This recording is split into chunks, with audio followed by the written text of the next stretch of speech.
Good morning. Hello. How are we doing? Hope everyone's doing well. Good morning, Reweaver, French Fry Apocalypse, Madame Angela, Bendwalk, High Farm, Canra, Robot Source, Kijlacha, Trickman, Luke, Danny Beef, Elevis. Morning. Got a bit of cloud, bit of blue sky over here. And we've also got a 4-win streak. We had a very chaotic day yesterday. Very fast runs. Got lots of runs in. Lost our big win streak, but then managed to win 4 in a row. So we're actually on a 4-win streak.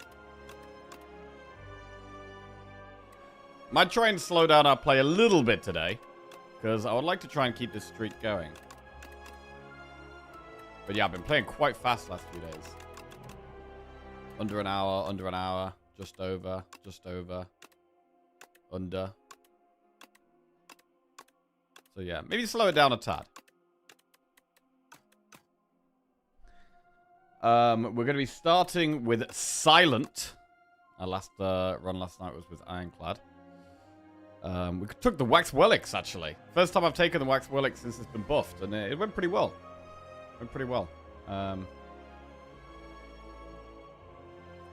Question of the day today was, what do you think is the best designed Slay the Spire character? Visual design or mechanical design? I guess I'm thinking about, like, the cards, really. And, but the whole thing, really. The overall design, theme, mechanics of the cards. That's probably what I'm saying there.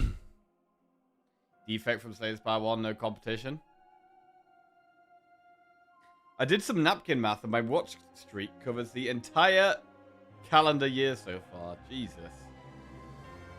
I'm a Defect fanboy. Love his playstyle and Slay the Spire 1 and 2, even though it's different. Good morning, Conbro. Good morning, Ilias. Like, for me, I would say a well-designed character is a character that you can you can have a similar win rate on lots of different playstyles. So you're not kind of leaning towards one playstyle before the run's even started.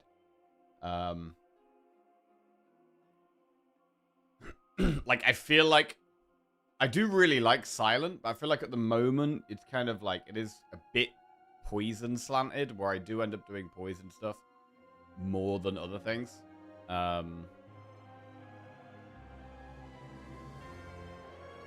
Question of the day might just be because he's new, but I'm loving Region the most. Okay.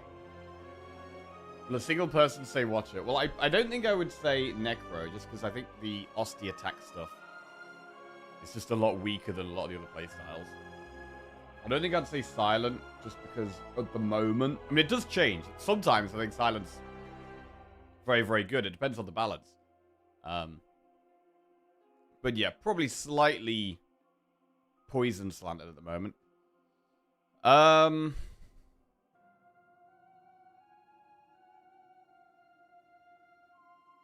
do actually think Ironclad is quite good. Quite well designed overall. Like, I do find myself winning in a variety of ways with Ironclad. Like, I'll often have body slam builds. Sometimes we'll have vulnerable builds. Lately, I've also been doing quite a bit of self-damage stuff. So I do think Ironclad is one of the best designed characters. And then we've got Region and Defect. Region is a lot of fun. I do really like Region, and I do find myself doing cross build stuff, like some sword stuff, some star stuff, some creation stuff. So I do actually think Region is one of the best, despite being one of the new characters. I don't think it's a character that really needs to change that much. The whole design and theme, and ability to win in different ways. I think Region is definitely up there. Defect. Defect's probably my favorite character. I mean, he is just based around orbs. Like, how often are you doing orb-focused builds? A decent amount of the time. I mean, sometimes I'm winning with status stuff, which can also be orbs, which is fine, I guess. I would say Ironclad and Regent are actually the two best designed. God, I love orbs. Bro, I love orbs too. I love orbs too. Miss focus so much, yeah. Right, let's dive into a run. Gonna start with some silent today. Golden Pearl, File Holster, or Silken Tress, and we're in the Underdocks. There's a very aggressive path here, where we do Campfire Elite, Campfire Elite, Campfire Elite. I kind of like it. It's 3 campfires, 3 elites. We'd probably want to go Silken Tress if we're doing that, because there's no shop. We'd want some early strength to help with the elites. So we'd probably do enemy, enemy, event, campfire. And then at this campfire we could decide, because we could also go this way instead. In fact, this way is kind of similar. Campfire, campfire, elite, campfire, elite, elite. We also get 3 elites. Actually, further back, we don't have to do this elite. We get a little bit more time, an extra camp upgrade, and an extra relic before we have to do an elite. And an extra event, so I kind of like that path. Enemy, enemy, event, enemy. It's quite a nice map. Because we have options as well, where if we have loads of gold, we can just go to the shop instead.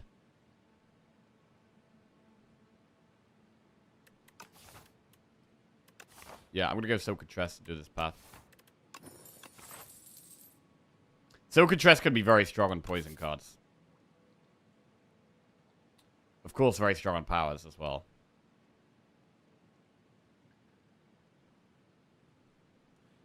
Right. Let's roll. Too few card rewards. We've got 3. We've got 3, and one of them's going to have glam on it.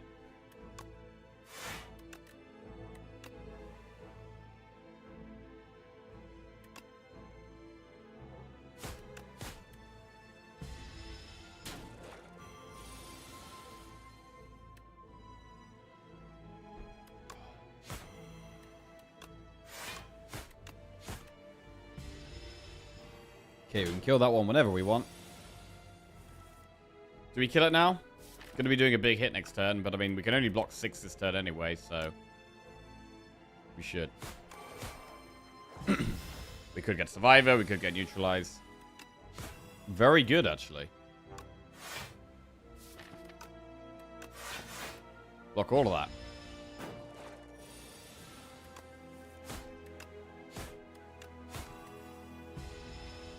Question of the day, training dummy. Doesn't even attack. Still ends up winning against Jackie every time. True. Tactician, Untouchable, or Leading Strike. Well, these are not very good cards to have replay on. I mean, we should really go Leading Strike. But it's not a great one. It can help in some short-term fights. It's not very good against the elites, because it's not very good against Skulking Colony. It's also not very good against the Gardeners. So it's a really bad one to hit in terms of going for these 3 elites, which we're trying to do. Unless we can hit a big payoff for it, like, you know, like accuracy or something like that. Phantom Blades.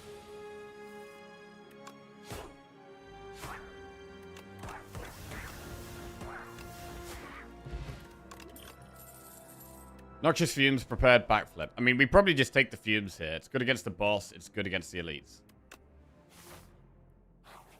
It's a slow damage card. So we've got 1 fast damage card, 1 slow damage card. They're probably the 2 we want to upgrade, as well as neutralize. Rubs Fumes of Florigo? I know, man. Never at the right time.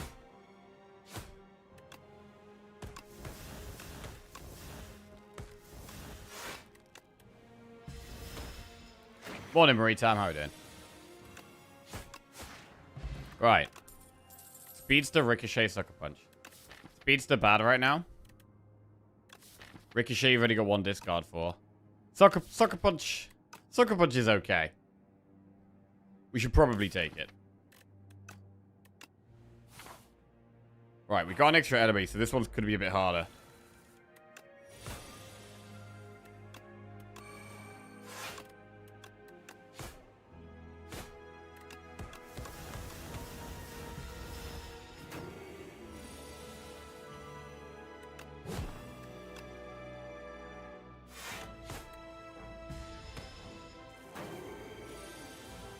Okay, the Noxious Fumes does allow one strike to finish that, which is good.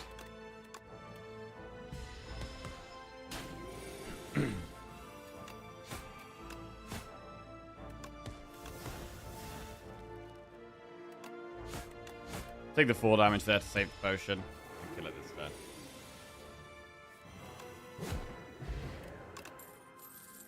Dagger Spray, Calculated Gamble, Flick Flack. So Dagger Spray's AoE. We do already have Fumes as AoE, but Fumes is slow, Dagger Spray's fast. Gamble is just a good card. We could take Dagger Spray and just treat it as our last early game card.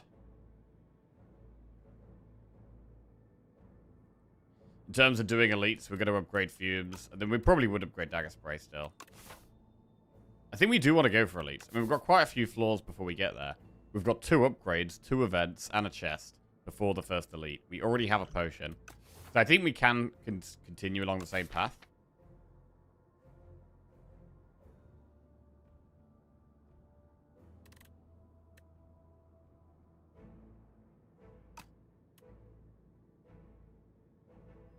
Dagger Spray or Gamble? Let's take the Gamble. Wow. Both our events have been enemies. That is not helpful. Not helpful at all in terms of going for elites.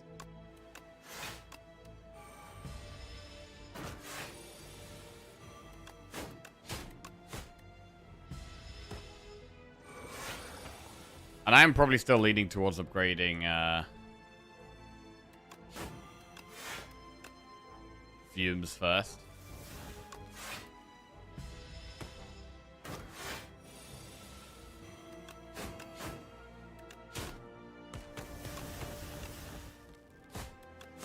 I mean, we could do poison and shivs. It is possible.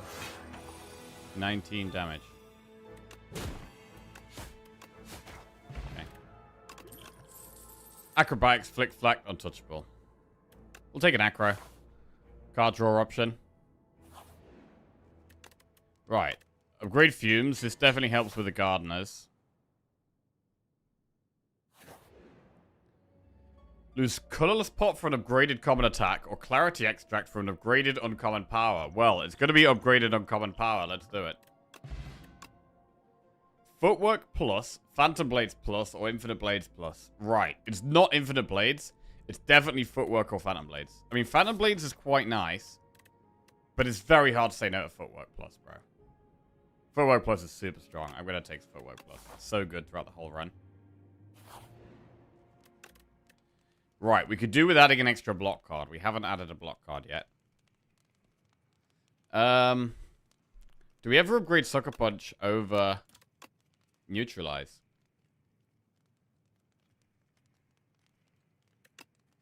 I'm gonna do it. Sucker Punch plus. It's an extra 2 damage as well as an extra weak. Anchor is pretty good. It's pretty good if we can play Powers turn 1. And now we're doing an elite with the Colorless Pot. Okay. So Fumes is our best card in this fight. I kind of want to acro to try and get to our powers.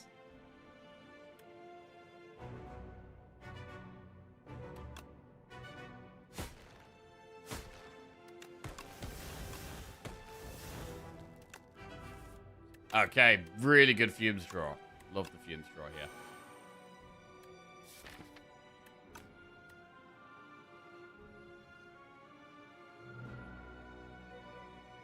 Not gonna play the ship. 16 damage.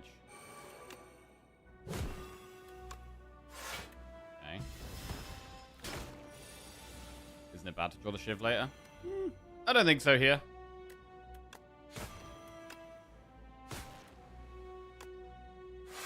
Any more damage? Okay.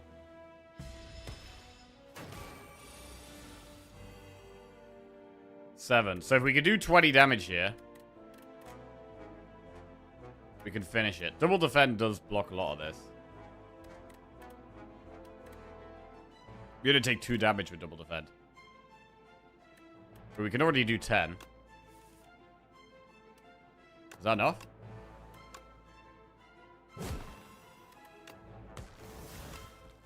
Huge. Nice. Very good.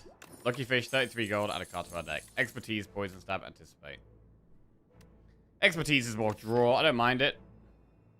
I don't mind Expertise. Why is Poison excluded from the 20 per round? Because the Poison happens on the enemy's turn rather than your own turn.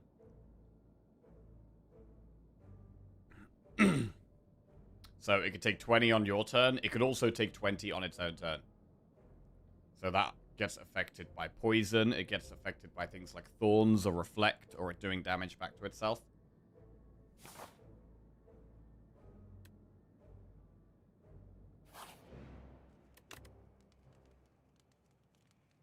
Okay. Right, we'll upgrade Neutralize. And now we've got 2 upgraded weak cards. Our weak is quite good. We've got Neutralize Plus and Sucker Punch Plus. So I'm not too worried about adding any more weak anytime soon. Unless it's like Haze, maybe, the AoE poison weak.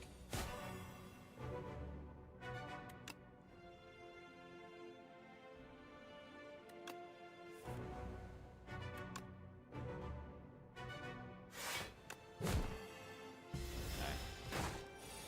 Gotta find these powers.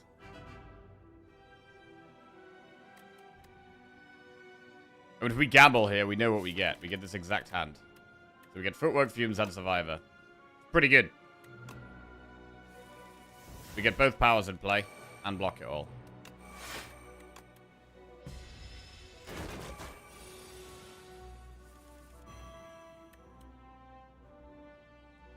Hello, Jackie. How you holding up in the heat? I'm doing alright, thank you, Skywings. Yeah, I mean, I feel like it's cooled down a little bit. It was very hot, like, a month or so ago. But, not too bad at the moment. I mean, I've been enjoying the sun, to be honest. I've been trying to get out of the house a bit more and go for more walks. I've been enjoying short walks in the sun.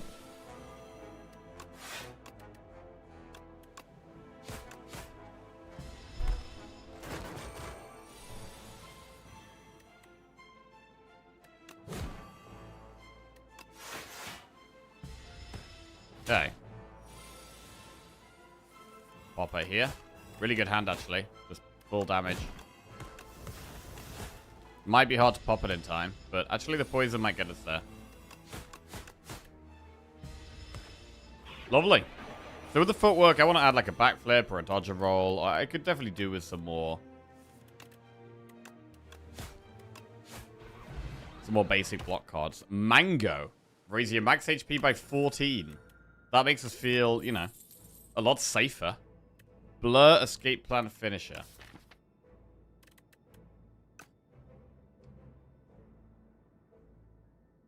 How about long walks on the beach? I do enjoy a walk on the beach. Can't do it that often, though, because I don't live that close to a beach. We'll take a blur here.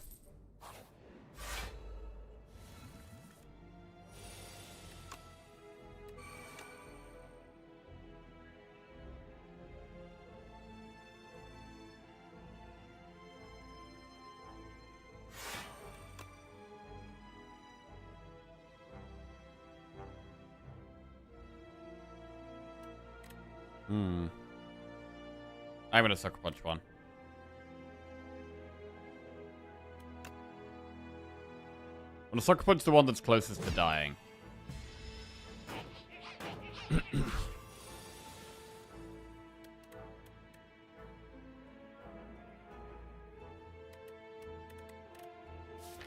Fume's quite slow here. This is a fight where Dagger Spray would be really good.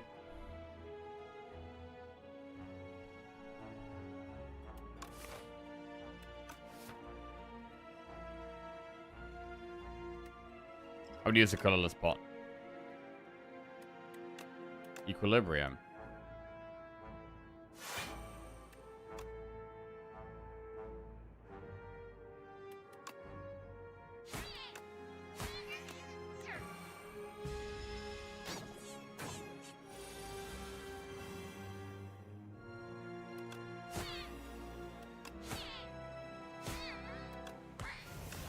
Down he goes.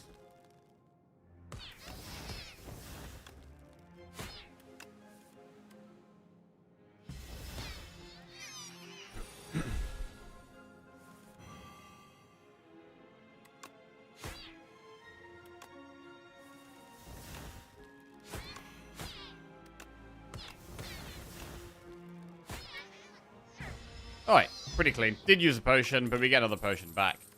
Prepared haze or poison stab. Right. What about an AoE poison card that also applies weak?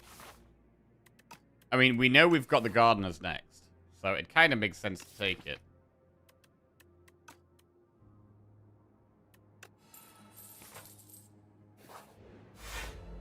Right. And we could even touch of Insanity Haze here if we get it.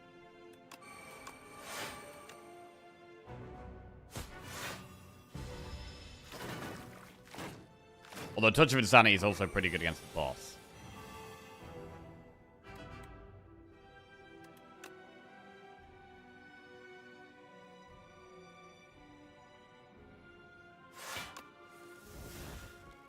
Huge haze draw.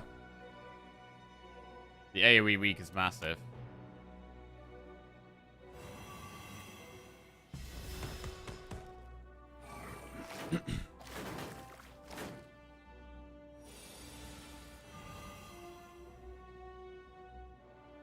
Right, I'm just gonna focus one down.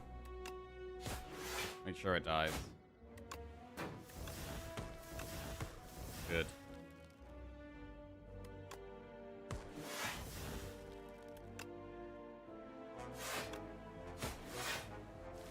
Alright, we're chilling. Imagine getting this haze with Sleight of Flesh. It would be very nice. It would be very nice. Yeah, Sleight of Flesh would be very good on Silent. I don't think I've had Sleight of Flesh on Silent. Not sure if I've ever managed to do that. I'm gonna skip those. Strength pot. I mean, it's probably better than fish oil, really. We'll take the strength pot. We'll upgrade the haze. And I think using strength pot in this fight is fine.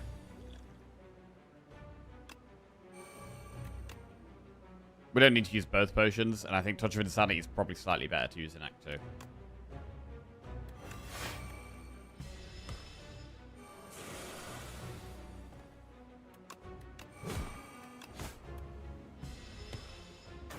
Liking new haze after a couple of days? It's okay. I definitely think it's weaker than the old one.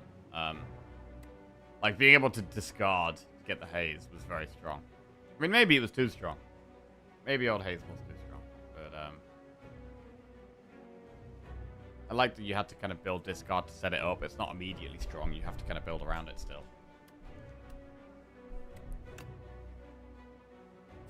I gotta find the fumes. There it is. So yeah, I think it's okay. I don't love it. I think it's fine.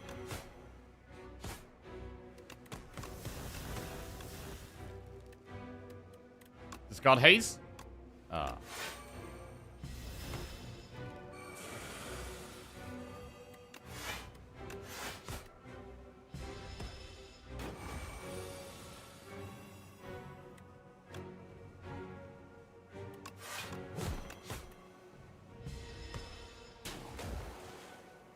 Oh, it's the first time it's done damage to us, actually.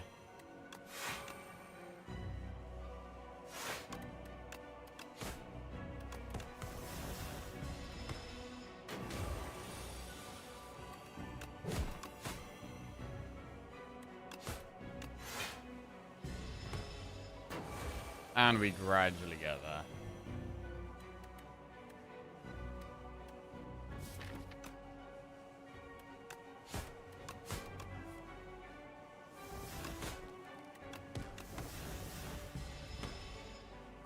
Heals 15.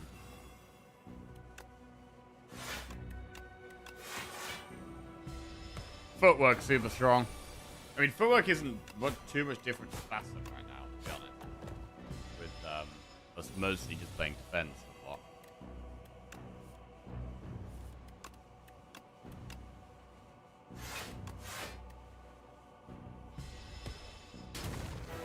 Go. Alright, that was a pretty strong Act 1. Corrosive Wave. I mean, we have Gamble, Acro, and Expertise. So we've got some stuff that works with it already. But the other two cards are great as well. I really like Shadow Meld. Burst is very good. I don't really have the skills for Burst at the moment, so I don't think Burst is the best right now. I think we should take one of the other two. Corrosive Wave or Shadow Meld. Shadow Meld takes care of block scaling. Oh, it does, but Corrosive Wave can massively speed you up with these cards, man. I really think it's Corrosive Wave. Gonna do it. Glass Eye, Driftwood, Touch of a Robass. Well, these aren't amazing. It could just be Touch of a Robass. We get set up faster. We get lots of draw. Helps us find our powers. Helps us get the Corrosive Wave with other draw. Glass Eye could be a lot of gold. Yeah, it could be. I'd rather just have passive effects, though, really.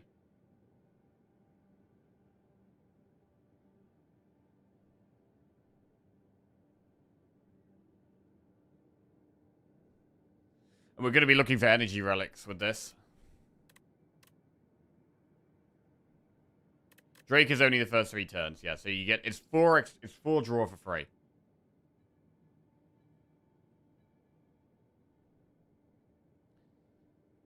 So it's a little bit like a mini version of, you can kind of think of it like in Act 3, right? You have the bracelet, which lets you put Swift on cards, right? And it gives you a total of 8 extra draw for free.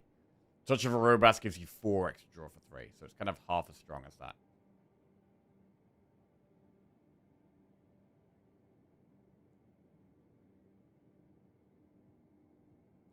I mean, these are pretty underwhelming options. Glass Eye and Driftwood aren't that great.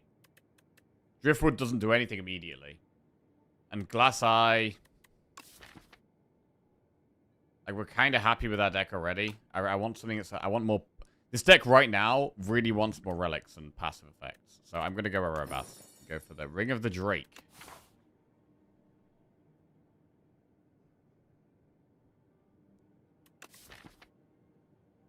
Okay.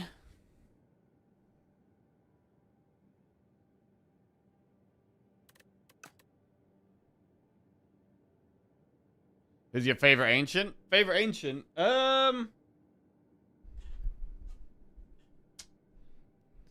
favorite ancient.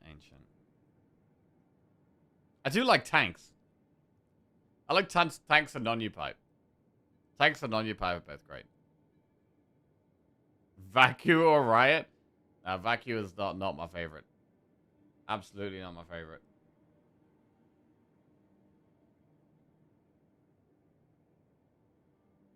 Darv is my man.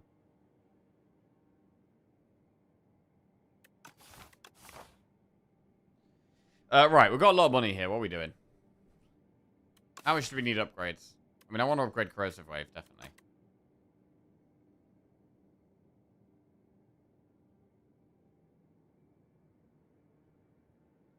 There's no shop up that path. We might just have to do a few enemies. Maybe we have to do less campfires. We could do this path up here. Enemy, event, enemy, shop. Enemy, event, enemy, chest. And we'd only have 1 campfire. Whereas the other path... the path that would have 2 campfires is kind of this one, where we do the shop that way. And then we do quite an early elite. And then a campfire. And then an elite. And then a campfire. And then an elite. But it's like, how do we feel about elites right now? How do we feel about Act 2 elites? We might be okay against Millipede. With Corrosive Wave and Fumes, we actually have the chance to destroy Millipede. We can Touch of Insanity Haze as well. I think we might actually be able to do Act 2 elites with this deck. The Dorito's a bit annoying, but Footwork does really help. And we have lots of weak for it. So I think we can actually take the aggressive path here. Okay, I'm very scared of this guy stealing something good.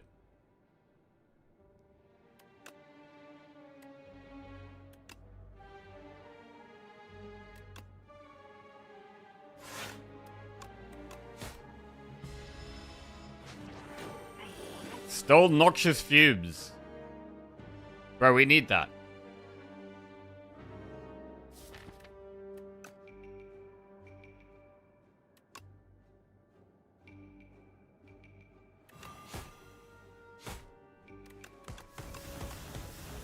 What about attack pot? I'm gonna use it. Finish is actually great. Okay. We're chilling now.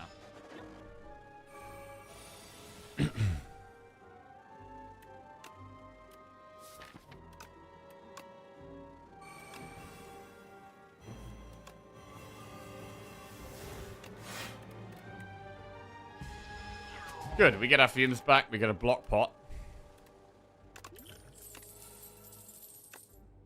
Dagger throw, cloak and dagger, deflect plus. Well, it says plus on it. I'll take the plus block card. Nice. Love cards that say plus on it.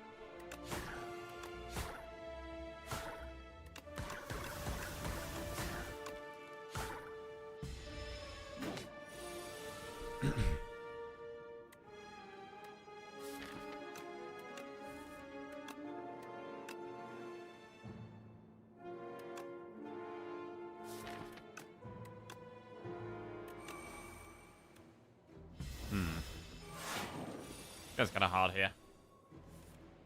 Deflect. Sucker punch.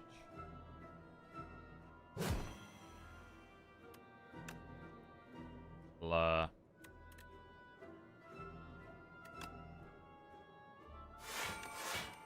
Okay, now we start drawing less. The poison isn't as good against this guy because I need to proc his 27 damage.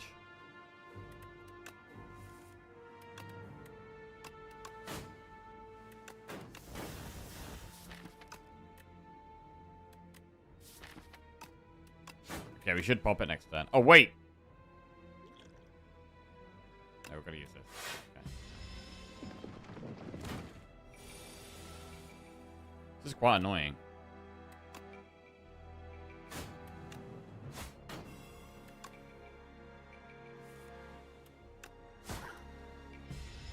Right. So we haven't played Noxious Fumes, which is a bit awkward. What's making this fight take a lot longer than it could do.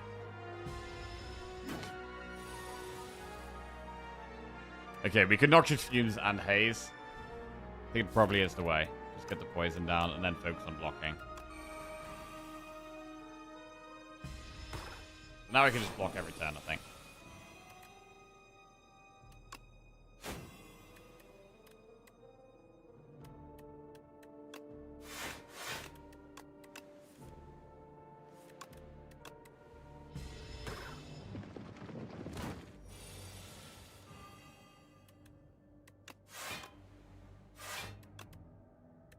Expertise to give me more options for next turn. Okay.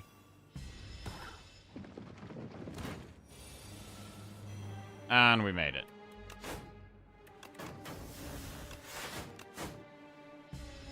Alright, bit of a clunky fight there. We get Power Pot, Ricochet plus, Dagger Spray or Cloak and Dagger. We'll skip those. And now we have a shop. I want some passive effects here. Shadow Meld is an incredibly good card though. And I actually really like Equilibrium as well. Although we have a lot of draw. Do we really want Equilibrium? I mean, Flagon is absolutely never getting activated.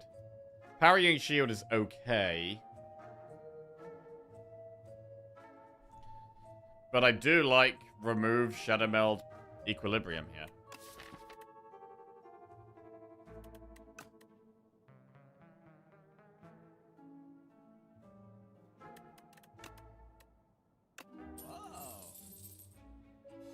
Shadow Meld needs an upgrade. Similar, like Shadow Meld and Corrosive Wave both desperately need an upgrade right now.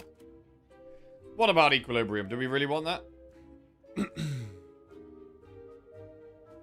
It can be good for setting up Corrosive Wave.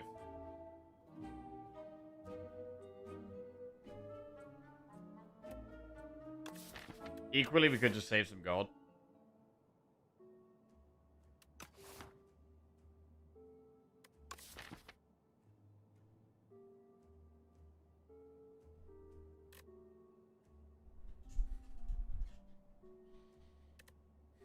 Like, when we've got so much draw on the first 3 turns, we're never going to be playing Equilibrium on the first few turns, really.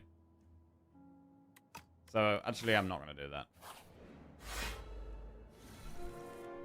I want cards I want to play on the first few turns.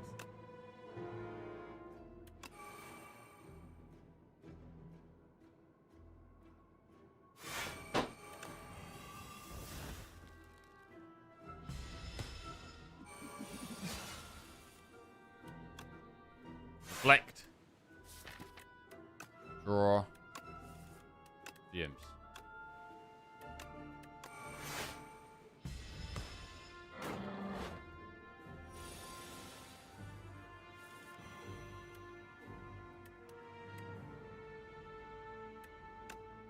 Don't find some more block here. Not quite blocking it enough.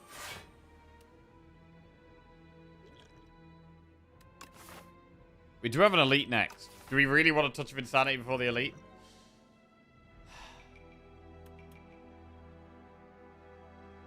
I mean, it's only 3 damage we're taking this turn. I think it's fine to take 3 damage.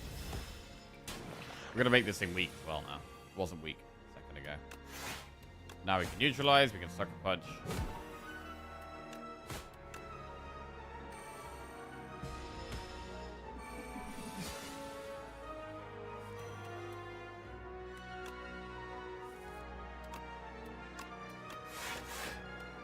Okay. The defenders don't quite block enough. We are having to draw the survivor or the deflect.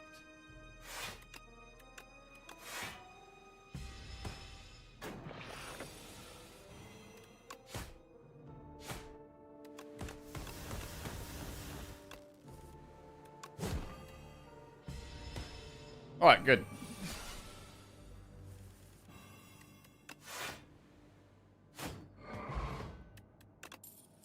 Anticipate plus, slice plus, deflect.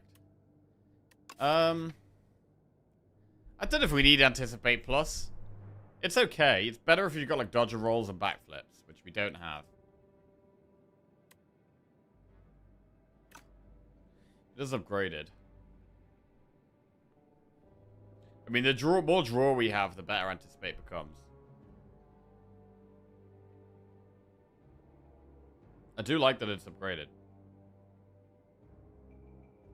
But at the moment, we're just playing 1 or 2 block cards a turn. It's only really good if you're playing like 2 block cards.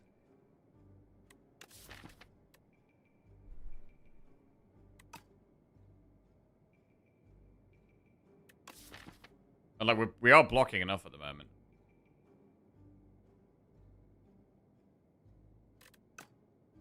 I'm going to take it. Because we are going to still be adding more block cards. Right, obtain a random power or random 0 cost card.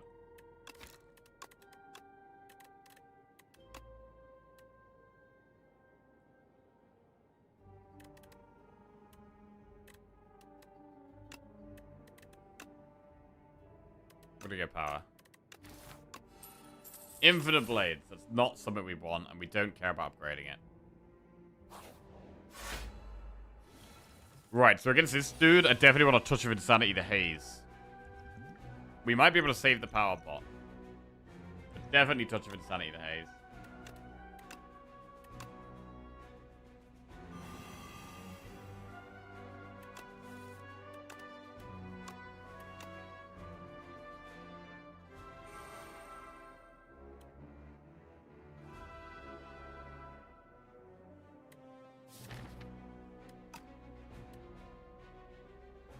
We could upgrade Gamble to hold on to it so we can more easily get a big corrosive wave off with it. Because that's something we are really wanting to do.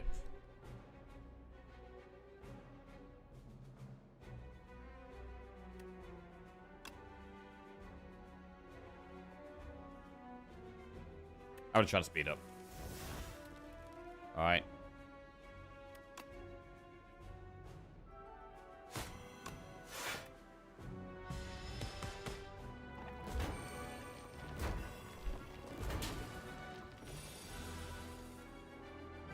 Right.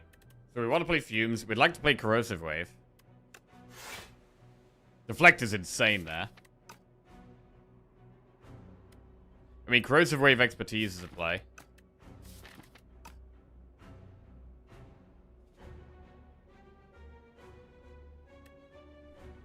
But maybe it's just gotta be Fumes.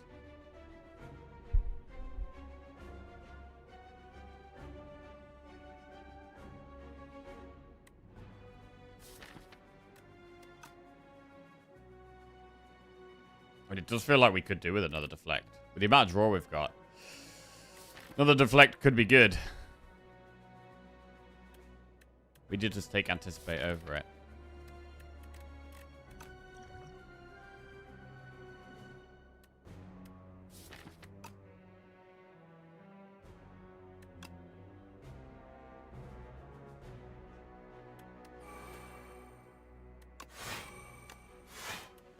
me.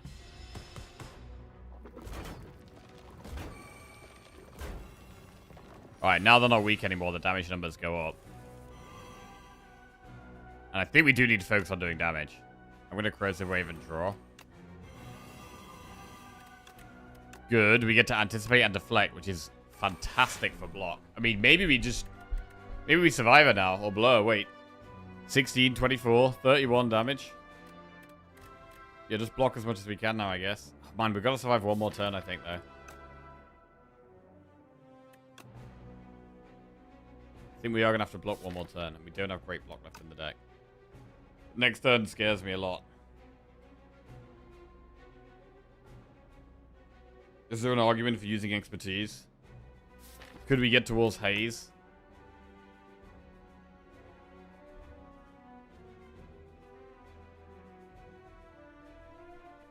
It might be worth. It's an extra 4 poison on all of them right now. I'm going to do it. Okay, we get to neutralize one, so that saves us a bit of health.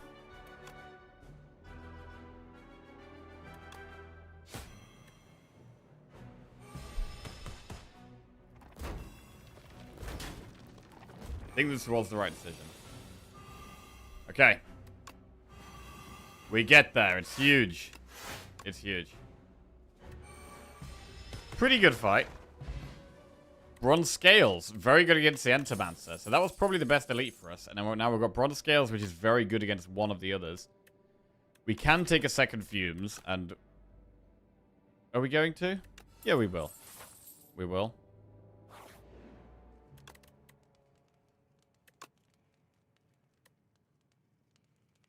We'll upgrade Shadow Meld to make it a lot more playable. Aubergine. We're getting a bunch more gold here. Lucky Fist and Aubergine. Means a chunk more gold. Now we get the Entomancer after the Bronze Scales. Lovely. This is working out just fine. Do we want to power pot this fight? We really need to be playing Fumes. I mean, it's probably just Fumes, Sucker Punch, Defend, to be honest.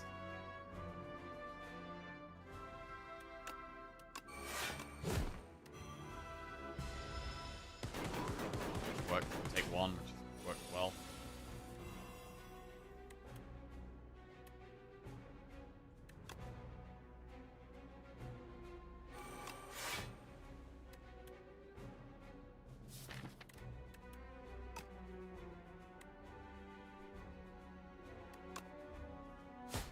Deflect is so good, it is.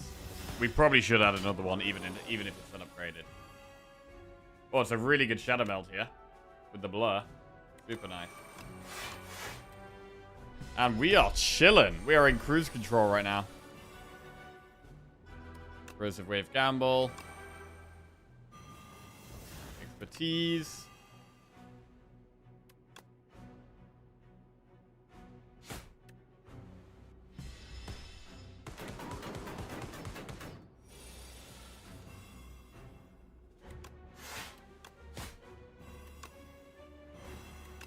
Super clean fight. Another elite goes down. We get Vajra, which does help against the Dorito, which will be our next elite. This is just going lovely. We could pay some gold and remove some cards. Add enlightenments. Enlightenment only works with haze. So I think we'll go for the double remove here. We'll spend 250 gold. We'll get rid of 2 strikes.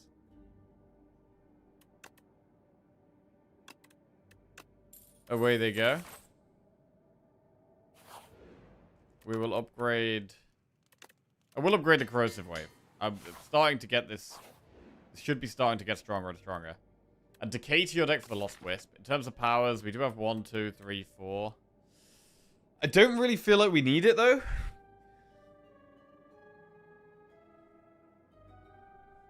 I don't know.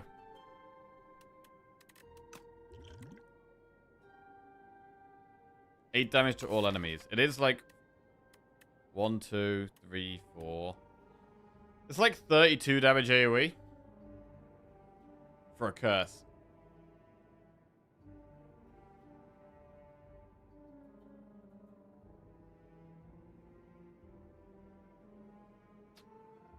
We did just get a couple of removes as well.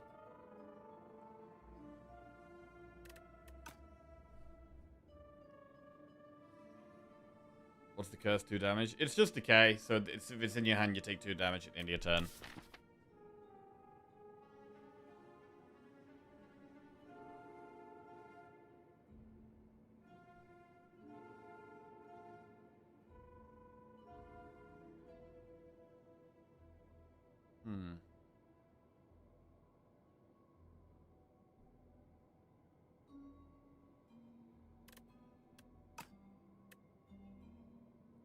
It's weird because it's one of these events that's like more powerful the earlier you get it.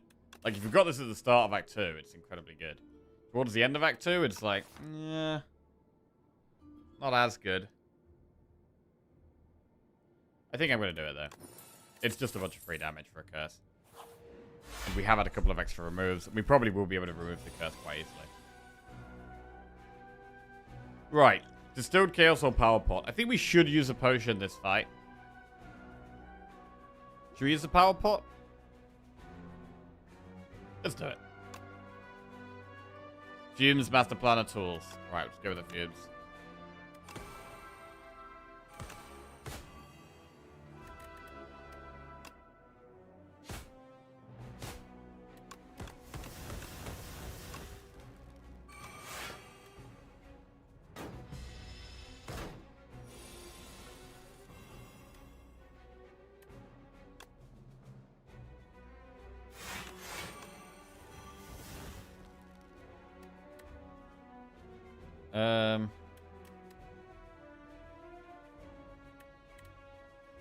Not great again. I mean, we could Distilled Chaos if we wanted.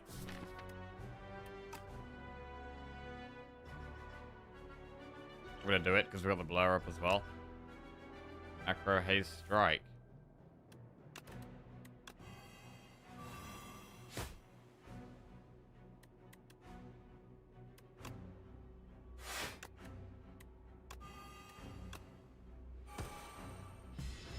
Okay.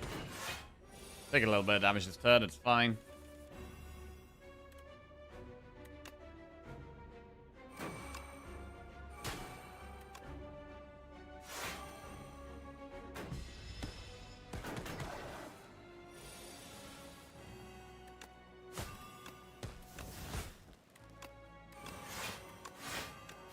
Big block.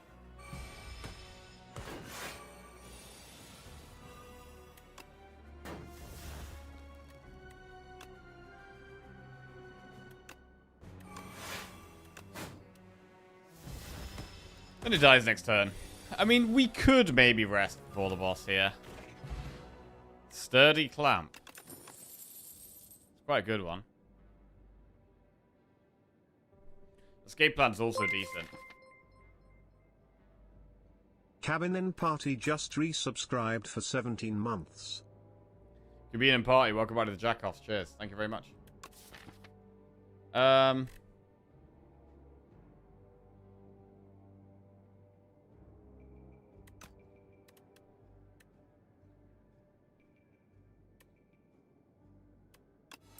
Alright, we'll do Blur round 2. I am still kind of thinking about resting here, just playing it a little bit safe. It's quite a hard boss that does a lot of damage. Our damage isn't super fast. What would the upgrade be? The upgrade would probably be Fumes. Maybe Gamble, actually.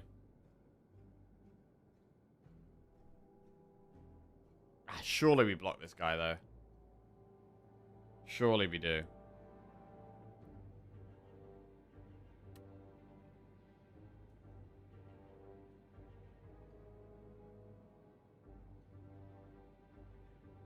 I mean, I'm not... Are we going to be taking the one less draw against this guy? Or the damage? Because if we're taking the damage, we might want to rest.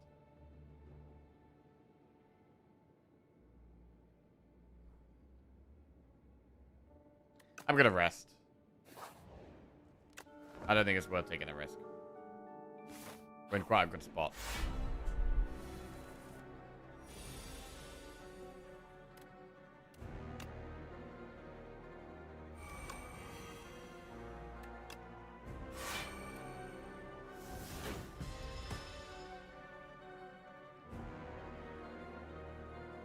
Take the damage.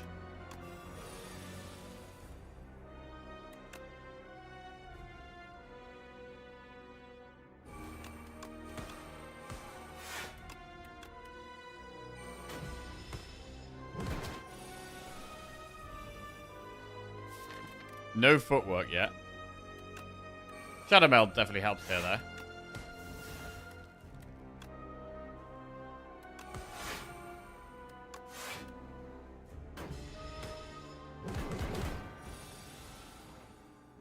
Okay, and there's the footwork. Lovely.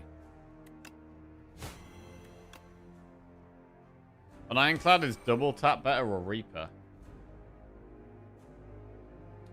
Oh, Slay the Spire 1? I'd say Reaper. For the heals.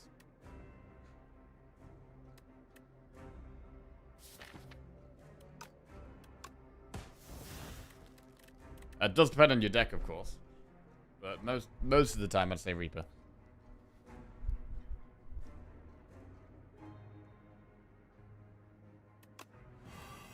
Right, let's get the poison going. Oh, that looks like a big corrosive wave turn.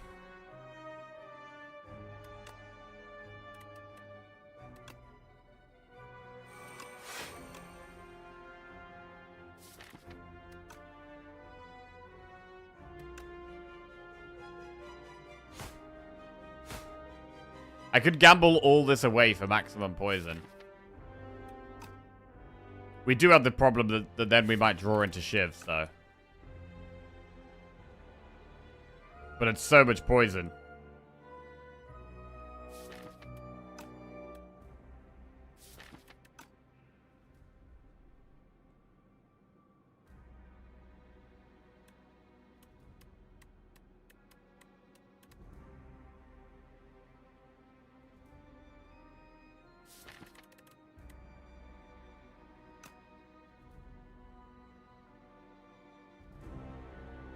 We'll probably draw in a deflect here, which does actually help. Okay. Shadow Mount deflect. Gives us more block for next turn.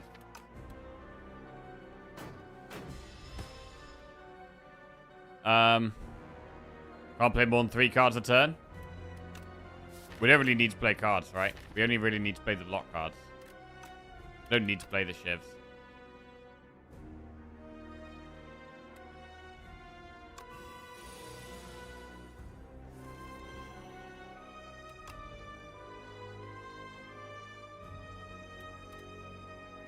Haze, or we could do Anticipate.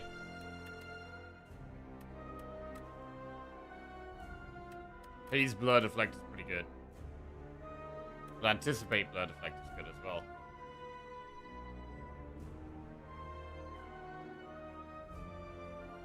I love being in chat and feeling like the little devil on the shoulder, always recommending the fun but sometimes bad things.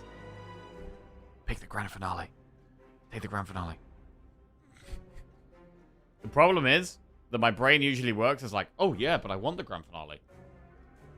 Grand finale, that sounds good. Let's do that.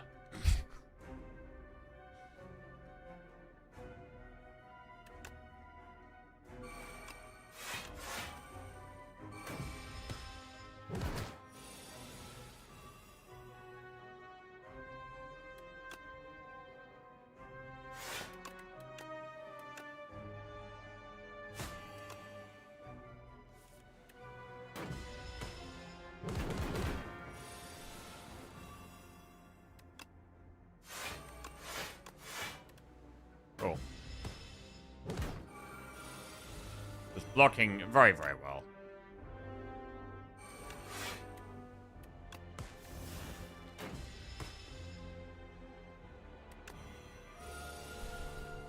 Now it's dead.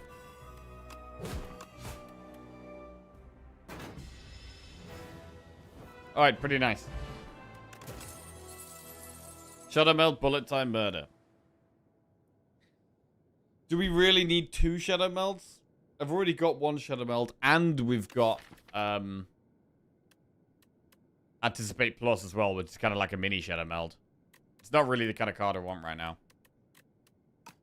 I want something to speed us up, or to get more value out of the Shadow Meld and the Anticipate. So things like the backflips and the dodge and rolls. Shadow Belder's very good, but it needs an upgrade, and we need just a bit more.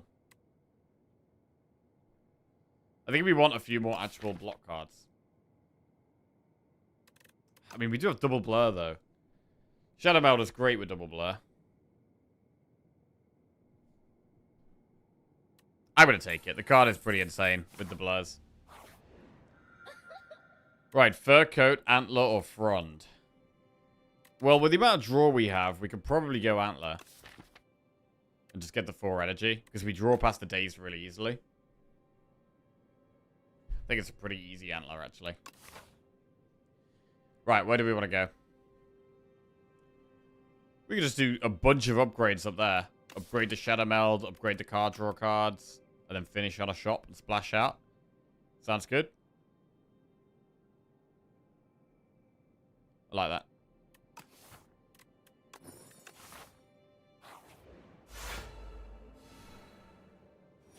So we're actually struggling to play our card draw cards, but with 4 energy, it should be a lot easier.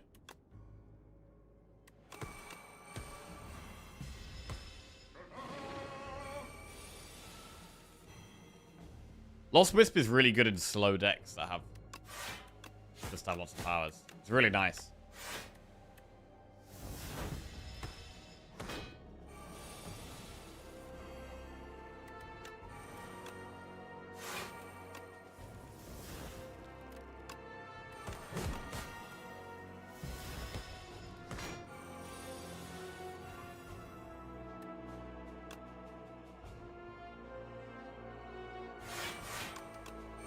Four energy.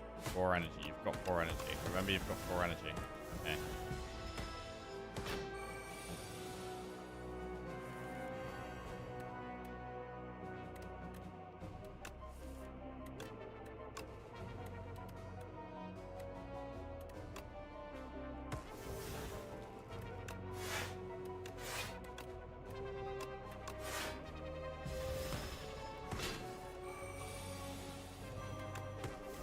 And then we get even more draw with the Centennial Puzzle. Bubble Bubble plus, Precise Cut plus, Mirage. Gain block equal to poison on all enemies. That's gotta go in. A lot of cards we want to upgrade right now. I've got a few things that cost 1. Oh god, the dummy! The hardest enemy in the game. Bro, we've got to go for the big Corrosive Wave. Come on. Corrosive Wave, let's go. Oh, I need speed.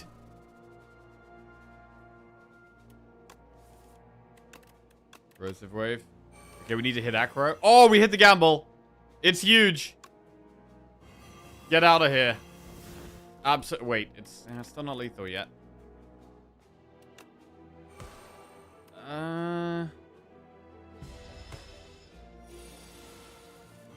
Yeah, we still might not get there, actually.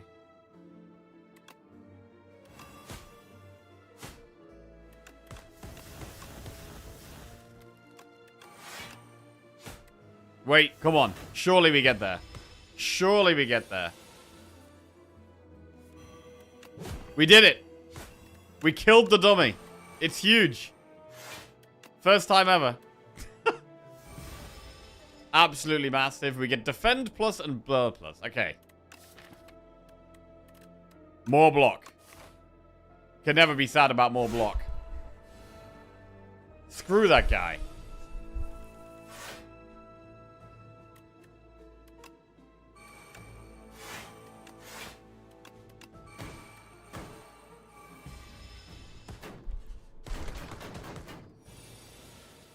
Is Jackie getting better at the game? Always, bro. Always. Wait, what does double Shadow Melt do? Let's see. Double your block gain this turn 2 times. Right, that's what it does. Okay. Well, that's a lot of block.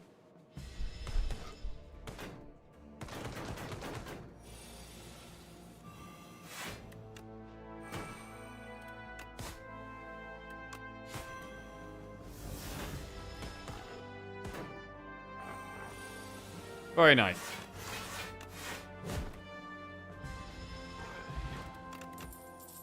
Escape plan or piercing whale. We have test subject and queen.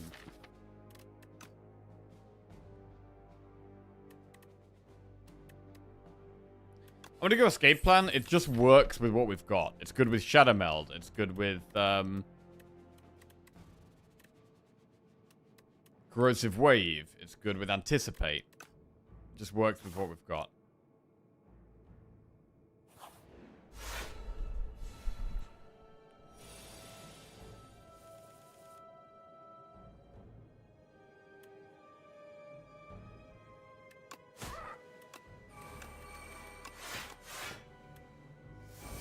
Okay, not the best start.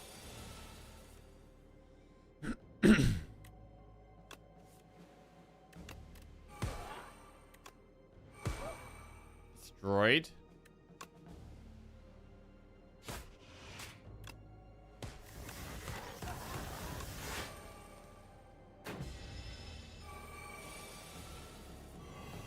I love the Corrosive Wave gamble. It's huge every time.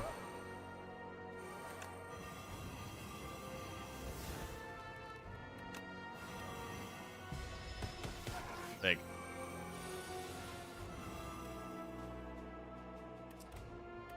This isn't great. Mirage is 37 block though, that's huge.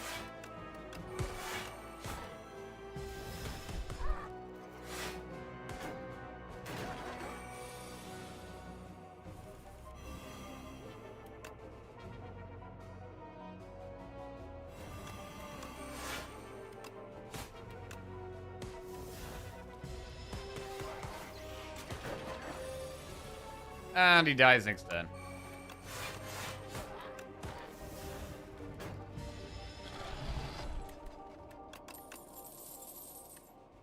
Dodge and roll is okay. But I feel like we're blocking right now enough. Wait. Do we want dodge and roll? It's good with the Shadow Melds.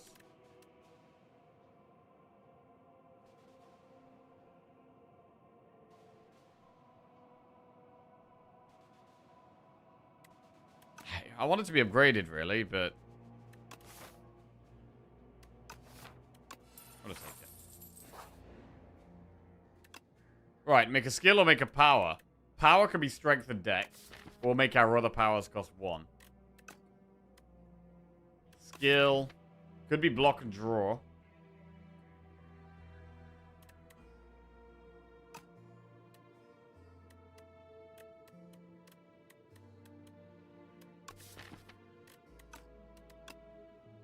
Powers cost 1 less or gain 2 strength, 2 dex.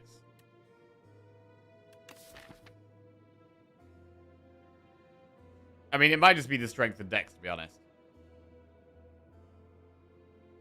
Powers cost 1 less is great, but... we're not having a massive problem with energy. It's another thing we'd upgrade and put in our starting hand.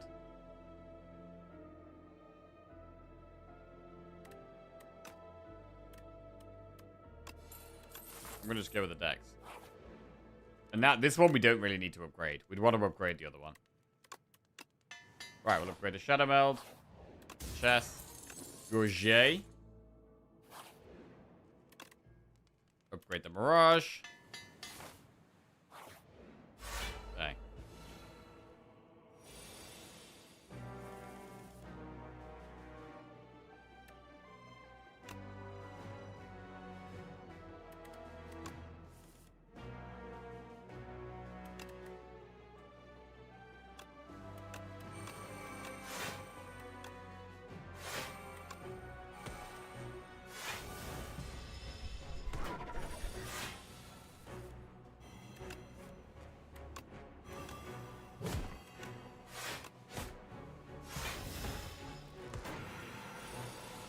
The regular Drake's been very, very good, to be honest.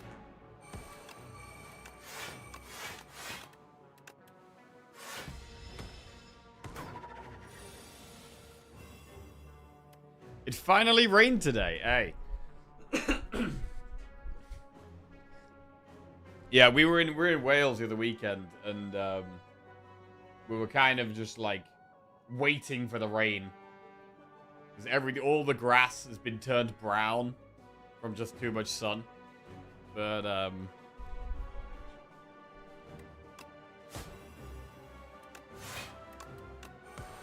But yeah, to the point where we actually want rain to come. As opposed to normally hating the rain. Not really hating the rain. I don't know. I'm not really a... I quite like a light drizzle. And I very much enjoy a heavy downpour if I'm expecting it. And I'm ready for it. If I'm not ready for a heavy downpour, I hate the rain. But sometimes that, you know, aggressive water falling out the sky could actually be quite satisfying, quite nice. Love evening storms. But especially when you haven't had much rain in ages, then it becomes quite nice to have a heavy downpour. We are taking a bit of damage here. Don't love that. Definitely really want to get this decay out of the deck. If we can.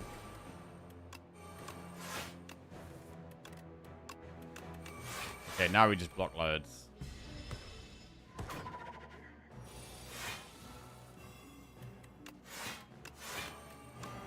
We don't have many ways of topping the poison up. I mean, maybe like a bubble could actually help us. Pendulum, even more draw. Escape plan plus. Goes in. We go for one last upgrade. We will upgrade the fumes. More poison. Add decay to your deck. An enchanted card that exhausts with soul's power. We could put that on calculated gamble. But we do get decay. It's been crazy how almost the rest of EU has been crazy hot. Yeah, here in Finland, it's been pretty rainy, chilly. Oh, really? Yeah, it's been mega hot. Like, it's been mega hot, like, pretty consistently here in England. Like, it's quite rare for all the grass to be brown. Usually in the summer, you know, we get a week where it's really hot, or like a couple of weeks where it's really hot. And the grass will be tinted like a lighter green. But, yeah, it literally just looks like hay.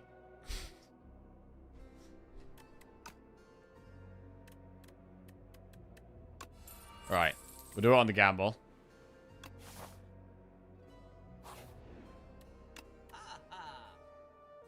We'll remove... We've got 2 decays now. Removing it to decay seems good. What about Ghost Seed? I don't think we actually want Ghost Seed. Like, the defends are going to be good draws once we've got the footwork in play. And the... We've got footwork in play and the mad science in play. That's 10 block per defend. So, I don't think we want the Ghost Seed here. We will remove a decay, and we will go War Paint as well. And then we'll buy, I think, the Swift Pot. It's probably the best thing here. I'm looking like War Paint, Swift Pot, Piercing Whale. Acro plus Survivor plus. Pretty good. And then we'll do Swift Pot, Piercing Whale. And then I think we're going to rest. I think we are going to just rest. And we are just a stall deck. We're just a stall deck. We just chill out, get the poison in play. Can get the poison in play a little bit more easily with the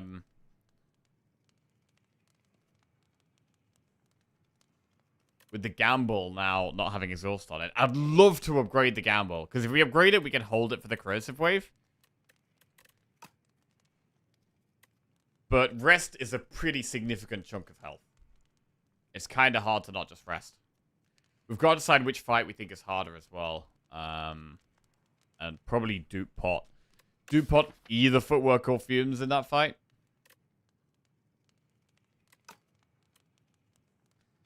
I do really like upgrading the gamble.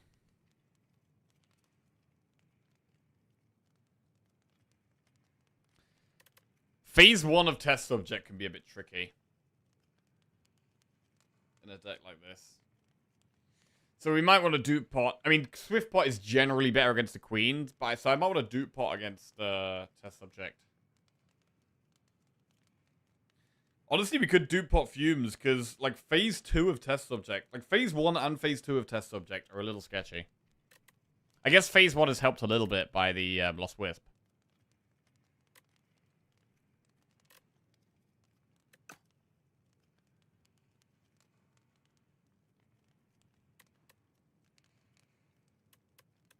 Upgrading Gamble does give us even more consistency.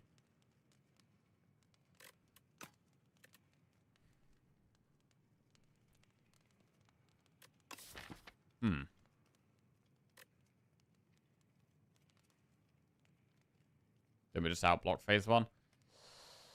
Well, the more skills we play, the bigger it gets. It depends.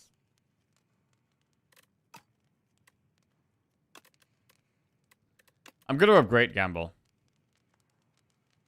I think it's about 25 health. It's tight. It's tight.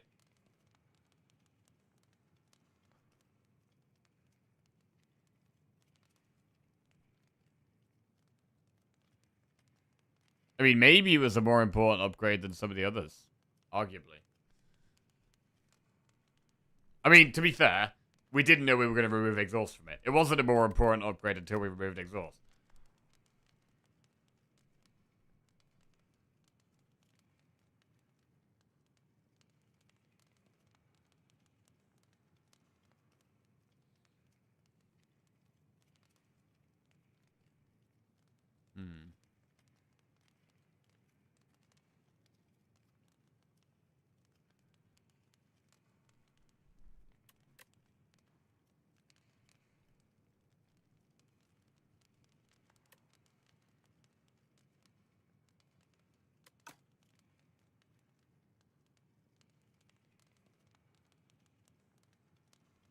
Not only can it give us a big corrosive wave, but it can also get us out of a bad hand.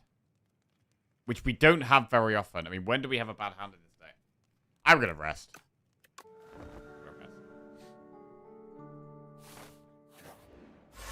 Right, we are going to dupe pot this fight, though. Could dupe pot Mad Science.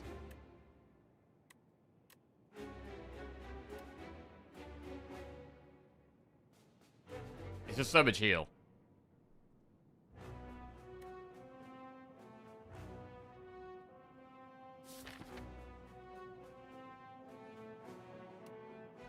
Dupe pot Mad Science.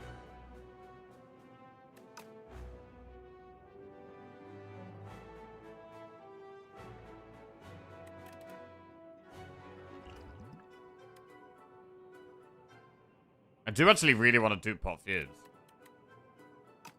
To be honest.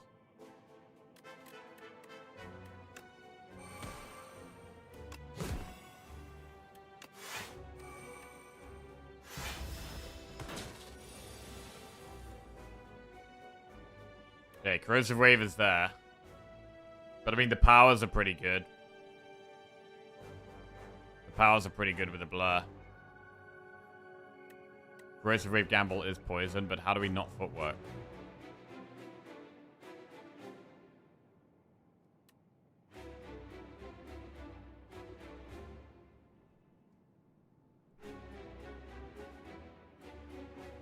We should be able to take it slow here, really.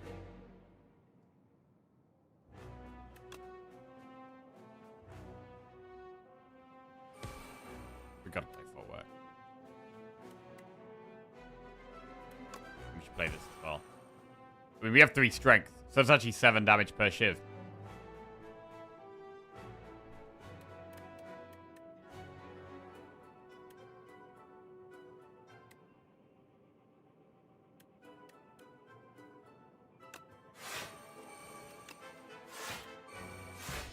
Okay. 46 damage. Okay, neutralize is really, really good. And I think we should do pod the fumes here.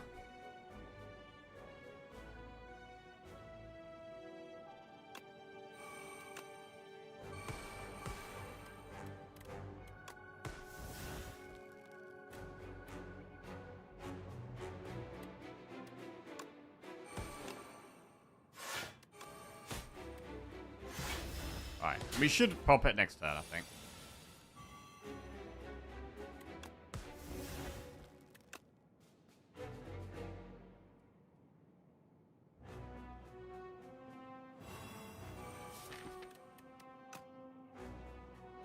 Try and acro to draw past some stuff. And then end on a blur.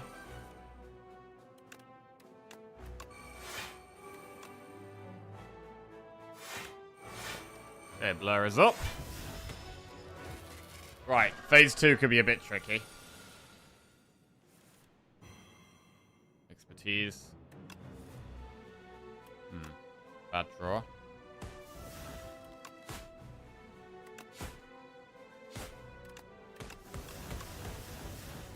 Nothing to do there, really.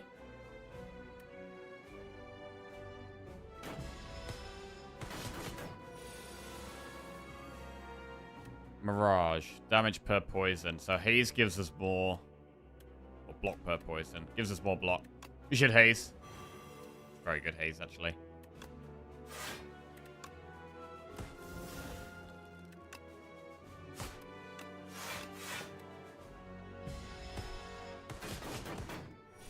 Alright, its health is going down pretty nicely.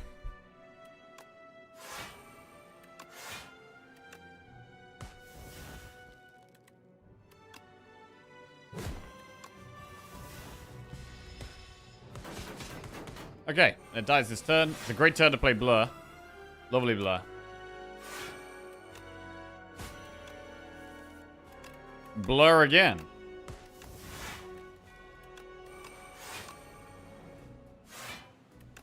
Wow, that's 3 blurs.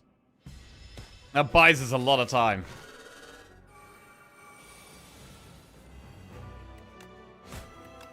Any more blurs? More blurs. Wow. 3 blurs.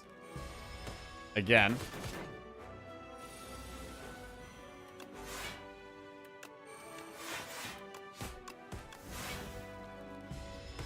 A long time till we kill it with the intangible.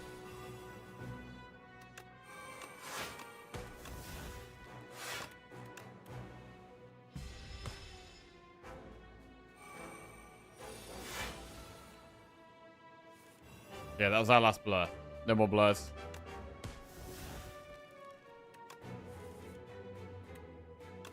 Not a great draw. Mirage now just blocks an insane amount if we ever get it.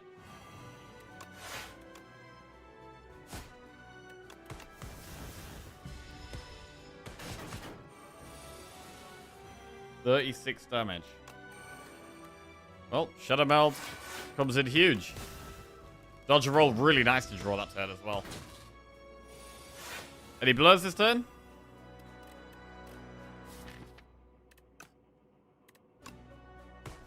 Let's gamble. Blur.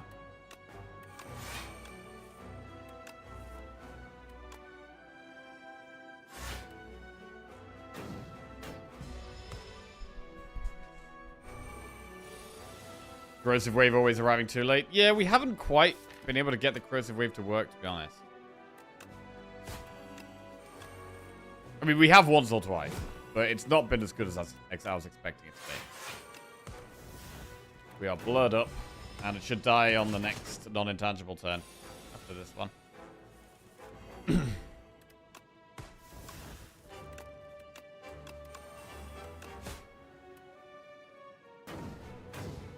Really bad draw, but we're okay.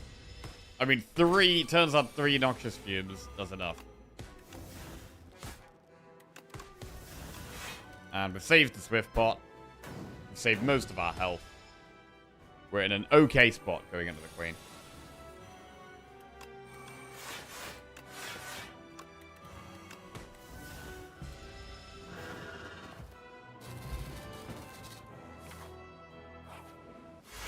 Right then. A big Corrosive Wave in this fight could be huge. Would we Swift Pot to get a big one? Maybe.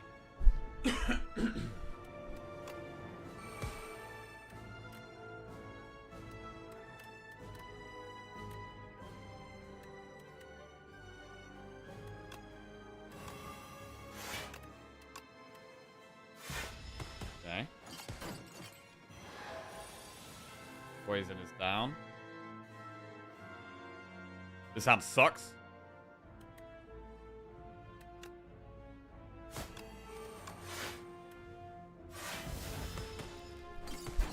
The Torch Head can get a bit scary.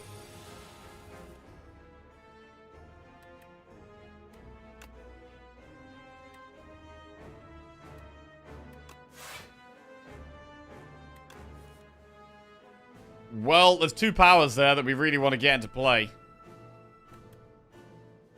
So I think we play them.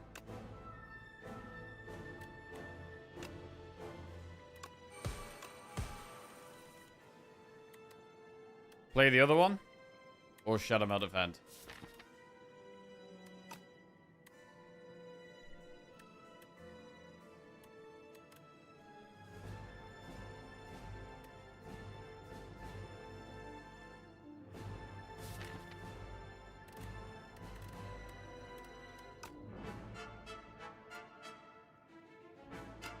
I think we've got to play the fumes.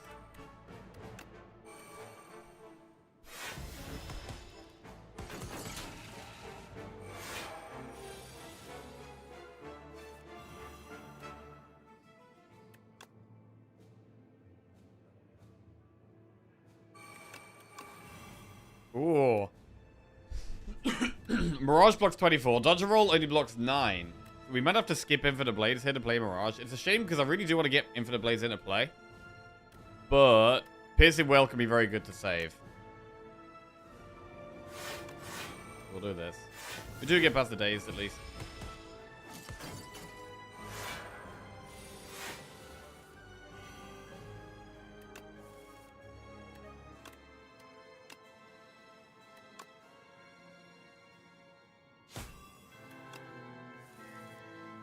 Double blur. Very good.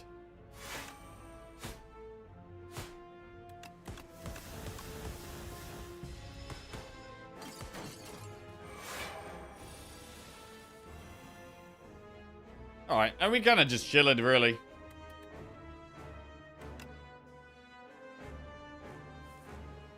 Shadow Meld.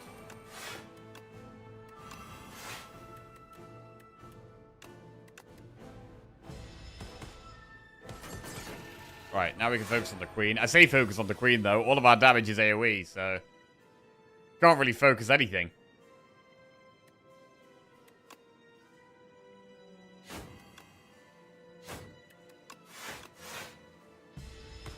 Fine with this dying next turn.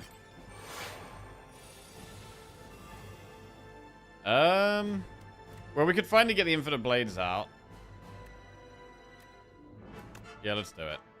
We'll play the Infinite Blades. Good to just get that out of the way. Could have done double blur, but I'm fine with this.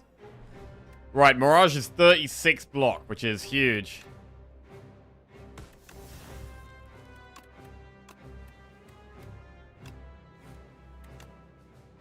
Gamble this away. Brother, gamble without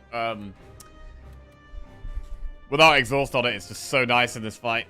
It's so nice. You get rid of the bound cards.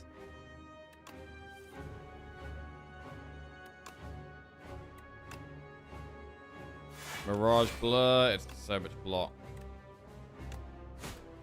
Haze next turn. Oh wait, no we can't. Can't. Nerf Shadow Meld. Shadow Meld is ridiculously good. It is crazy good.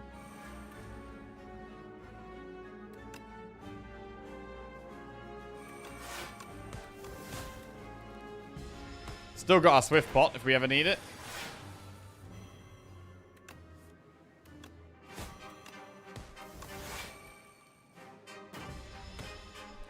And that is a nice run.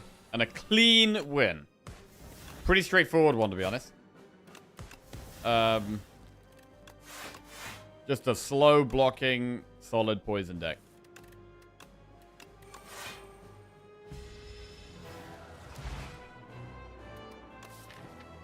We were never really in trouble, to be fair. It was just quite a comfortable run. We had good enough block. Footwork got us started off really well. And then moving into like the blurs and the shadow melds. Mirage as well. And then just double fumes. The occasional big corrosive wave. Could have maybe done with slightly more. Like I think we could have taken a bubble and just tried to speed our poison up a little bit. Iron Glass would have been trouble. I'm not sure. Definitely harder than Queen. Would it have been harder than Test Subject? I'm not sure, because the poison does just stick.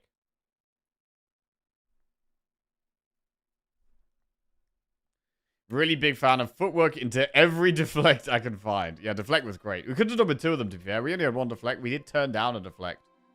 It might have been the play to have taken the second one, even though it was unupgraded. Like, when you've got the first one upgraded, it's great to take it. And then as soon as you see a second one that's not upgraded, it's like, well, it's just not as good as the other one I've already got. I really want that in my deck. Alright, are these, that's a 5-win streak we're on. Very good. 1 with each character.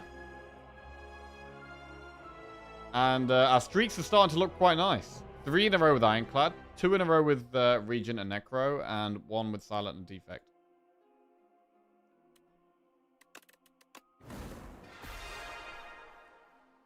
So, gonna be Regent next. Let's see what we can do. I always find it amusing when you win a run and then review it, like, maybe the play was to take a second deflect. Like, clearly it wasn't the play, seeing as you won. I think it was the play. I don't know, it's good to look back on your losses, right? And try and work out what you could have done differently. But it's also good to do the same thing when you win. Because even though you won, there's still things we could have done that could have increased our chance of winning.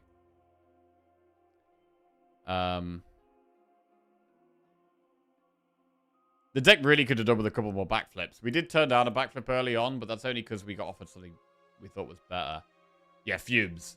We took Fumes over backflip, which, you know, I would do every time. But then we never really saw another backflip.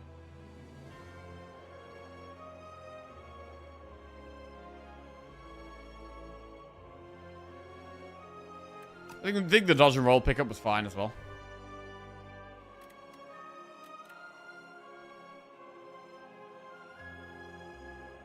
It also could have decreased your chance, and in hindsight, the chance you gave yourself of winning that run was 100% because you won it.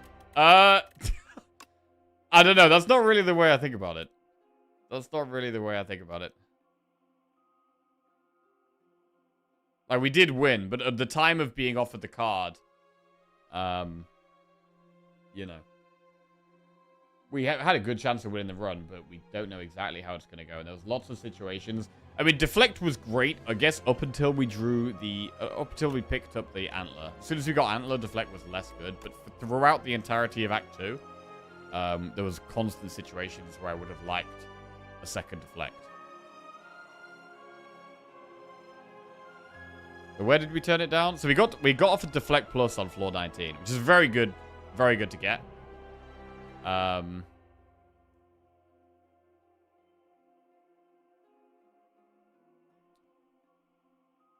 And then it was floor 22. Oh, we took Anticipate over it, to be fair. It's not like we just full skipped. We did take Anticipate, which was okay. I mean, once we had 2 Shadow Melds and a Mirage, Anticipate became way less important. But in the early game, Anticipate can be pretty good. Especially when you know you're a poison deck and you got lots of block cards. We turn down Bouncing Flask.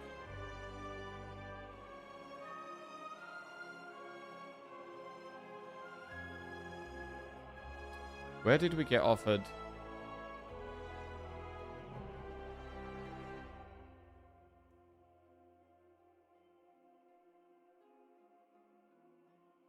Bubble. Okay. We got offered Bubble on floor 45, but I would never take it over Mirage. Mirage was definitely the pickup.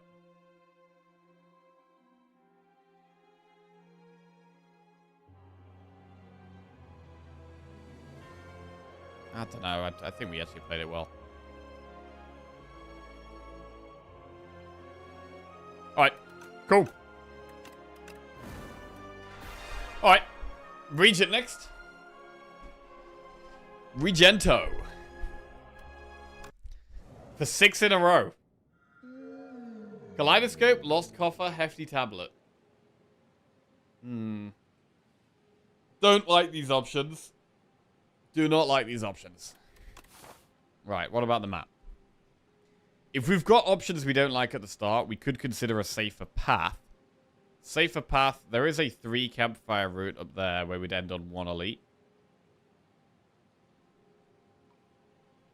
Aggressive path is this one. Campfire, elite, campfire, elite. This is a really good one to take if we can survive it. Can we survive it, though? We'd have to go through that elite. So we'd have to go through that floor and be at a spot to kill that elite. I mean, if we were doing that, and we were kind of committing to that, we'd rather go this way and do triple event, triple enemy, event, shop, campfire, then do an elite. Then we get campfire elite, then we get campfire elite. I mean, getting a campfire before each elite is very good. What's your favorite Niao relic? I do love replay, so it's hard to not say Silken Tress. Although I've been liking the new one, actually. I've been liking the dowsing rod one. Where you'd pick loads of events, and then you can get the power. The skill that creates the random 1 of 3 upgraded powers. I like that one.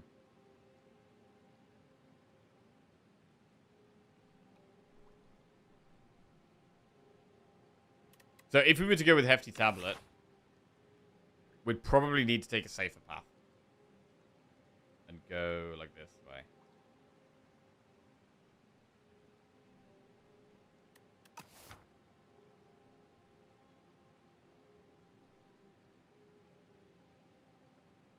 Is it Kaleidoscope?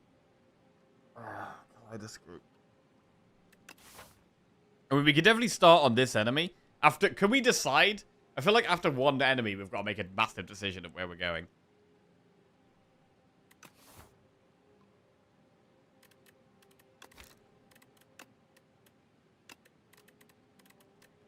Regions, rare cards. Like, which ones are good in the early game? Big Bang. Crash Landing. Make It So is fine. There's a lot that are not good in the early game, though. That's the problem.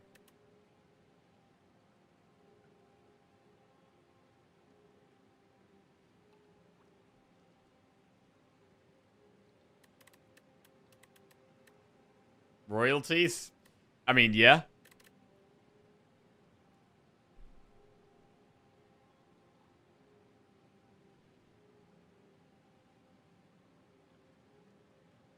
One thing about region is it can be nice to have something to, like, have a direction. Because you can be offered, like, star cards, but then not have the payoff for it. And then they could be quite good cards, but you don't want to take them because they actually don't help you right now. And that, like, creation synergy card could be good, but you don't have any creation, so there's no point taking it. But you kind of want something to give you other things. You're up for a Kaleidoscope. It could be. I mean, I don't think I'm going to go Lost Coffer.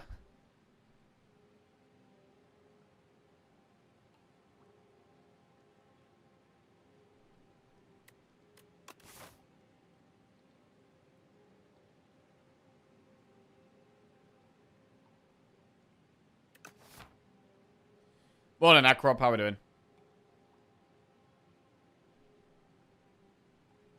There's a bird loudly cawing outside right now for a minute.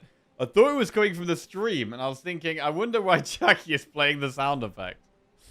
Caw-caw! Right. I think we just go Kaleidoscope. Oh, fuck. Nah, bro. I mean, if we're going the safe path, we don't do it.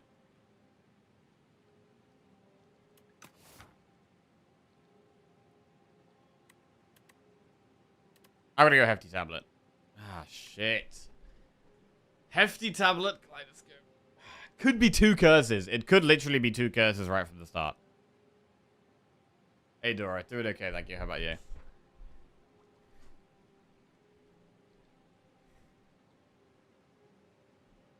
Let's go Kaleidoscope. Cinder, Storm, Poke. Okay. We can't take Poke. Cinder is fine. Cinder's a good early game card. Cinder does encourage going for elites. And Cinder is also good with Falling Star. Okay. Other options. Grave Blast, Backflip, Tear Asunder. I mean, Backflip is great. I don't think Tear Asunder helps that much. I think it's hard to use. So, it's an easy Backflip Sunder. It's an easy choice there. These are definitely the best early game cards.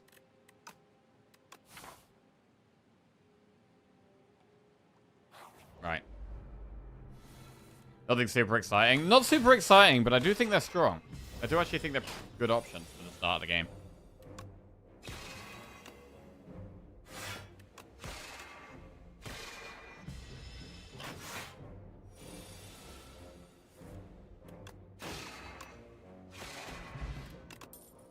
Orbit, Convergence, Solar Strike.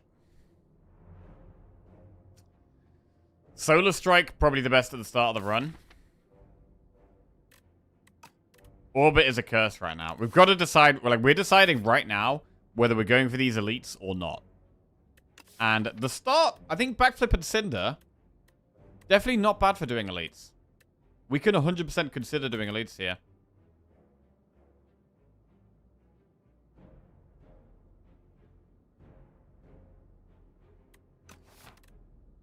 The only one that's good in the early game is Solar Strike.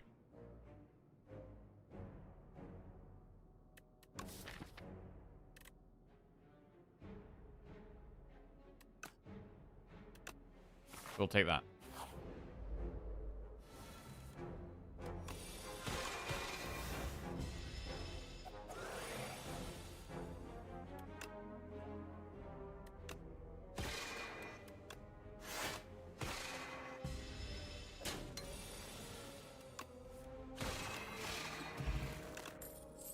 Stardust, Glitterstream, Reflect. Glitterstream's good in the early game. We have added another star card. With the Solar Strike, it possibly makes Reflect pickable. I think we can take Reflect here. Reflect is in.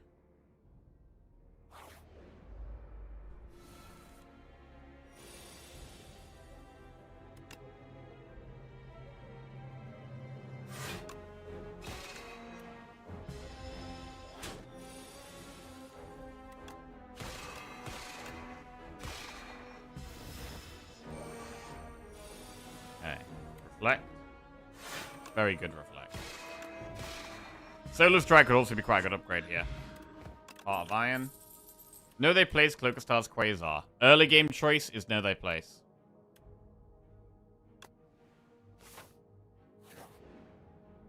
Procure one random potion or remove a card from your deck and add Guilty. I love removing cards, but right now, when we know we're taking this aggressive path with 3 elites, it could just be the potion.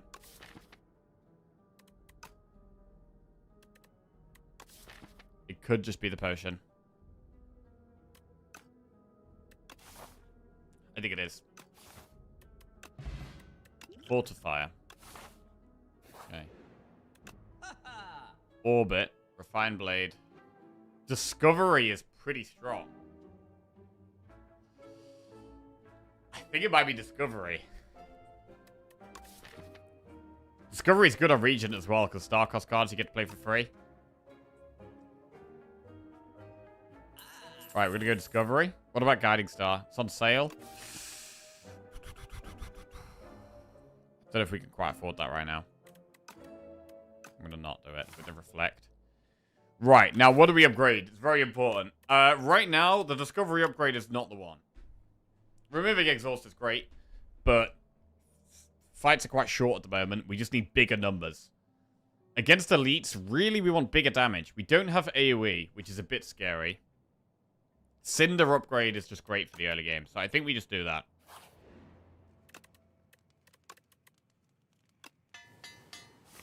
Just bigger numbers. Helps if we can get it vulnerable as well. Okay, this guy's kind of scary to get. Discovery.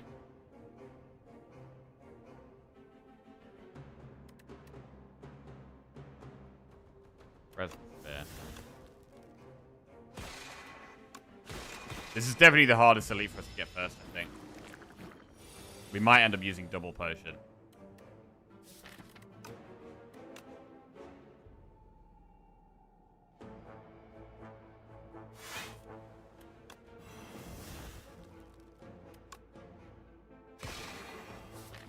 The Cinder definitely pops it next turn. So we don't need to do any more strikes or anything.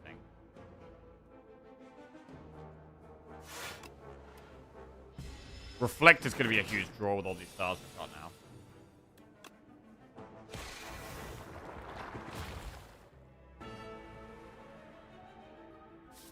So Cinder kills anyone. Grez's Beard is 14.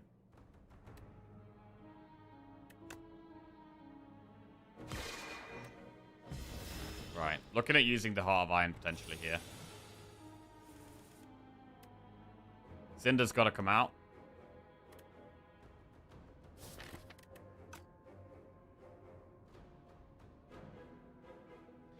Falling Star, I mean... We could just cinder the third one. With Falling Star, we go down to 2 stars. Which does mean we won't be able to play Reflect and Crescent Spear. And Reflect feels incredibly good to play. More important than Falling Star. So I think it might be Cinder Defend. Maybe don't even play Heart of Iron. How do we play Heart of Iron?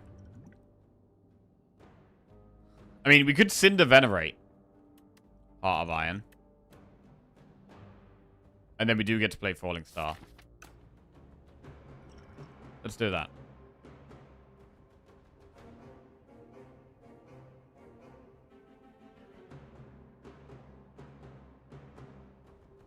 This allows us to play Falling Star.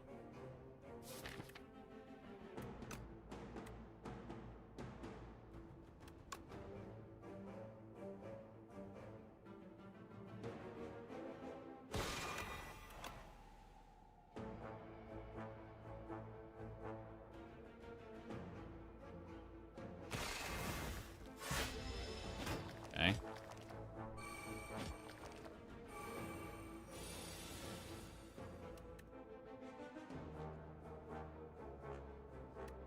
Crescent Spear kills the second one.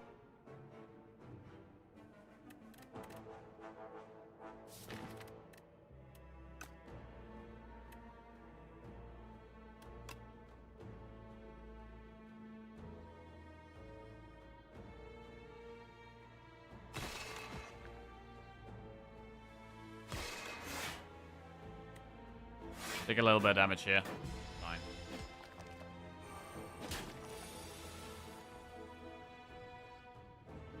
Reflect would kill that, but it does cost stars. We play it, though, because otherwise we're taking the infection damage. Actually, we're not taking the infection damage, right? Because we have plating. I mean, we're definitely going to solo strike that dude.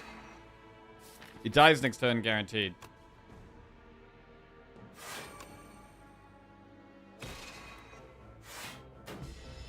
Pretty good elite fight. Use the 1 potion.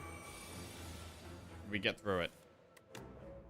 Good. To get through that with no AoE is quite nice there. Lantern. Lantern makes it much better to draw like Backflip turn 1, Cinder turn 1, these more expensive cards. Spectrum Shift, Stardust, or Convergence. X-Men 97 is just one of the best shows on television. Full stop. Cartoon or whatever. It's excellent.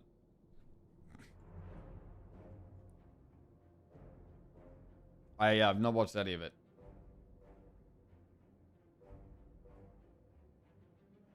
Is it as good as Invincible?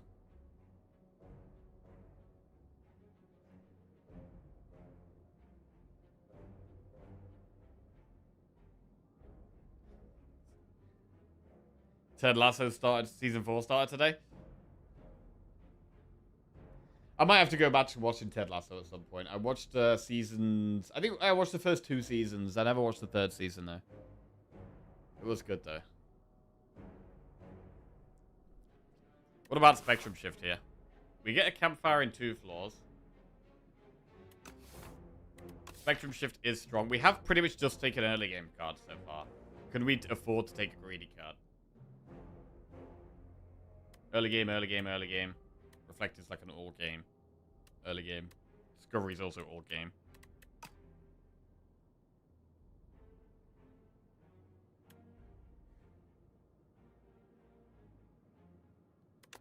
I'm gonna take it. It's a bit of a curse till we upgrade it though. Reflect gotta come out here. We can't reflect and Falling Star. These guys are scary.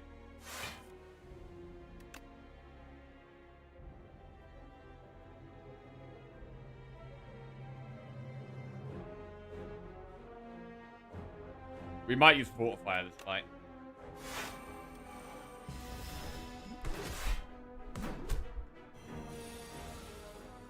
The Gambit.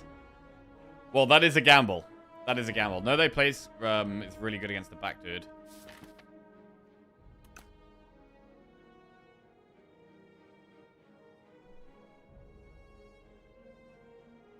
See what we can get from Discovery.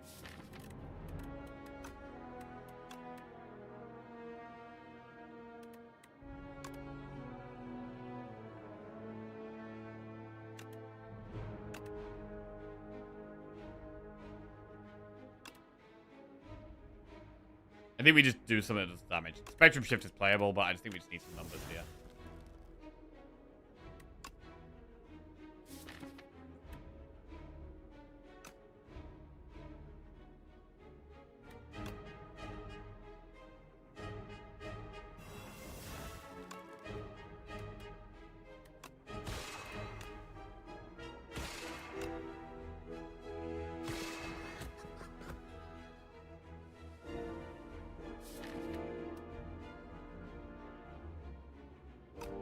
I mean, could we play the Gambit because we have Fortifier?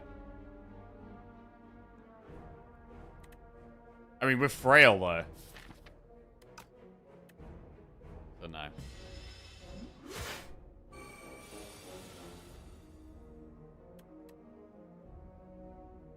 Oh, man. I think we got to jackpot the big dude. Although, actually, the little dude does more damage. So we could jackpot the little dude.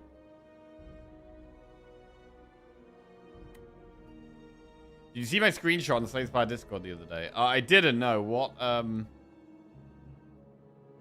was it? Let me go have a look.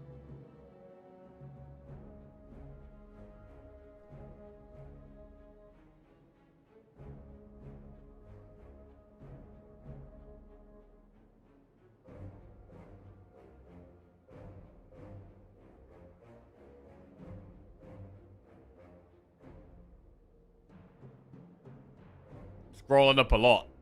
What am I looking for here? Oh. Look, is it the grand finales? Quad grand finale? Saki81 just subscribed.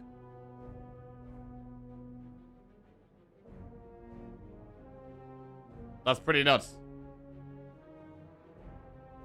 4 grand finales. What a beautiful sight. Absolutely beautiful. That's crazy. How did you get 4? Nightmare, I guess? Is it Nightmare? Grand Finale Pyramid Nightmare. Hey, nice. Yo, Saki81. Welcome to the Jackoff. Thank you very much. Cheers, mate. Right, I think we do have to jackpot here. We could get Big Bang, the blocks. Most other things cost stars, though, I think. Big Bang! Now we can block. Well, we could only block 3. Unless we fortified it.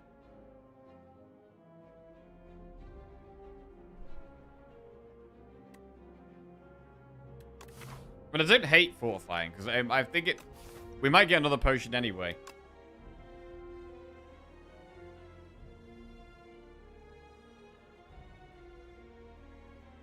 Or Solar Strike Particle Ball. That's also a play.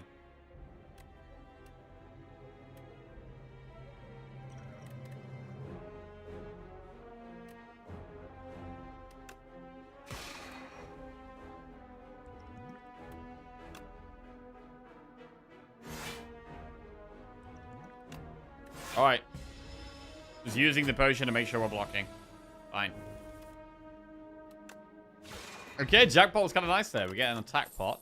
No, they place Guiding Star, Crush Under. So we're a little bit light on stars, just because Reflect is so expensive. So we could definitely do with upgrading Solar Strike. I do like the Spectrum Shift upgrade, though. I don't think we can take Guiding Star right now. We could take a second Know Thy Place. We willed, I think. I think we're going to take a second Know Thy. What about Crush Under? I mean, we've had the AoE enemy, though. We have just had the AoE enemy. Elite. So I'm going to take Know Thy Place. We get Letter Opener.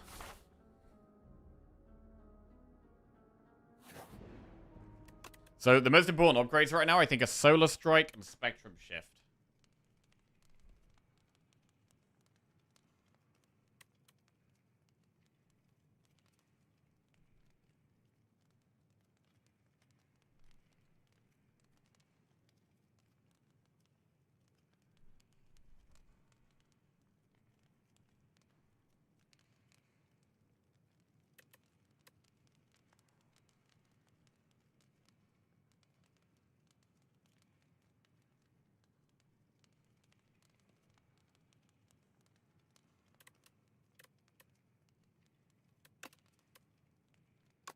We go Solar Strike. I just feel like with Spectrum Shift, it's like... It's more for the longer fights. With the elites, we do actually need to kill them both quite quickly.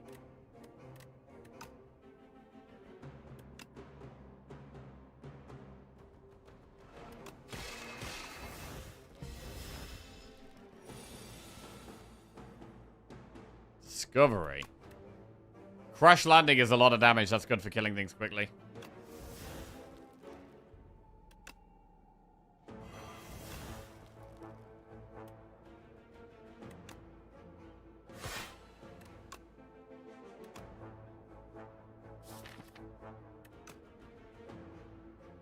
Do we need to attack pot?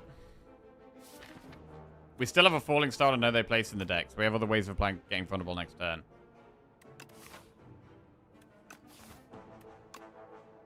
We are doing a lot of damage here. Over 50 damage.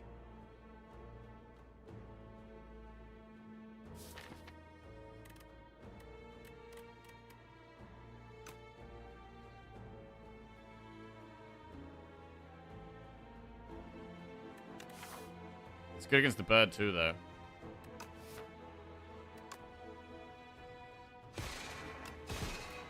Alright.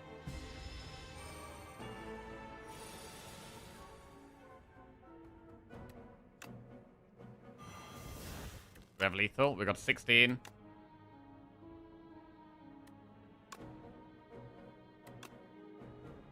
think this is lethal, right?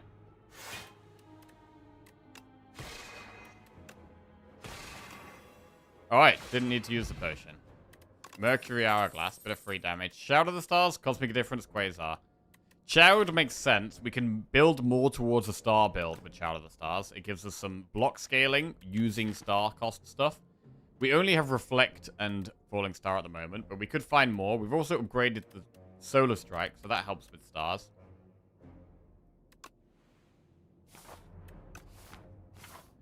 I do think the upgrade is now Spectrum Shift, though. Makes it a lot more playable. Alright, gives us an extra card every single turn. And we will do the next elite. Reflect turn 1. Very playable here.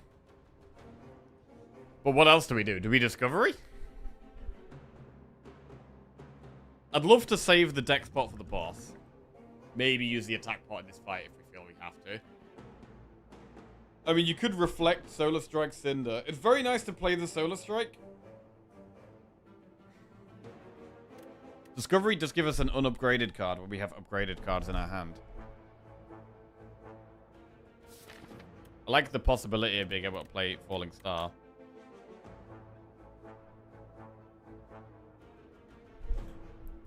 Loving the Lantern so far.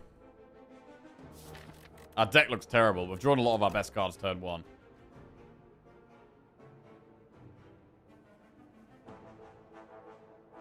In Slay the Spire 1, what's the best character? Watcher is the strongest character. Best designed character. I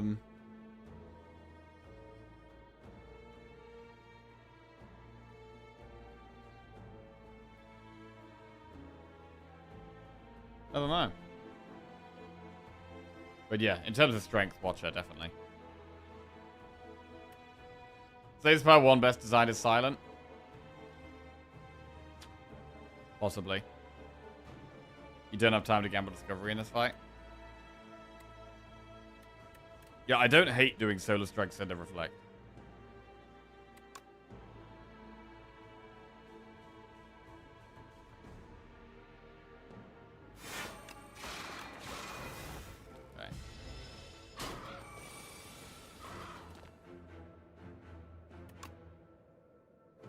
Backflip.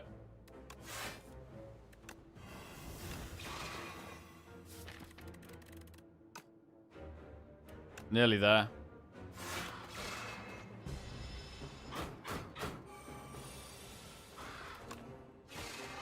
Very good. Lasting Candy. Every other combat, your card rewards gain an additional power. Crescent Spear spoils the battle Celestial Might. Crescent Spear is okay. I don't think we need it here. I don't think it helps much. And I'm not going to take the others right now.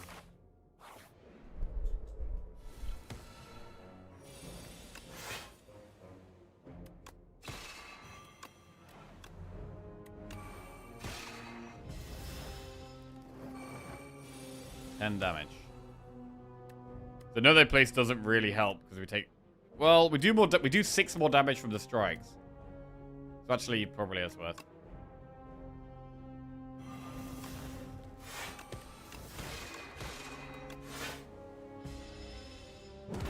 $17 damage. Big Cinder. Yeah, this works. Right.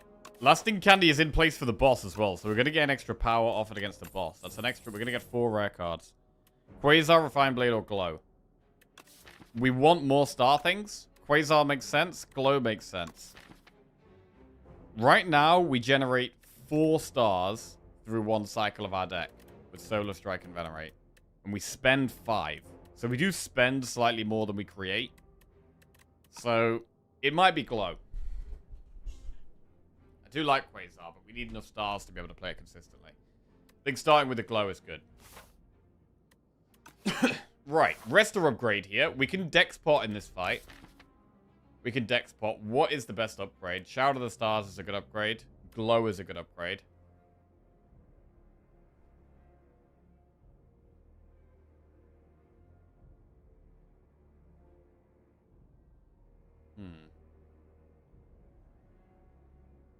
I mean, I actually like the backflip upgrade. Backflip upgrade doesn't look as nice when you're playing silent because you got neutralized survivor, etc. But on other characters, upgrading backflip seems really nice.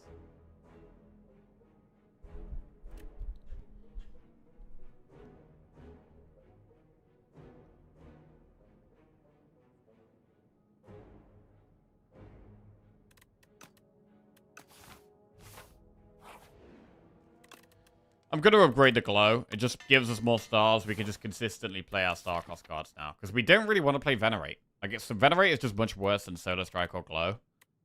Like, Solar Strike and Glow both gain 2 stars and do something else. Venerate is just 2 stars, nothing else. So I want to be playing Solar Strike. I want to be playing Glow. I don't want to be playing Venerate, really.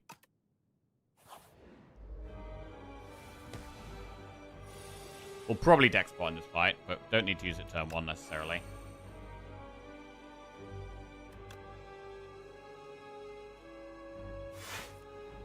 I mean, Cinder's quite good. Most of this stuff in our hand is pretty good to get rid of, so I'm quite happy to Cinder here.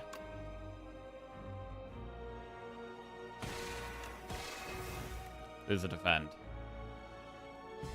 Okay. Reflect is great. Discovery is great. Genesis, Arsenal, Guard. Start your turn, gains 2 stars. But if you create a card, gain 1 strength. I mean, we do have Spectrum Shift. We haven't played it yet.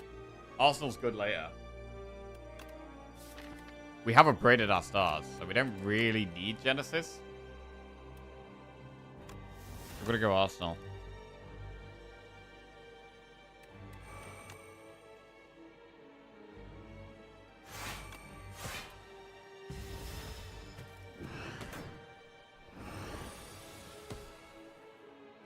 That's not a great hand. We might want to attack pot this turn. I'm going to do it. These aren't great either.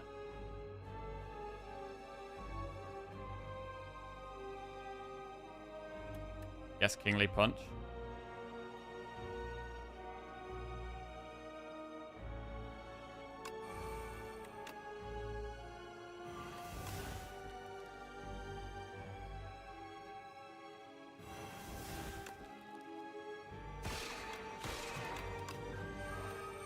Yeah, we now get 1 strength every turn and create a random card every turn. Pretty good. Glow we need to play in case we draw Reflect.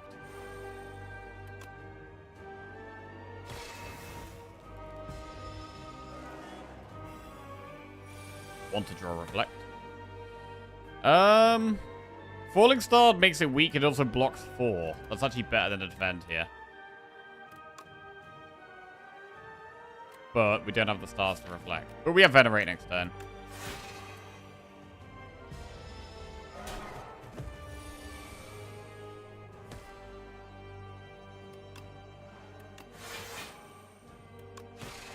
Cool. How are the runs going today? Good morning, Aod. Pretty good. We've only had 1 run so far. It was a nice, clean, silent run. win. And now trying it with Regent. Splash. Body Slam. Oh, wait, Gunk up. We got 10 times 3 damage there. It's huge. It's a big lethal. Good fight.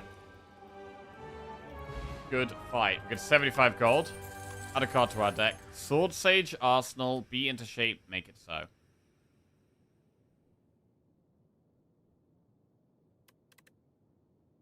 What about Arsenal? In terms of creating cards, we do have Spectrum Shift and Discovery. We do have 2 card creating cards. And the problem I have with Arsenal is I actually don't like getting it upgraded. I feel like when it's in my starting hand, we just take loads of energy all the time. Take loads of damage. Maybe that's slightly less the case with Lantern. But I think we need quite high block totals. We also possibly want to actually upgrade Discovery with Arsenal. So we are a star build. And with Shout of the Stars, we do want to focus on stars, but we're doing stars and creation. And I think we're just accepting that we're doing both here. We're doing both. Stars and creation. Electric Shrimp, Sandcastle, or Touch of a Robas. Upgrade 6 random cards. Start with 6 stars instead of 3. Or imbue a skill.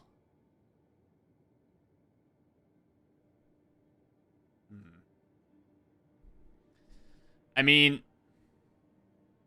having Arsenal in our starting hand and playing Arsenal turn 1 is definitely easier if we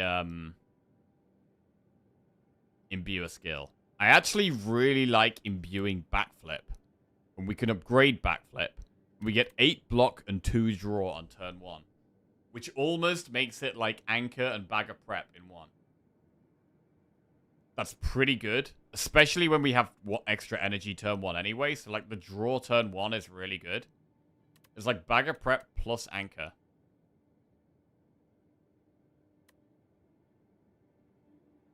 Imbue Glow. Glow is also good, but I really like the block. I really want block turn 1.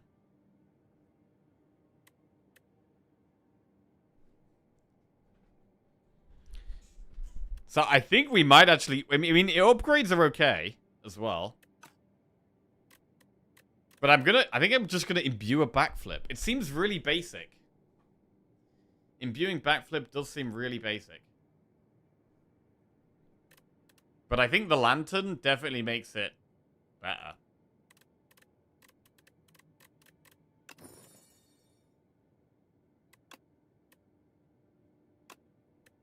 Okay. So it's kind of like Bag of Prep. And at the moment, half an Anchor. But we could upgrade it as well. And now we can definitely... Like, I'm much more comfortable upgrading Arsenal now as well. Way more comfortable upgrading Arsenal. We would definitely want campfires. We want a shop. I mean, we could do this path.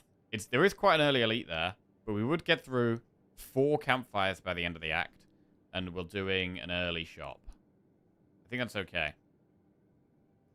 There's a safer path where we go like this way. Don't want to do that.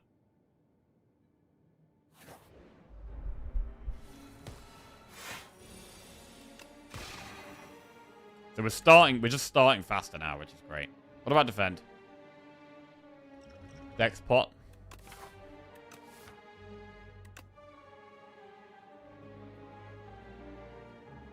I'm not going to use it here.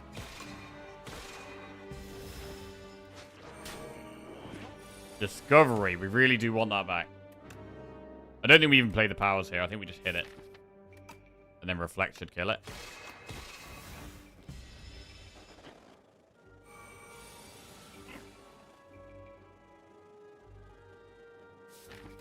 God.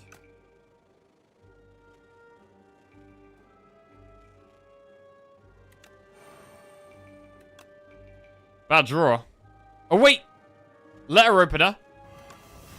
Huge letter opener. Oh my god, it's an amazing letter opener.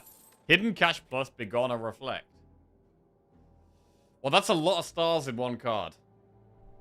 Reflect is great, though. We do already have a Reflect.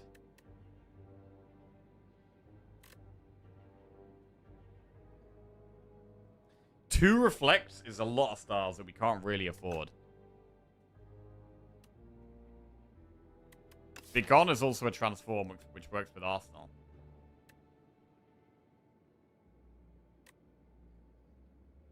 But I think we should probably take the upgraded card. I think we just take the upgraded card that gives us loads of stars. Okay, so our stars are much stronger now. And now we're much happier taking another card that costs stars. Furnace, Refined Blade, Lizard Tail, Supermassive. It's not the best shop. I mean, I'm even considering Wing Charm here.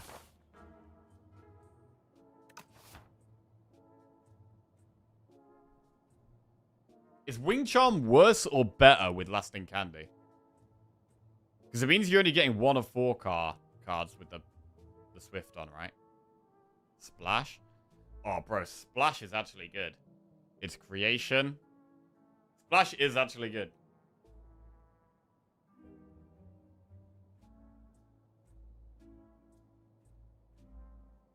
I mean, Supermassive is creation, but, I mean, it's benefits from creation, but we've already got Arsenal. I feel like when you've got Arsenal, you don't really need Supermassive. Like, Arsenal is already the scaling.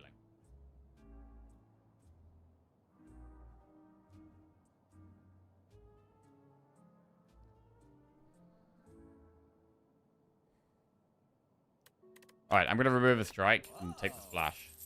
Okay, Discovery and Splash. This could be quite a fun deck. I really want to upgrade Backflip for 3 more block turn 1 every single fight. And Arsenal, so we get this off turn 1 every single fight. I'm going to save the rest of our gold. Supermassive does kind of make sense.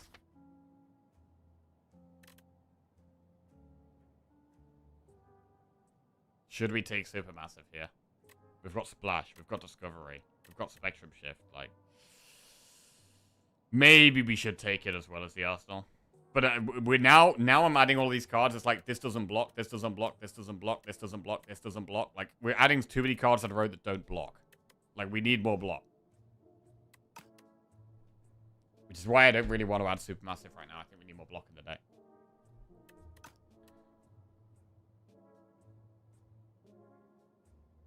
I'm going to move on. Save some gold.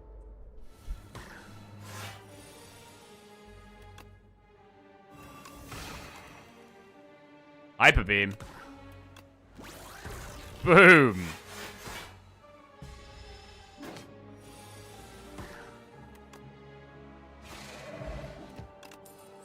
Orbit, Bulwark Plus, Radiate, Know Thy Place. Man. I love Orbit. But Bulwark is upgraded. And we've just been saying about how we want block. It's probably Bulwark. Like, I really want to take Orbit. But it's got to be Bulwark, yeah. It's got to be Bulwark. It's a big block card. It's upgraded. It's also creation. And now we've got the sword as well. We're doing stars and creation and sword. Got all 3 region strategies going on here. We have a surprise shop, which we actually didn't want here. I've only got 99 gold. Quasar Gamma Blast. We have added hidden cash, right?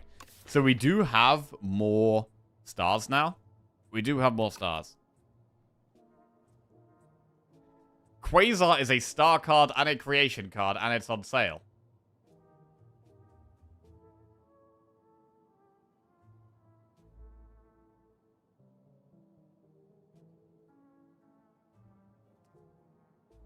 Omni slices some AoE. How do we do against Millipede? We could struggle. I do like the Quasar. I think we just buy the Quasar. We've got an enemy, then a campfire, then an elite. What's the next best upgrade? We were going to upgrade Arsenal, I think. It probably is Arsenal. We really want to upgrade Child of the Stars as well. I'm going to take Quasar. Oh, we want to upgrade Backflip too.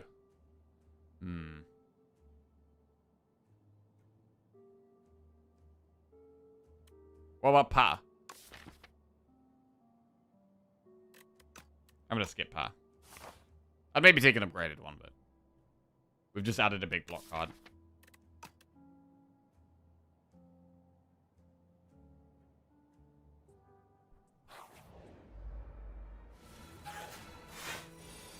Arsenal. Bulwark. Right, splash or hidden cache? We have 3 stars. I think it's probably hidden cache. Just it pretty much guarantees we have stars for the rest of the fight. We can play all that. We can play Reflect, we can play Quasar, we can play Falling Star. Right, that's not a great hand. I might deck spot here.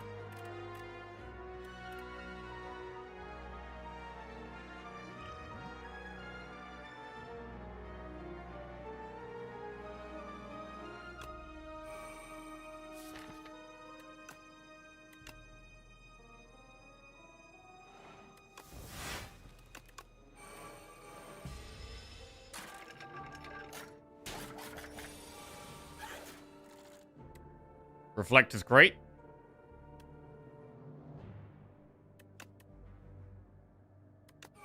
Kingly Kick.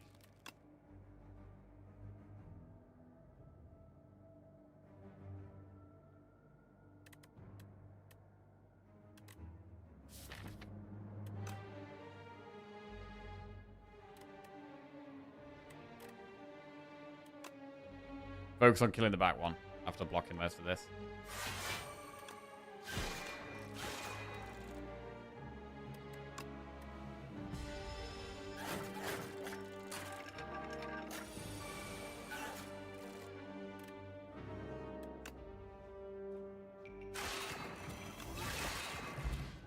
Block Potion. Conqueror plus, Crescent Spear plus, Crush Under. Crescent Spear is upgraded. In terms of star cards, we have 1, 2, 3. This would be the 4th. So it would do 20 damage for 1 energy. And it would cost a star. I don't think I do want it. When we've got the Cash, Splash, and Discovery, these cards kind of solve that purpose. Crush Under is okay, but I think we need to upgrade it in this next campfire to justify taking it at this point. And I think I want to upgrade Arsenal now. So we're going to go here. We're going to upgrade Arsenal. Arsenal is now always in our starting hand. We have a bit of block and draw turn 1, which helps us out with playing it.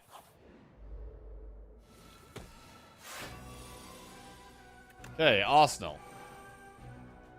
Could block pot turn 1. Splash. Refract. Alright. Right, do we strength pot or block pot here? Do we both? We could use both potions in this fight.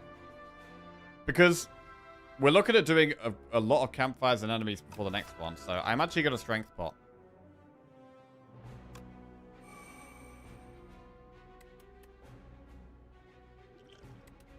And I think we're going to block pot too.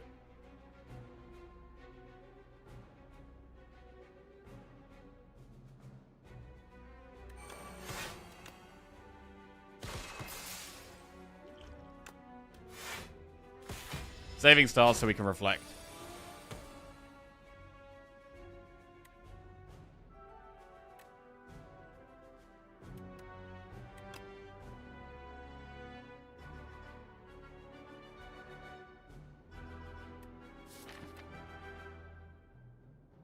At the moment, we can't Falling Star when we draw it. If we reflect Bulwark, that is. I mean, we could Bulwark Solar Strike as a play. We didn't have to Reflect. Reflect doesn't really achieve that much.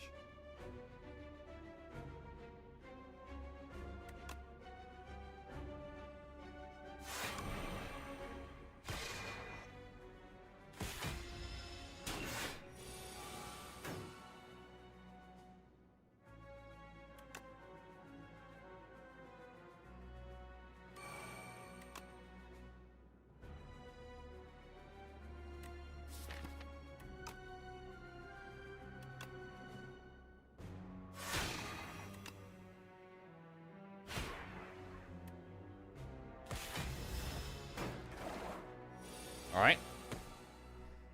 Cinder does 31. Strike does 13. So I think with no their place, that's lethal. Alright, not too bad. Not too bad. Kill the elite. We get Eternal Feather. That's such a good one to get. We've got 2 campfires coming up. That's going to be some really good free heals. Makes it way easier to get upgrades. Lunar Blast, Hegemony, Shout of the Stars, Pale Blue Dot. We could take a second Shout of the Stars, focus on upgrading them, and then focus on more, focus on this being our block scaling.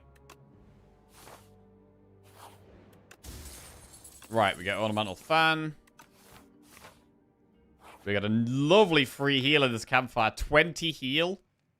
And we want to upgrade the powers, I think. We'll upgrade Shout of the Stars.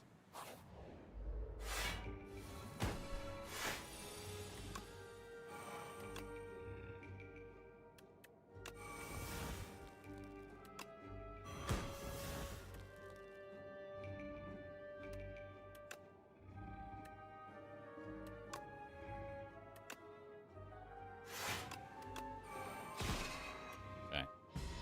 Didn't manage to block that. Should be okay there. Splash. Echoing Slash.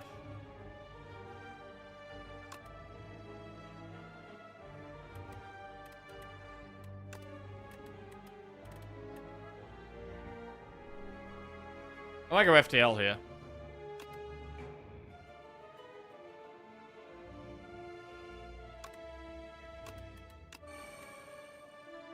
Let's see.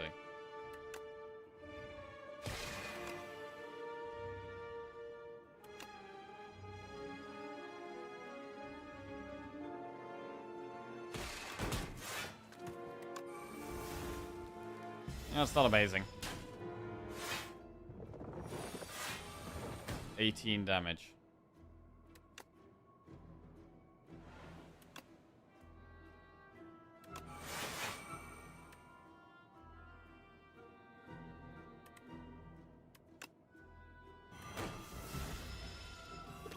Just blocking the letter open there, 5 damage. No block this turn. So these are the concerning turns where we're just not really drawing any block. So I think we do need slightly more block in the deck still. And I'm going to use Snecker Oil here.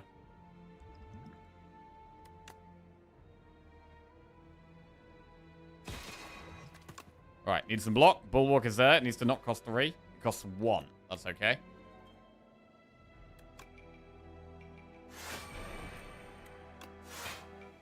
Alright, actually a really good Snecko, to be fair.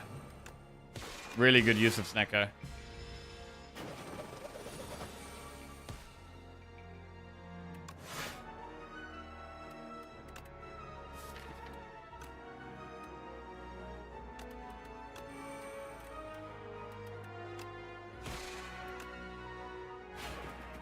BL dies. Cloak of Stars, Solar Strike, War and War. A Cloak of Stars is okay. We'll take a Cloak of Stars. We do want slightly more block. Right, what do we upgrade?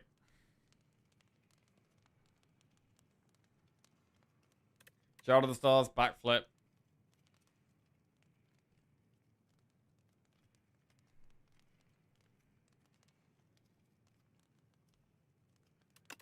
Splash. Splash gets us an upgraded attack. Don't know if we need that. Why not Discovery? Because it's just very slow. Like, these fights go short. It's very rarely the fight ends before we shuffle through our deck. So upgrading Discovery actually does nothing. All it does is remove the exhaust. We don't draw it twice at the moment, even if we didn't have exhaust on it.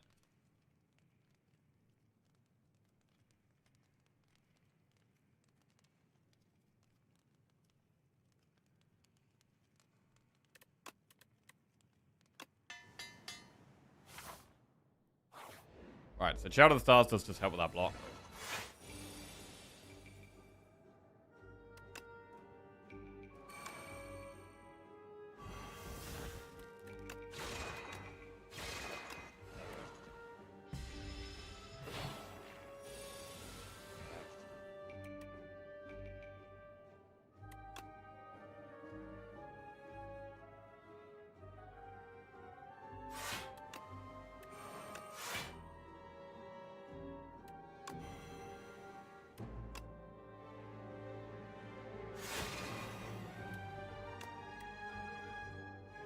I guess Resonance.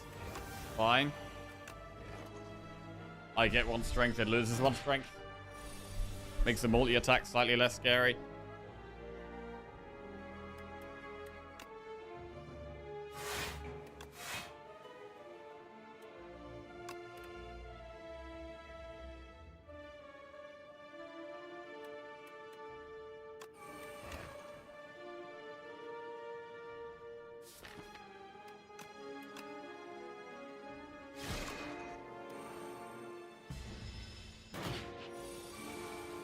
Seven times 3. I mean, it's a very good shackles, but I mean, we kind of do block it. Reflect next turn. We kind of need the stars to play reflect, so we probably should hidden cash here. We will shackles.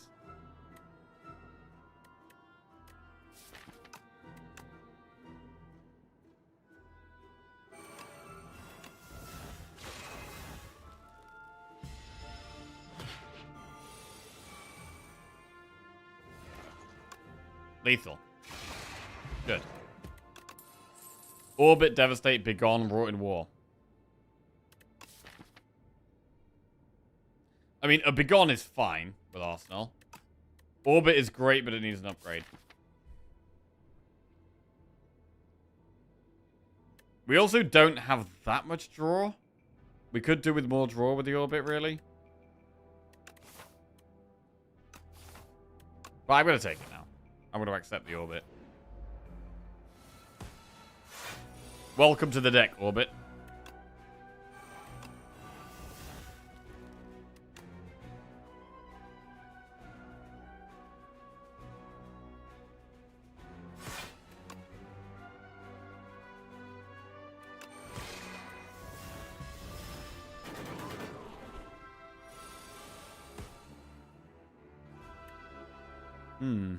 Quasar. Could do with some block here. Production's fine, actually. Let's just play all our cards.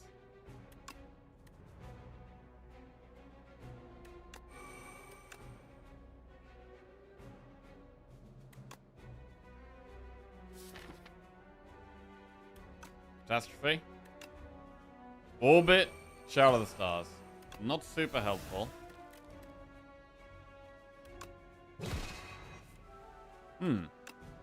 Take a bit of damage here. Panache!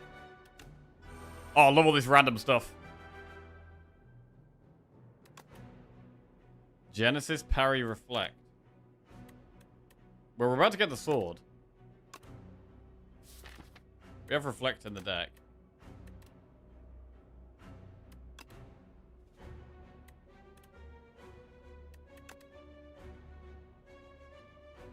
If we do Bulwark, Child of the Stars.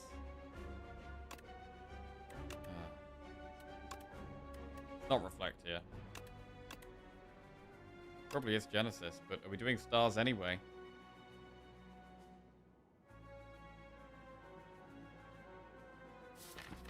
Actually, don't think it is Child of the Stars. Hidden Cash is better because it allows us to reflect. I think it's actually Parry.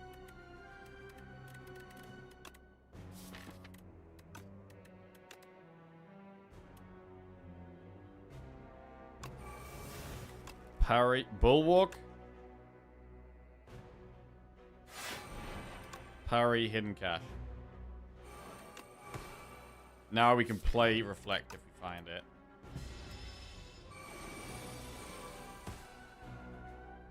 Alright. Discovery.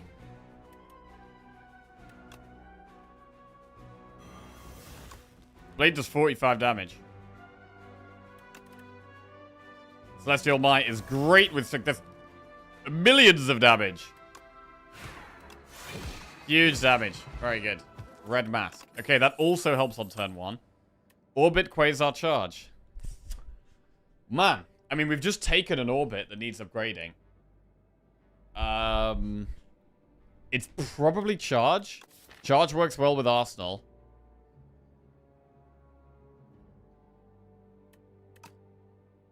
Quasar's kind of nice. I do like the Quasar. But I think we take the Charge. And then we're going to upgrade the Orbit we've got in the deck. Okay. Deck is feeling quite balanced. Feeling quite balanced. Ooh, charge turn 1 is big here. Arsenal, Spectrum Shift, charge immediately gives us 2 strength as well.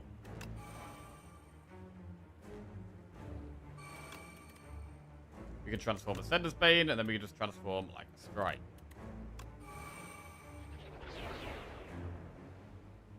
Do we want to play Quasar? It does stop us from playing Reflect if we draw it next turn. Maybe we shouldn't this turn.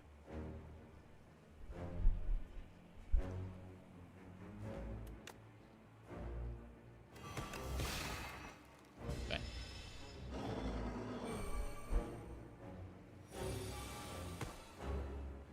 Okay, did get the Reflect. We do have Glow though.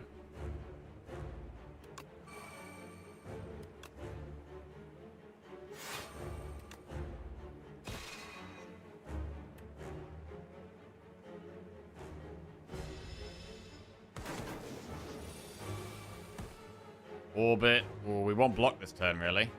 We also want to start using Frantic.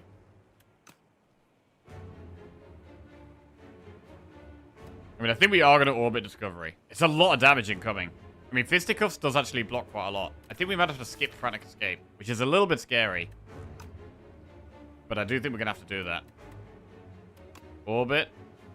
Discovery. Spectrum Shift really speeds us up. Dying Star saves us health. Do we want speed or save health?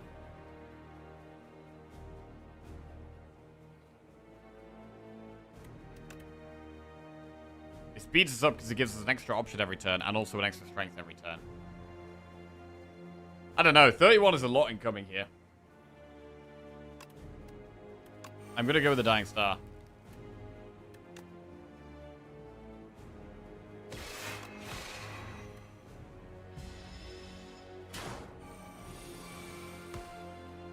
Right, gotta start thinking about these Frantics.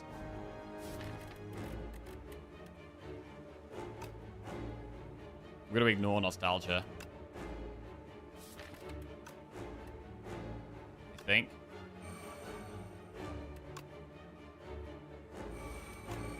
Play Venerate here.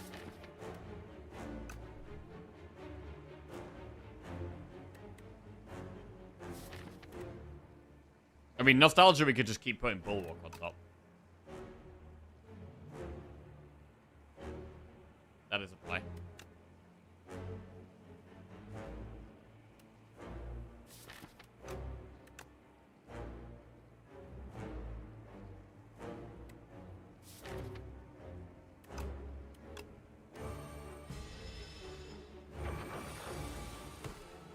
Jackpot on top or Bulwark on top. It's probably Bulwark.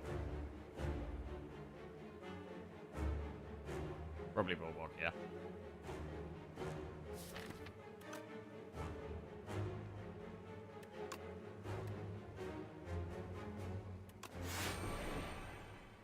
Right, I want to play Shadow of the Stars and Splash here, really. Splash, Misery, Molten Fist, Fear.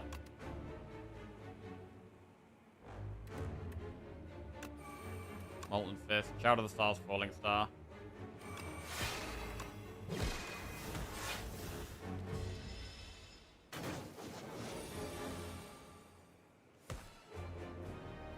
I mean, I guess the problem with putting the Bulwark on top is it does make it slightly harder to draw these Frantics.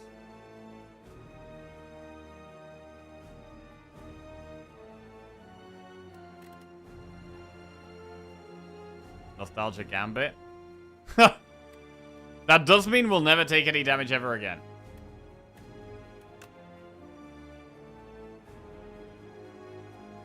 We could also put the sword on top, which does quite a lot of damage.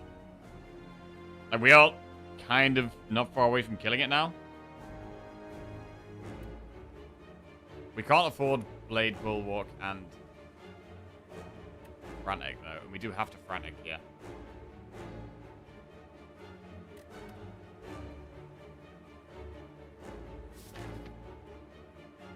I mean, there's only 5 Frantics in the deck. The Nostalgia's a little bit scary, you know.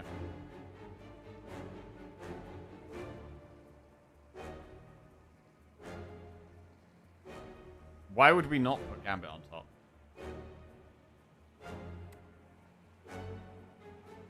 kind of crazy.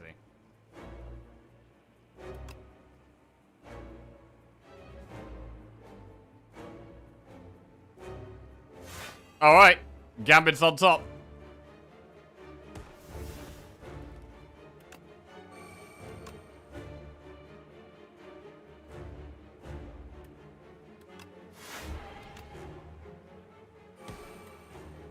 We just play Gambit every turn. Gambit goes on top.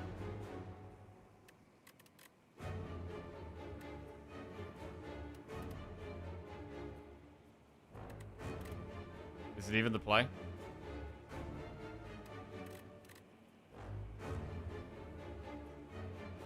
I mean, if we don't draw Frantic Escape next turn, we do die.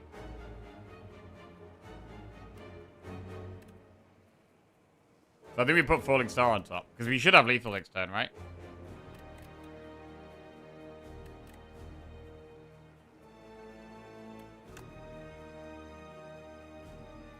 Or this turn. Do we have it this turn?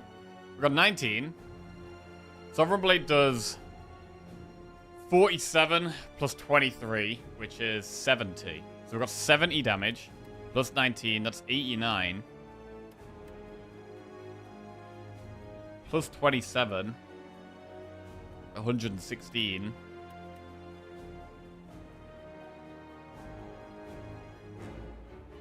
Maybe we have lethal right now.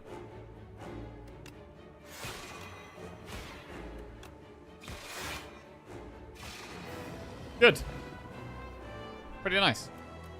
75 gold, add a card to our deck. Heirloom Hammer, Dying Star, Bundle of Joy, Genesis. Hammer gives us an extra sword, which we don't love in this deck. We don't love that in this deck.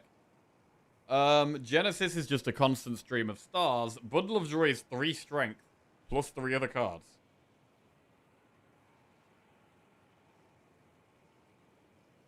The Bundle of Joy is good when we have Arsenal always in our starting hand. We do have... Like, Genesis is kind of nice, but... I think I like Bundle of Joy.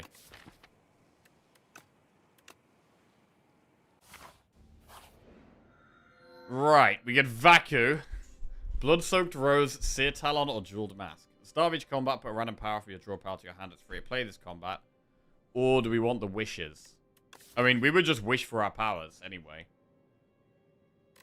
I guess the problem is that Jeweled Mask can hit Arsenal, which is really bad, right?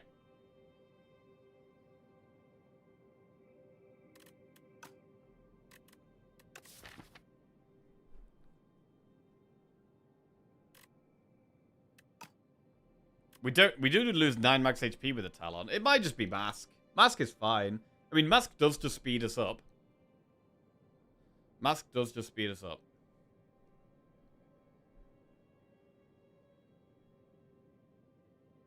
It won't hurt to Mask Arsenal. No, it's not that bad. We'd much rather it hit something else, though. Because it's all about just getting our powers in play. Which is what the Wishes helps us do. The Wishes does help us with that.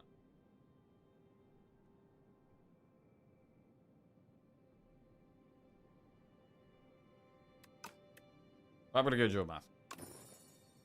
Amazing if it hits Orbit, or Spectrum Shift, or Shout of the Stars, which we have 2 of. I mean, we have, what, 1, 2, 3, 4, 5. So at the moment, there's only a 20% chance it hits Arsenal. And we should have another power or 2 by the end of the run, so we should get it even lower than that. We definitely want to see a shop. We could go this Campfire shop there into Campfire and then just do 1 Elite. I think that's okay. I think 1 Elite is fine here. I don't think we need to do some super aggressive path. Question of the day. Mechanic-wise, Slay the Spire 2, Defect, probably the best. But Regent is still my favorite. Silent second. Slay the Spire 1 Watcher is worst.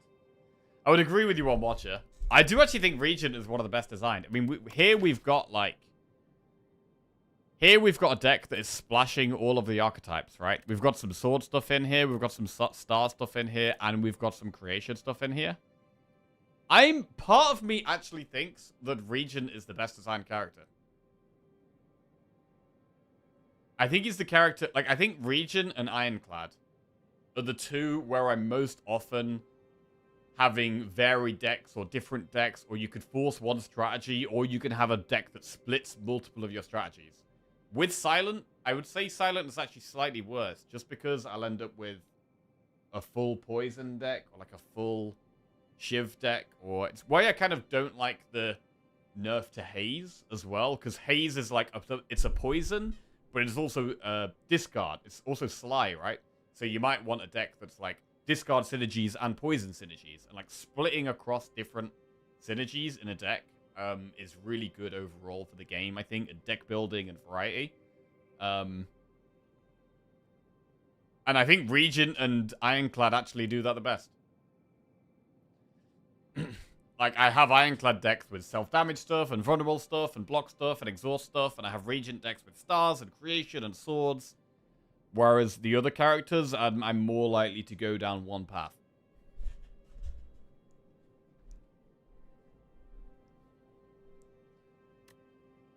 Yeah, we're gonna take this path.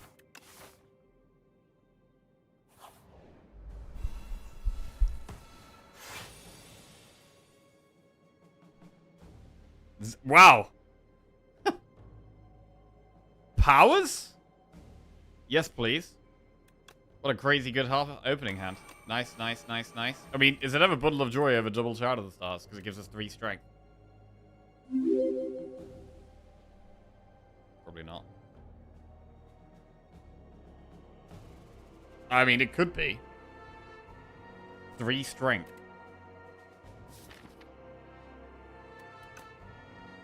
I'm gonna do it. I'm gonna get a move on. The Gambit. Yo, Crimson Blur. Thank you very much for the raid, mate. Hope you had a good stream. Appreciate it. Know they place. Shout of the Stars, Falling Star. What about Hatchet? With all this strength. I do kind of just want to go aggressive.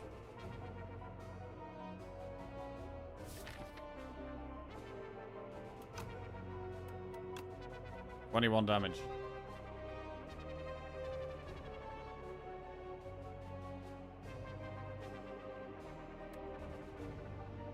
Discovery's more strength. It is.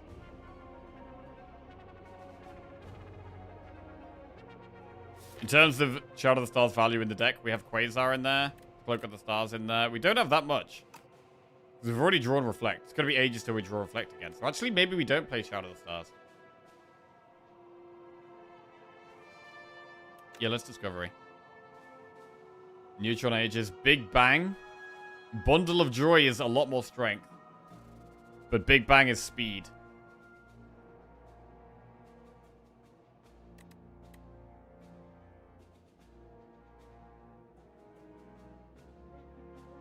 I mean, Big Bang is still creating the sword. To Big Bang. Oh, we drew past Bulwark. That's not great.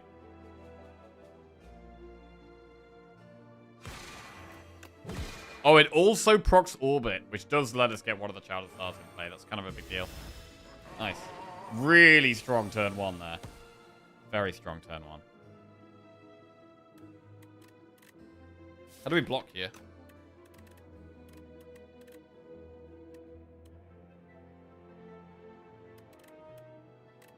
Defender's like the only block.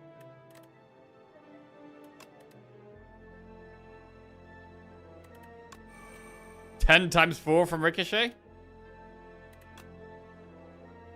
Huge damage.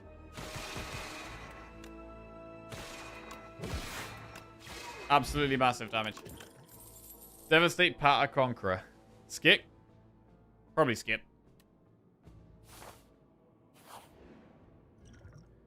Okay.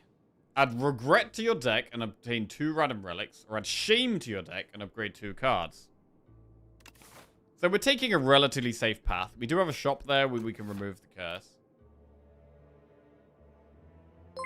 I am concerned about our block. I think we go with the relics. Matt Monkey just resubscribed for 76 months. Matt Monkey, welcome on to the Jackos, my man. Thank you very much, bro. We're going to go 2 random relics. We get Pear and Festive Popper. Right, so max HP. Little bit of damage. Popper good for this fight. Ooh.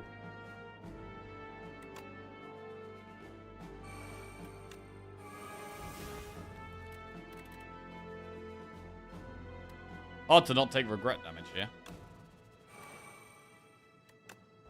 Mind Blast does just pop one.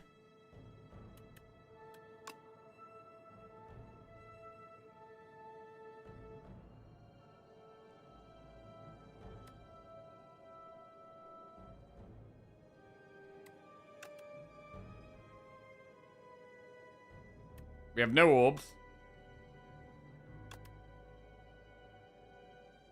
Terra Thunder doesn't do anything, so I guess we just sculpt the regret.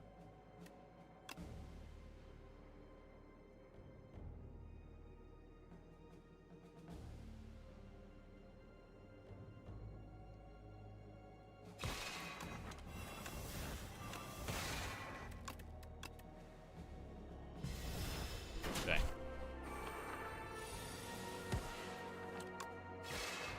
Cindered away. Shout of the Stars, Black Hole, Gamma Blast, Hegemony. I mean, how many Shout of the Stars is too many? I do really like Gamma Blast. With 2 Shout of the Stars in the deck already, Gamma Blast is worth considering.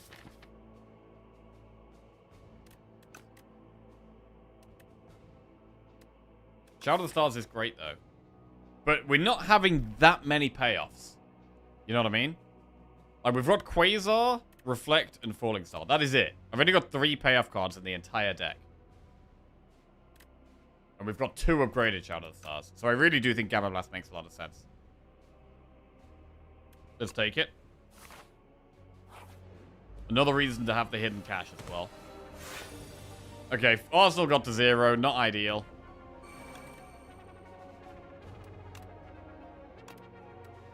Black Hole.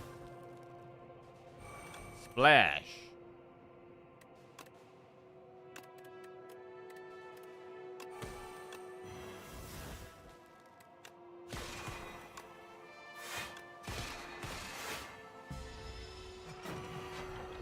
Place to do. It's not a good draw.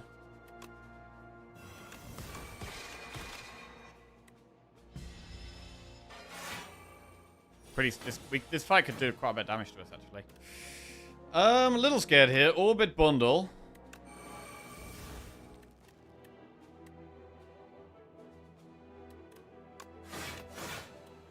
Yeah, that's rough. Gotta get this regret out of the deck. Double Child of the Stars makes Gamma Blast very, very nice. Very nice Gamma Blast.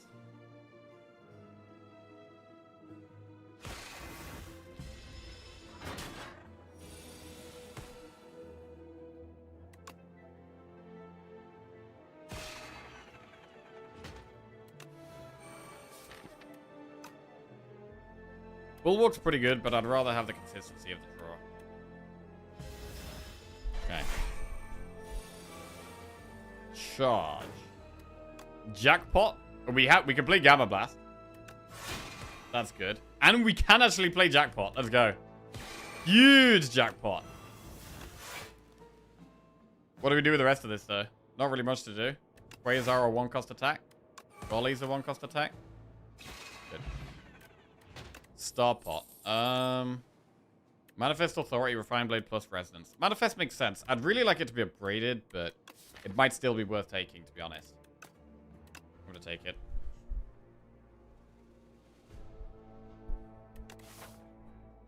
We do have one more enemy. I mean, the event was an enemy, so it's not ideal. And then we do get a heal with the Eternal Feather. It's going to heal a lot as well.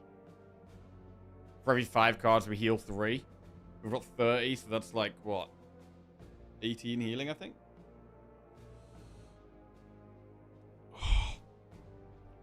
Pretty good.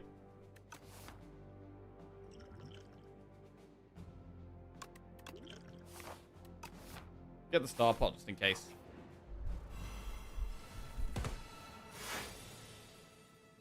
Orbit. Arsenal Shift. Bundle of Joy. Splash. Uproar or Thunder? It might be Uproar, actually. I think it's Uproar.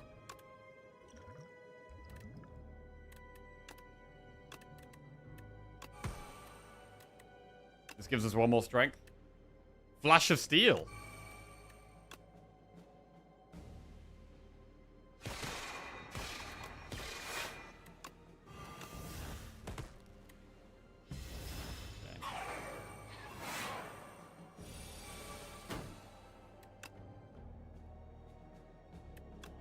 Right, we can just cinder that one. We need to block the rest somehow.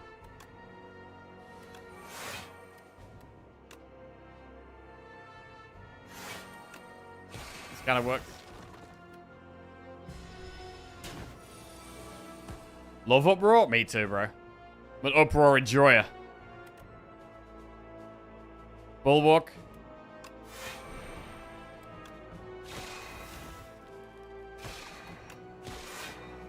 Should have lethal next turn with the sword.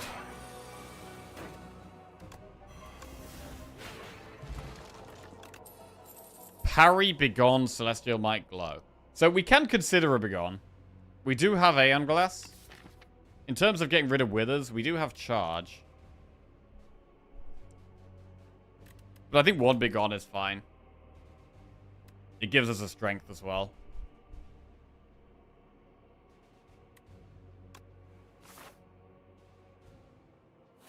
Right, Campfire. What's the most important upgrade? I did want to upgrade the backflip because it's blocked turn 1. I like upgrading the Discovery now. Like, Discovery is good for the bosses. It's a good upgrade for the bosses. Because we might... Like, playing it multiple times a fight is relevant.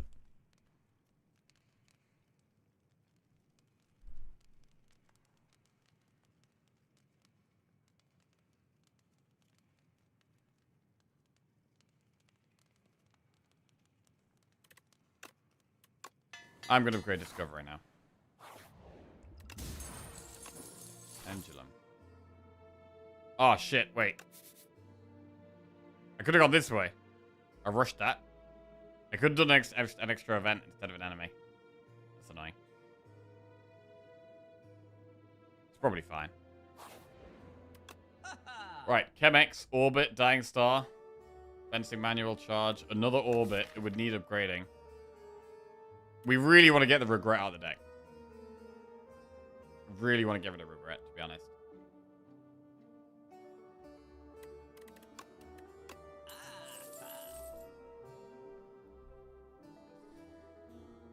Calamity. Calamity's kind of spicy. It is kind of spicy, bro. You can pull it with the mask. Supermassive scaling has to be nuts right now. Yeah, Supermassive is worth considering here. Supermassive is definitely worth considering. Orbit is also pretty good.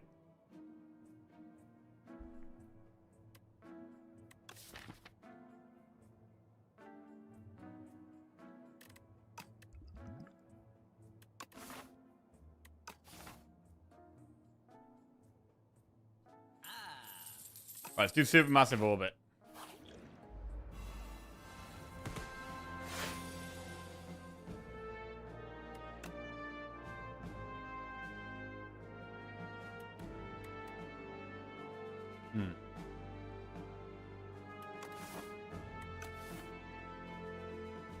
Probably worth taking some damage to get our powers in play here.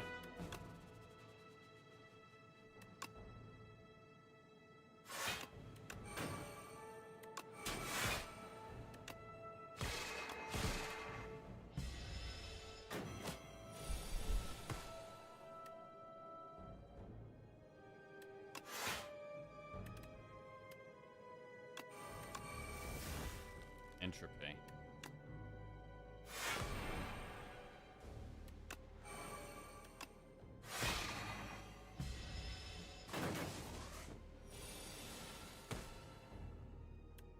Reflect. We can Venerate Reflect.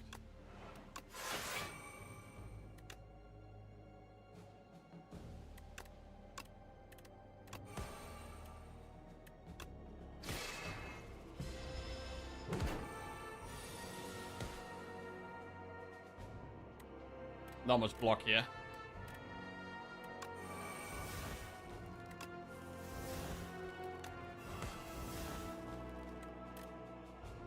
Double defenders to play, or we could splash. What a splash. Splash dash, or splash hyper beam. Hyper beam is 37 damage. Plus it's vulnerable, which means that's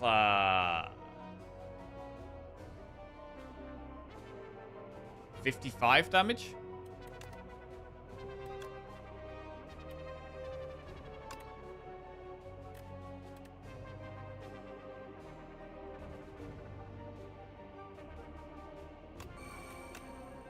$57 damage.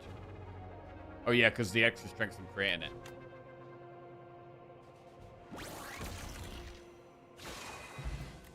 Entropic Brew. Gonna go with that over the strength pot. Skip those. Campfire. We'll upgrade the second orbit. Do an event. Draw 2 fewer cards at the start of each combat and raise your max HP by 20. Or lose 15 HP and upgrade 2 random cards. I don't want to draw less cards. I'm going to get the upgrades. Know thy place and Manifest Authority. Manifest is a pretty good upgrade there. How do we feel about doing an elite? I mean, we feel quite strong. And we do have Eternal Feather, which helps us heal even more in the campfire. If we need to rest an Eternal Feather, that's a big heal.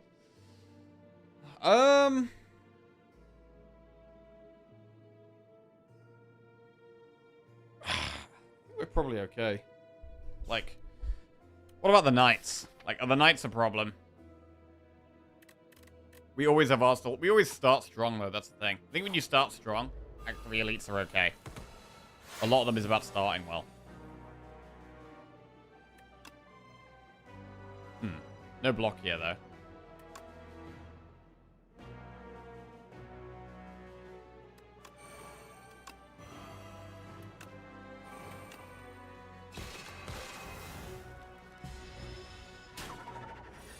It's not the best start.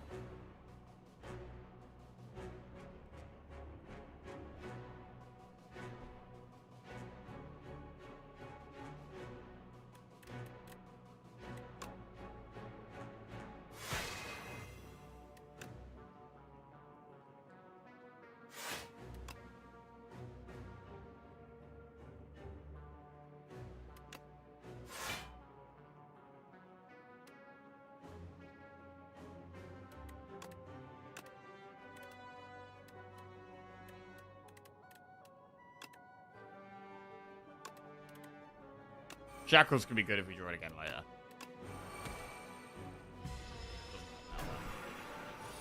34 damage.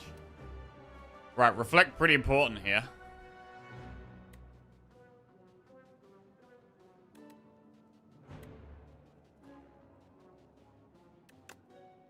Can we even play Orbit? Because we're going to do Shout of the Stars with Reflect. We probably should play Orbit here.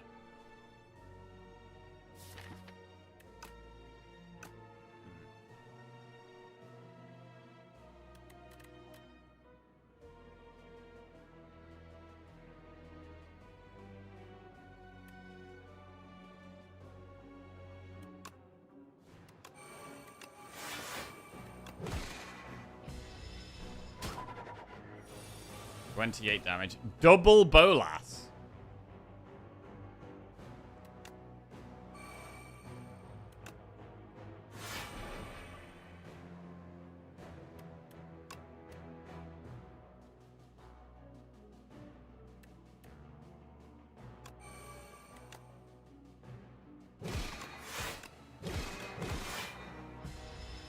I mean, the Bolas's are pretty good when we're getting so much strength.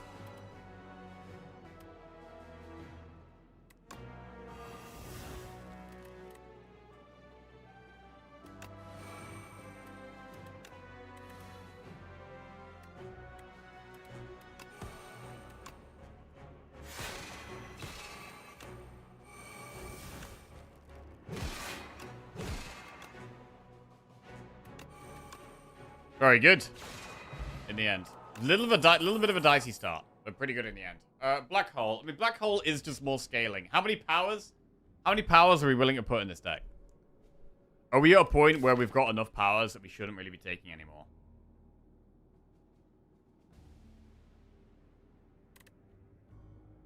Probably are. When we got the Arsenal, like, the Black Hole damage probably isn't enough to be that relevant. Especially when the Queen blocks a lot. I'm gonna skip. I think we might rest here. 13 healing versus upgrading what? I mean, what would we upgrade? We'd upgrade the backflip, right? Which is only 3 block at the start of each fight. So we should rest. Right, we've got 2 potions. Do we use them both, fight 1? Charge in our starting hand.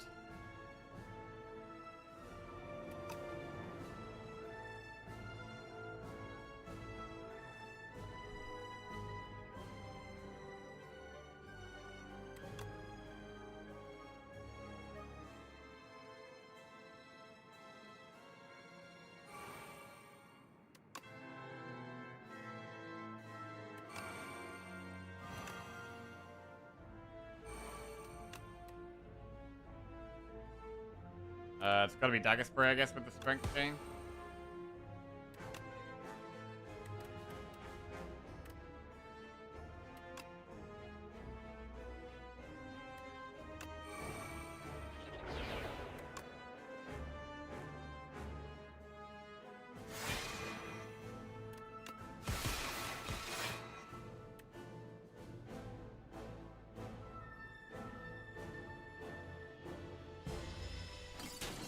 Fight ever more difficult for us.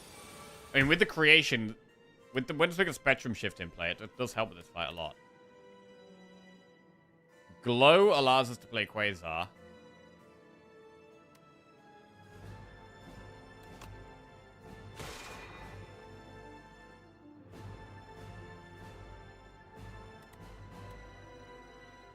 So does Hidden Cash, though. We get a lot more stars with Hidden Cash. So we're going to do Hidden Cash, Quasar. Jack of all trades, Entropy, Rend. Rend is a transform every single turn. Jack of all trades is an extra option right now.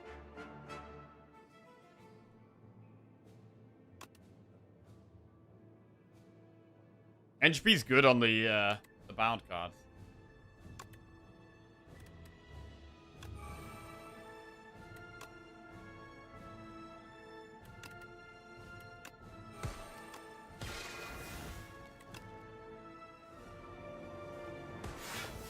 Right, Entropy or defend. Phlegm box 5.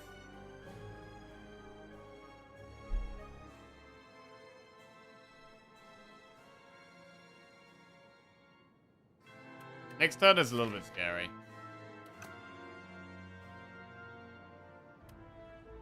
I'm gonna go Entropy.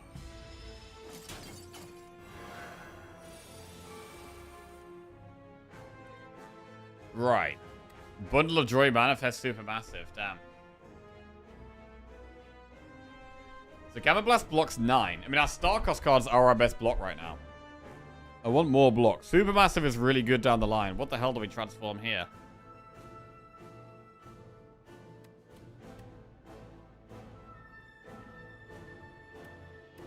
We could transform Venerate.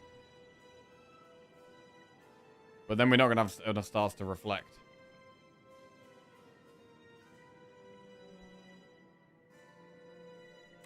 I mean, could we kill this here? I don't think Supermassive is too far from killing that.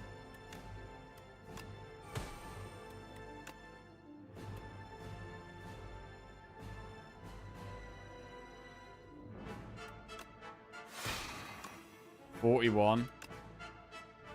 Yeah, we actually kill it. We've still got quite a few powers to play. We haven't played any Orbits or another Child of the Stars. So that's a little scary.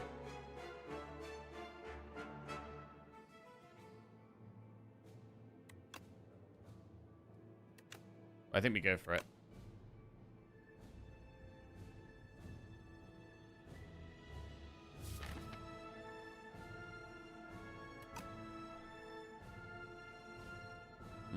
Is it a bit fast? Is it a bit fast? Cloak blocks 5 plus 3, right? The cloak blocks 8. Manifest blocks 6. That's 14 plus 9. That's 23. So if we want to stall, we can manifest. Let's do it. Impatience doesn't really do anything. We block almost all of that. And play the salvo so we can still bundle a joy next turn, potentially. Why stall? Because we haven't got our powers in play yet. I want to draw our powers. We're going to transform. Well, Restlessness never does anything, right? We can transform this one. Although Cinder's probably better. It doesn't have retain on it. Dark Embrace. That is cool.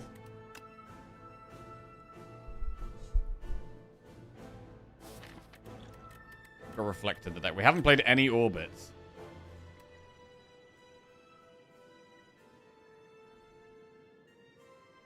Energy is what we need. Damn orbits.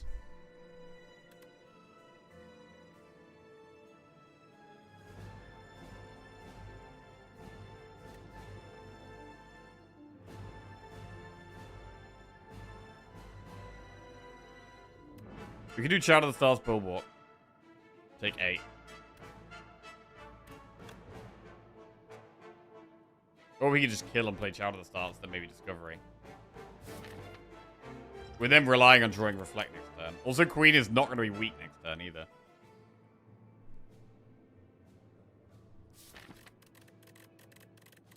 I mean, the draw pile is not that good.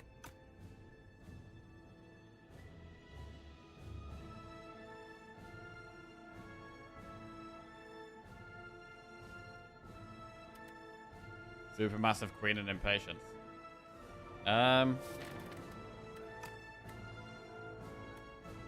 If you have no attacks, draw 3 cards. That is... Wait, it's the only attack in our hand. That is actually crazy. That is crazy. No stars for Reflect. No, but we do have Star Pot that we can use.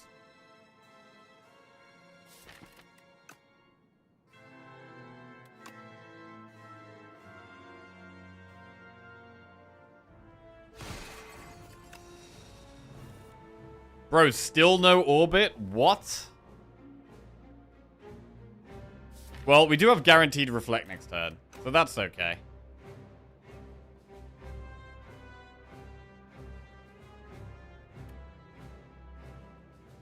We're going to have to Star Pot. That's okay as well.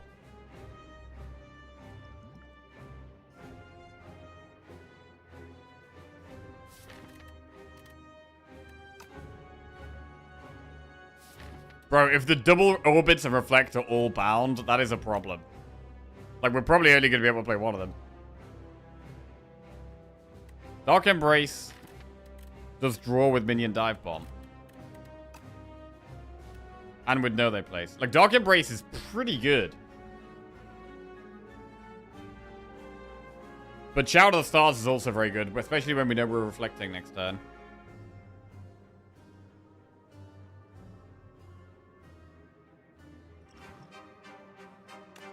Right.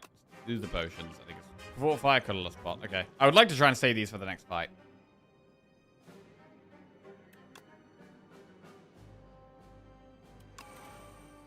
Another Child of the Stars. Okay.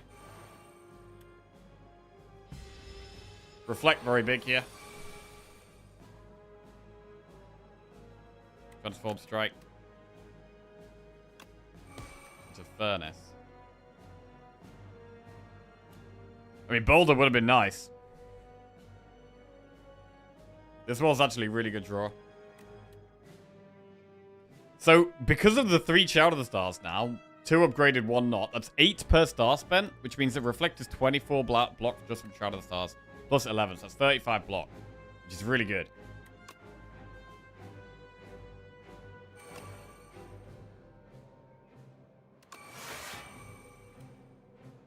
Okay, and now with the orbits in play, we can play a lot more stuff. We can play a lot more cards now.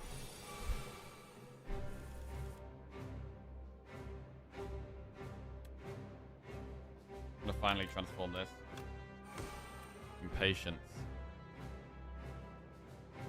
Still struggling for stars here, so we need to Solar Strike, really. Gamma Blast isn't that... Well, we can't do it anyway, so it's probably Falling Star, but we should backflip first. I think it's backflip Falling Star.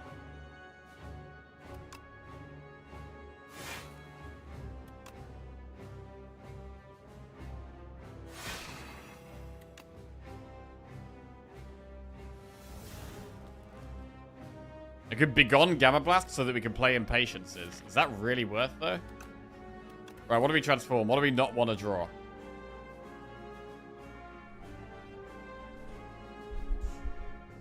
I mean, right now we're quite late through the fight, so the powers are a lot less relevant. Boulder is very slow.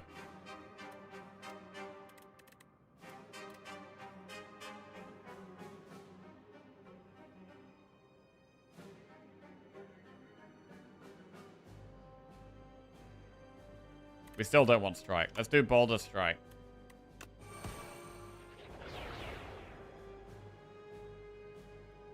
Right, do we Begone this Gamma Blast so that we can play this Impatience? It could actually be the play. I'm gonna do it. It's a shame because Gamma Blast's very good, but I think it makes sense. Ooh, we get to play Dark Embrace. That's pretty good.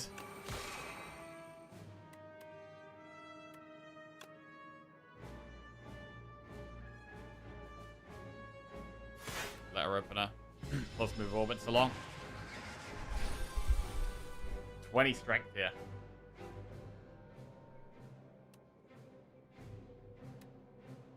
Transform Cloak of Stars. Radiate. 18 free star gain this turn. Boulder.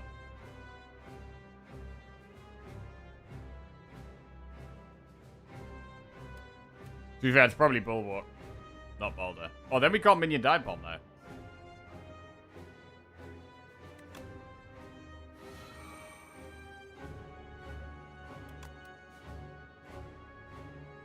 Assassinate. Oh.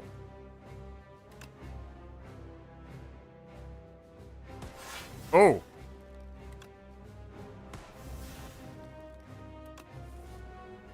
Dagger Spray is 29 times 2. Huge damage.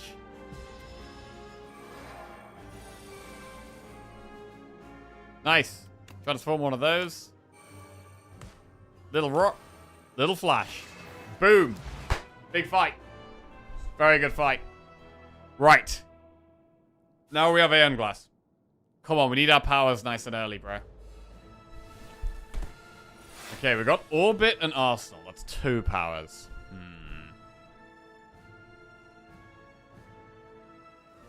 Do we have a colorless spot early here? It's mostly a block hand. Uppercut is great for stripping artifact.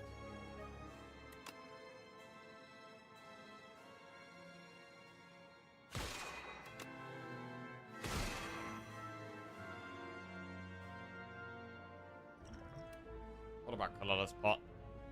I mean, it's not a great turn, but it could get us out of a sticky situation later.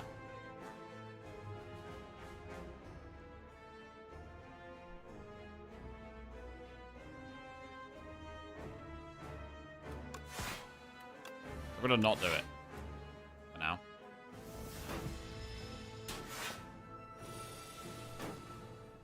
Double Shout of the Stars and then Quasar is fine.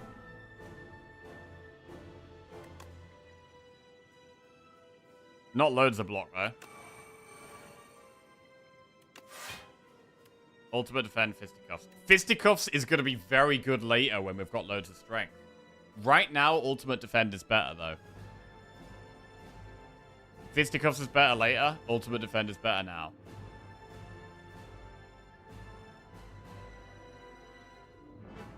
I mean, we can generate more Fisticuffs. We've got loads of time to generate more things, right? It's only 3 HP difference. Aeon Glass has 30 block, so Fisticuffs is currently giving us... Wait. Does Fisticuffs...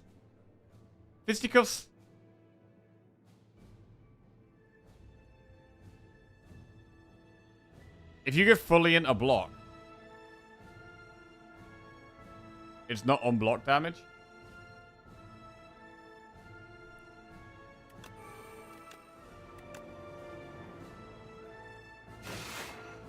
Oh, yeah. Oh, that's great.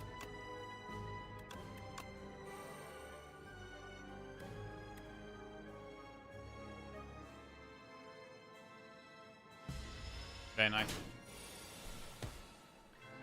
Alright. Powers and stars.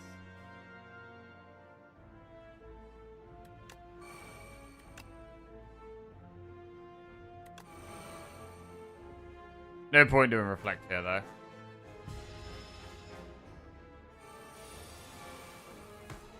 Orbit. Oh, so many things I want to play here. But don't have the energy for it. Really annoying to draw. Orbit, Bulwark, Cloak of Stars. I mean, Mayhem is really nice to play.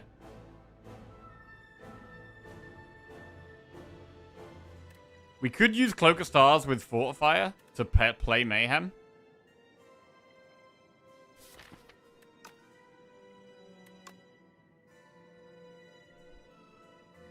I think we want to play Mayhem.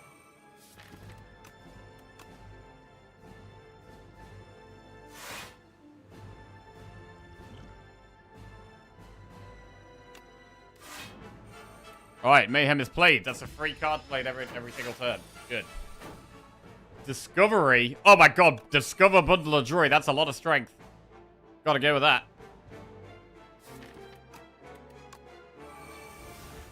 Jackpot.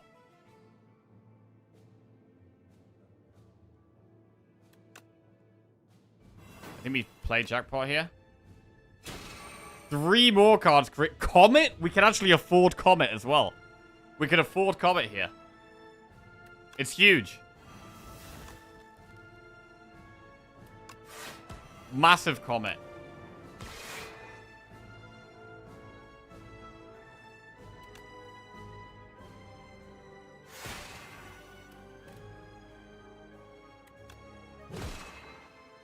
Insane damage.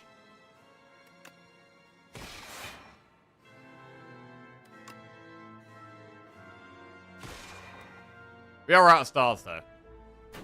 So it's a really, really strong turn. But no stars, though.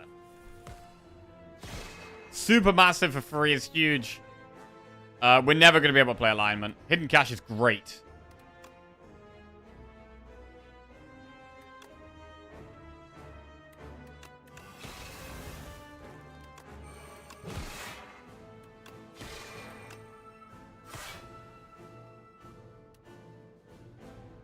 Alright, we block that. Beautiful. Beautiful. Calamity. Rend it to death. Oh, what a run. A really nice run.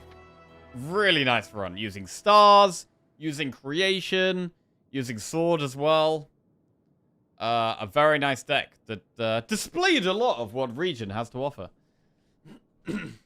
Very nice.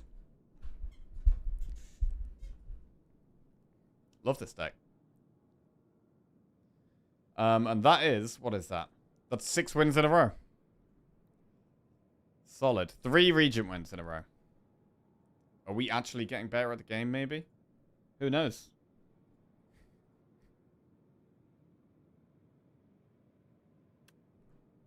Using sword. We have the Bulwark, which, to be fair, we didn't use that much. Your last 2 Regent builds were crazy random bullshit go. I mean, they are often the best ones.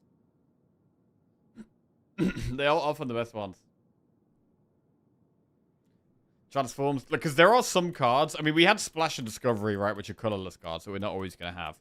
Which added to the creation. But these are good. These are really good in Regent. Because you can also play star cards for free. Discovery specifically. But then Manifest Authority is just always a good card. This is one that I just pick up very regularly. Charge I take quite regularly as well. And Quasar is one that I like taking, but because you don't get to play the card for free, it's not as good generally as Splash or Discovery. But it does have the upside of costing stars, which means that, I mean, that's not really an upside, but it can mean that it can give you a lot of block with Child of the Stars, so. Quasar's nice when you're doing a Splash build of, like, creation plus stars.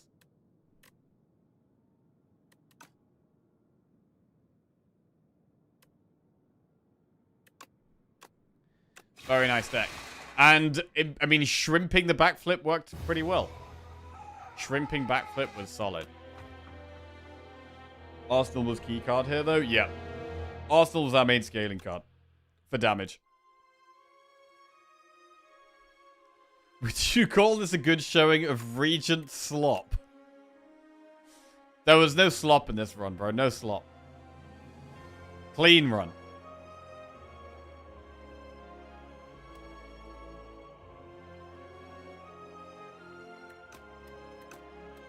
Rare use of shrimp as a verb.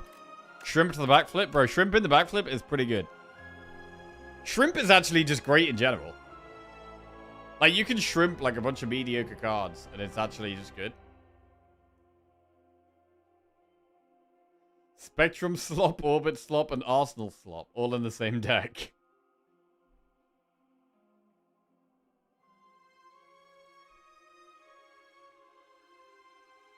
I always thought Celestial Might is a must for this deck, the one that fills your hand with debris. I mean, it's better when you've got Pillar of Creation, right? Like, if you've got Pillar of Creation, suddenly it then changes that into a block card as well. Like, this becomes a block card and a damage card. And if you have Arsenal or Supermassive, it also becomes scaling. So this can be AoE damage and block and potential scaling. Obviously with a big downside.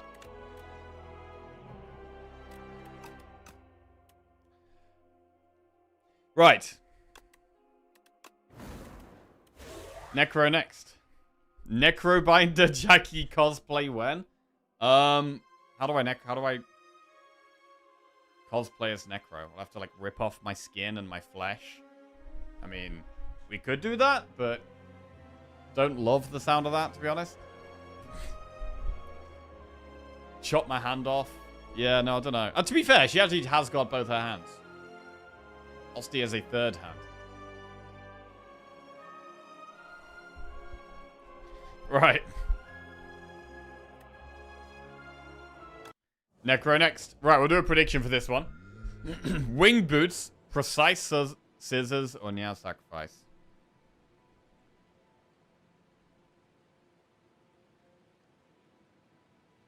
Prediction coming up. I'm just going to quickly pop to the bathroom. Can you do a tuna sandwich review series? Different tuna, bread, and mayo each episode. I actually am having tuna for lunch today. I've got a tuna pasta, tuna tomato pasta. Best designed character must be Necro. Her overgrowth and Aeon Glass matchups are tricky. Interesting. Okay.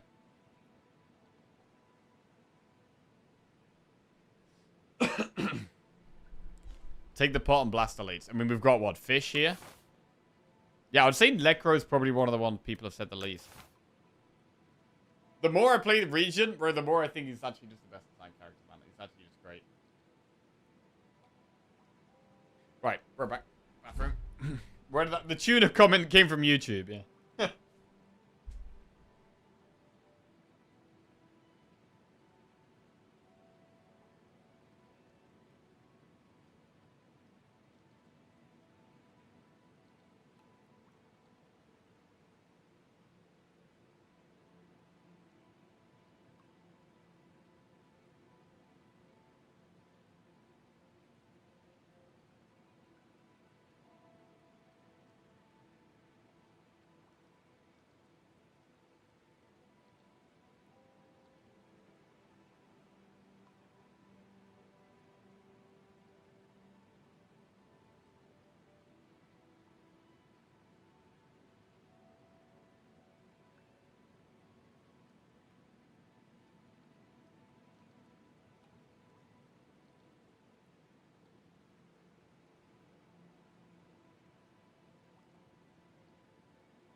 Right.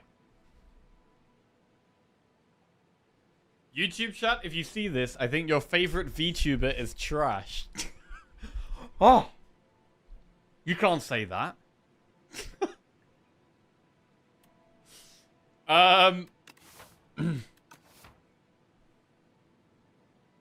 Winged boot. Let's have a look at the map.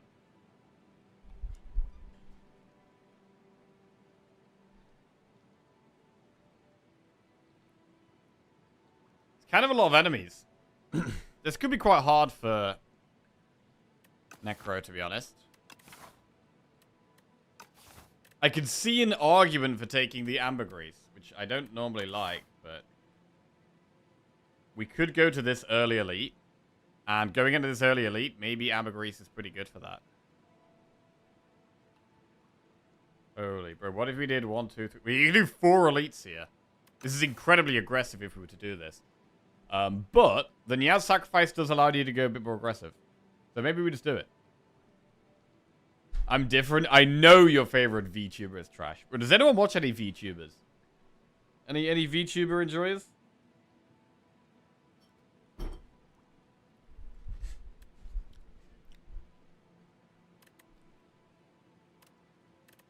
Yep. Only a couple of friends of mine, but only because they're friends. I don't know what VTubing is. I think VTubing is...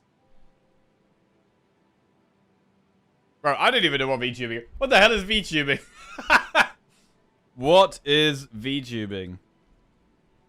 It's when you've got like an avatar, right? VTubing is a style of live streaming where an entertainer uses a digital avatar controlled by motion tracking software instead of showing their real face.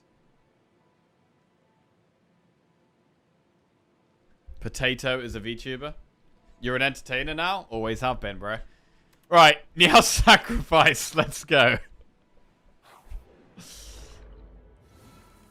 Defend, unleash, strike. We have our ambergris. Sunglitters equals potato. Yeah, Sunglitters is a VTuber, yeah.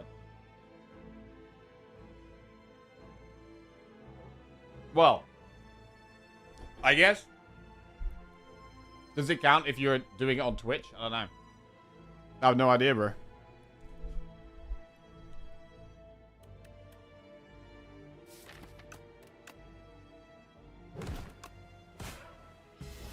V is virtual. Yeah, okay. Virtual tubing.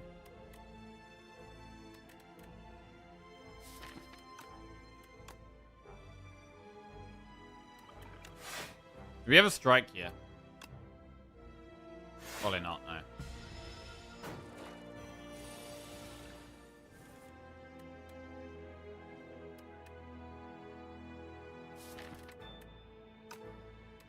$13.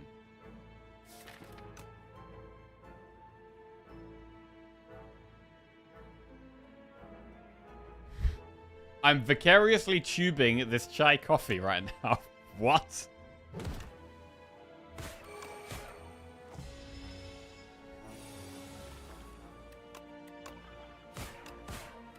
If you asked someone 20 years ago what they thought VTubing was,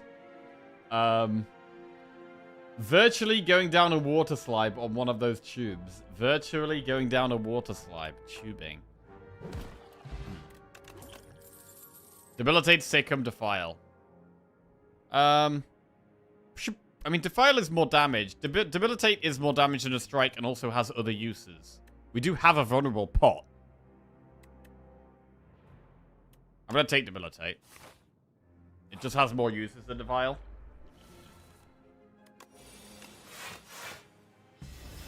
And we can use it with the pot against the elite.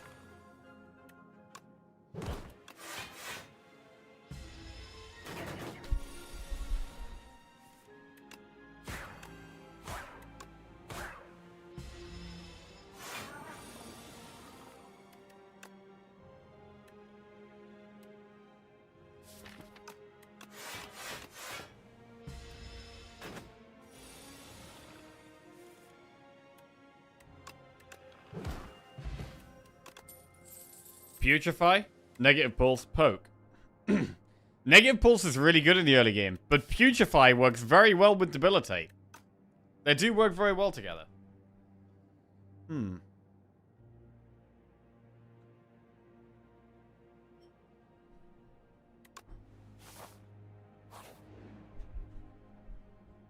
Lose 6 HP and gain 68 gold. Because we're going with shop, do we go with the gold here? Or do we just get the random relic?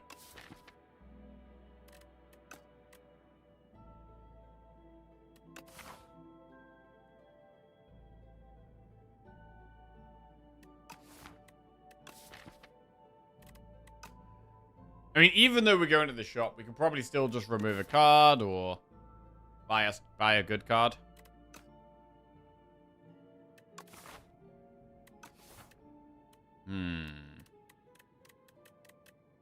We can't pick what the relic's going to be, though. We do also have the ambergris, so, like, losing the HP is not that big of a deal.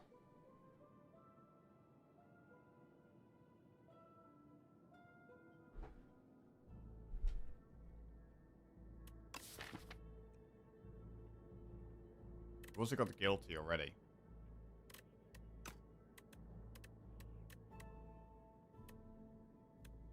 I'm actually going to go with the gold here. I want to have a bit more control over what we're having before the elites. Because we're potentially doing 4 elites. Like, there could be one specific thing that helps loads. Rather than some random thing in a curse.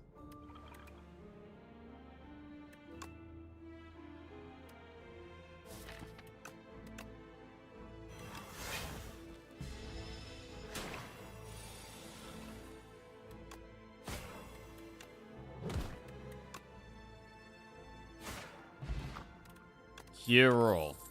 So, Sick'em, Rattle. Bro, why are we getting off at Sick'em and Rattle, bro? Come on, man. Sick'em and Rattle? Really? I mean, we probably need to take So. We probably gotta take So here. I don't think I've ever had a deck that, like, uses Sick'em and is actually good. I think I've randomly had Sick'ems from Transformers or whatever, but... Sick'em just feels so terrible. I think we have to go So. It's an AoE card. What about Vulnerable Pot versus Cure All?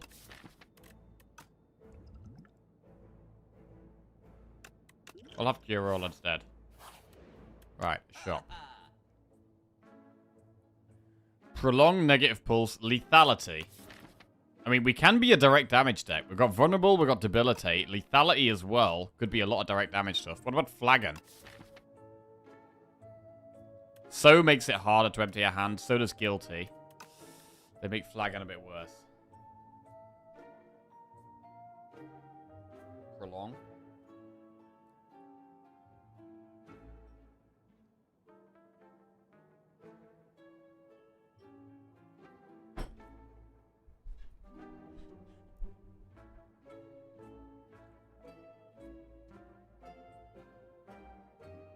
I mean, how good is Jackpot? Jackpot? There's a lot of Osti attacks that work with Jackpot. Undeath, Shed Fate. I mean, it doesn't look that bad.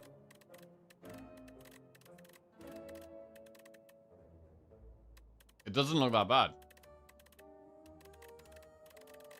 It can just be more attacks.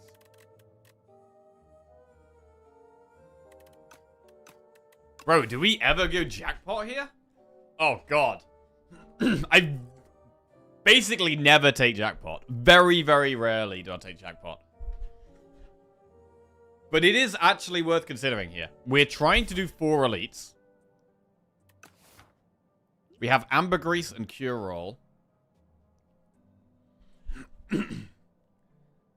Really, Jackpot, bro? Are we really going to do that?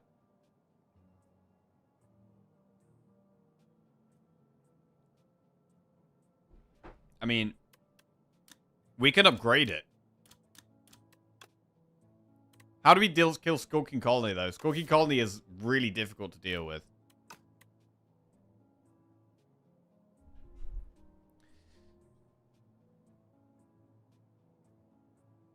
Bro. We're actually doing Jackpot. We could afford the snap. What about snap?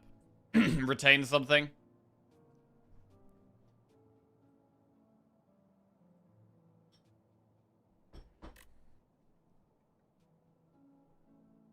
Snap's okay.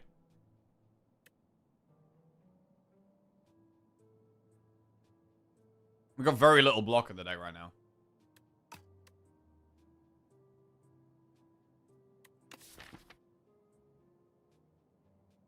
Jackpot. I mean, honestly, I so rarely have this, especially in Necro. I don't really know how this is going to feel. Like, Necro is the character that... One of the characters has the best access to energy, so... There could be loads of ways of playing this quite easily later. We don't have them yet. But even like an Invoke, a Delay, suddenly Jackpot can become a lot easier to play. For a time.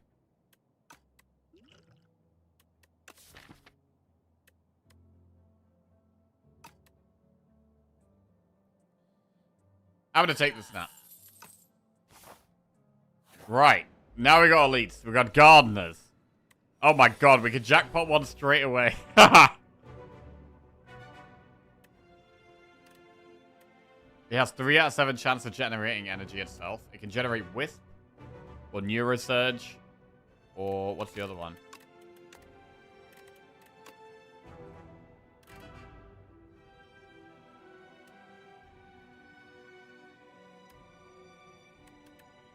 It's just Wisp or Neurosurge.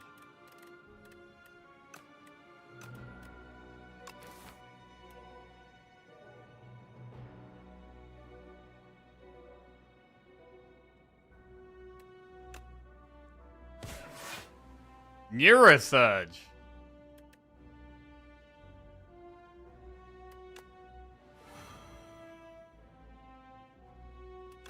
And Wisp. Bro, this could be crazy, bro. We don't get the upgrade till afterwards.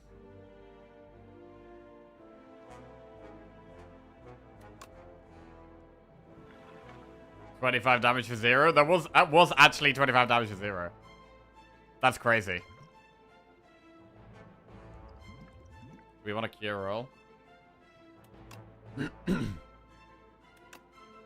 mean, we can get a chill the rest of this turn.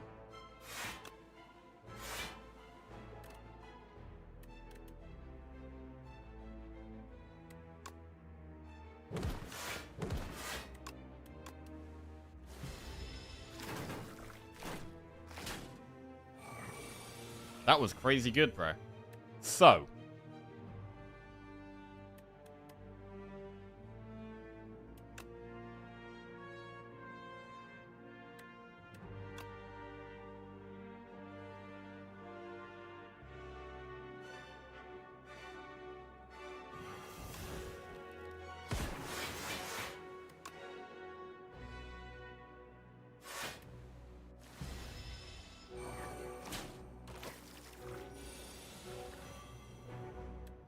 This is not a great turn. This is where we use Cure Roll. Never jackpot.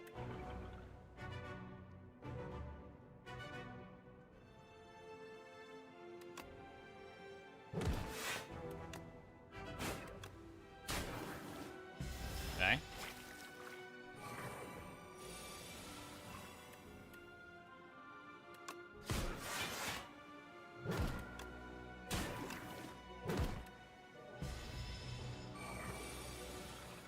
Boom, jackpot.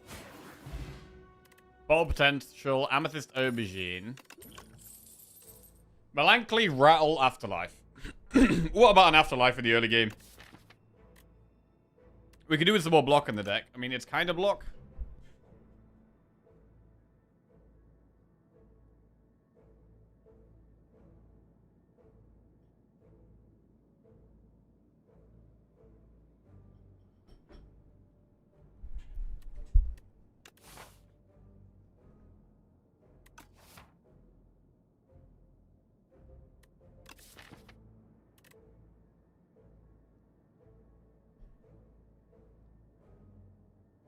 It's a weird one.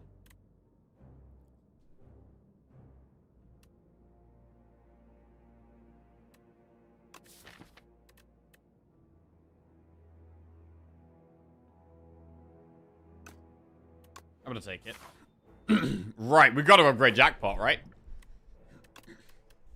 Actually playing for Jackpot. This is nuts. Right. Elite on the next floor. And we go for it. Skulking Colony. You can Jackpot turn 1.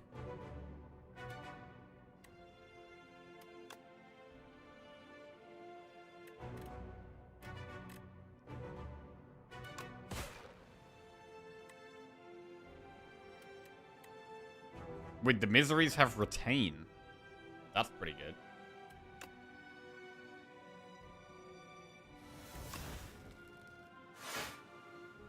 I mean, Ambergris isn't that good in this fight, really.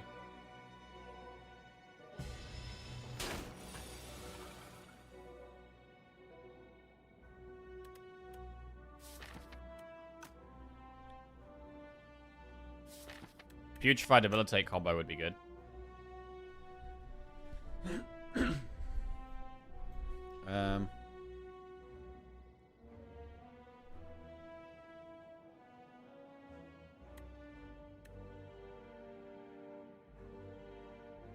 Ambergris is the best in this fight. Wait, do we actually get...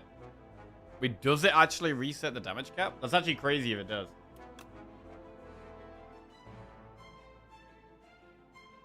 Because if it does, we might just use it right now. Let's try it.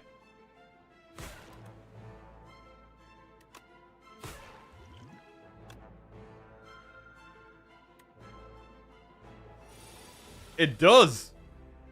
Oh, wow. That's great.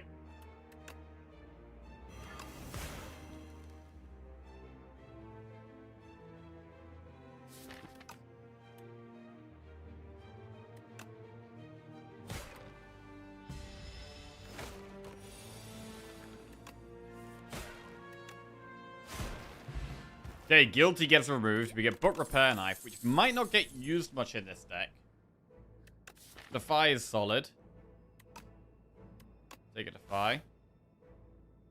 Get a Relic. Happy Flower is some more energy. That can help with Jackpot. And we're going to Campfire and then do another Elite. We should probably upgrade Bodyguard next. What about Putrefy, though? We know that we've got the Terror Eel, dude. What does the Small Knife do? It is whenever a non-minion enemy dies to Doom, heal 3 HP. So if you kill things with Doom, you get some heals. Can be really good in a Doom deck, but we don't have any Doom in this one at the moment.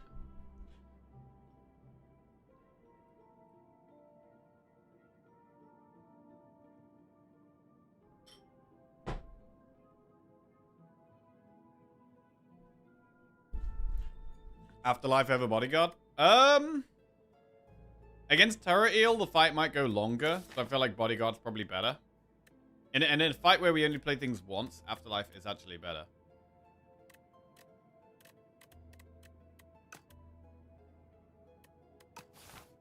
But I think against Terror Eel, we might play things twice. So I'm going to upgrade the Bodyguard.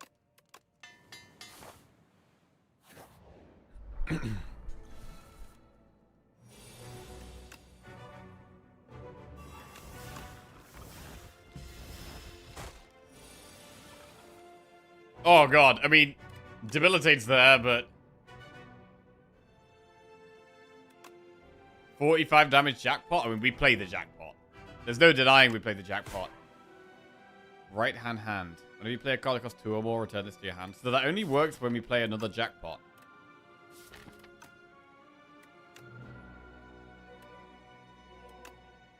Bro, getting these Neurosurges every time is amazing. Oh my god.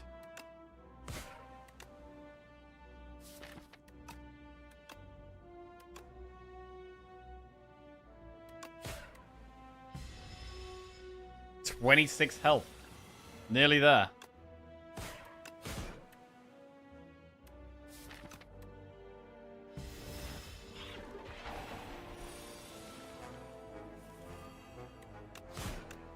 Another Elite goes down. We get Blood Vial. Sentry Mode, Severance, Borrow Time. Interesting cards. Borrow time can make it easier to jackpot and have a big turn. The problem is because jackpot generates 0 cards. 0 cost cards. It's actually not that good with borrow time. It's a lot harder to play those cards afterwards. Sentry mode is a 0 cost attack each turn.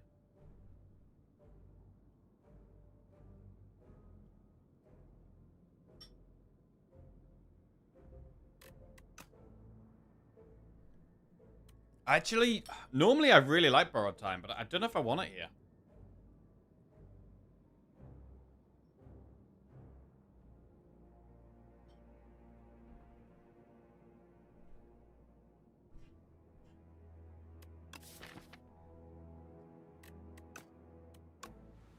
I'm going to go for a rare sentry mode. And upgrade it. Okay. Damn, Skulking Colony round 2. Piece of trash. Do we have to jackpot here? We have more energy next turn. I mean, we have Defy Bodyguard ability. Do we need to be playing jackpot?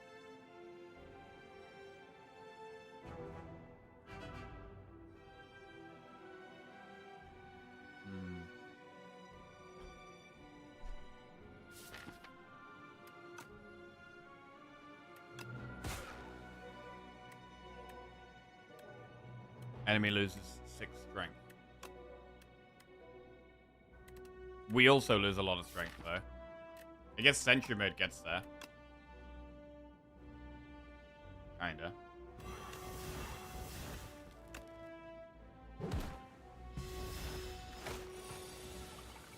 Wait, even with minus 6 strength, it's doing 10 damage. Okay. 2 damage strike. Bro, it's gonna take us ages to kill it. It's gonna be so hard to kill it. Sentry mode helps.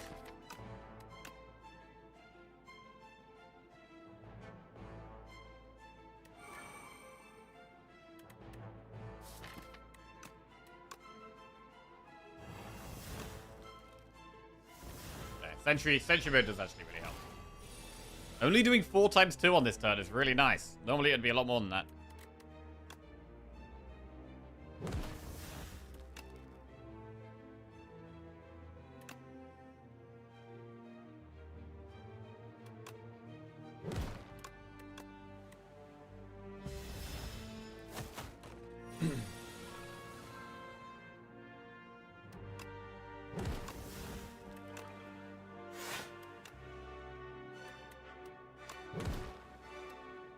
We kill it next turn. Right, this is a bit of a weird run. I don't know how this is going to work at the moment. Delay, Cleanse, Wreath. Delay is very strong. Amazing if we draw at the turn before jackpot as well. Cleanse is good for this boss, but if I'm taking Cleanse, I'm literally only taking it for this boss.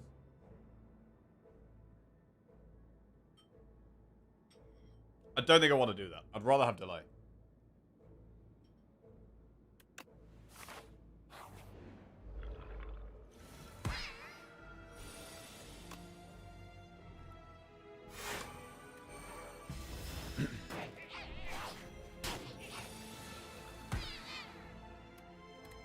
Jackpot.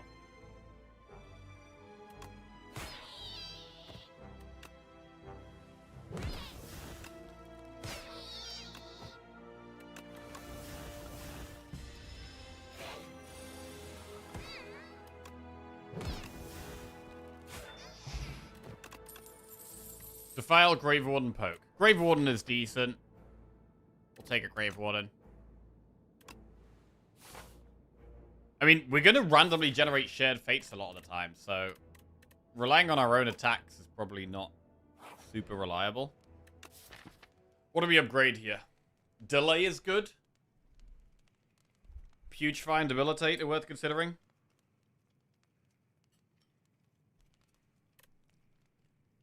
It's probably Delay.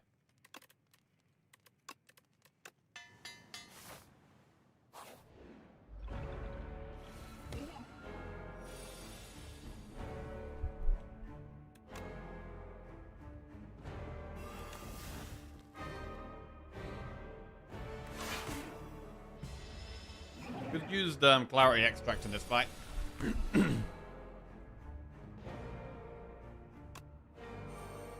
Delay, huge draw.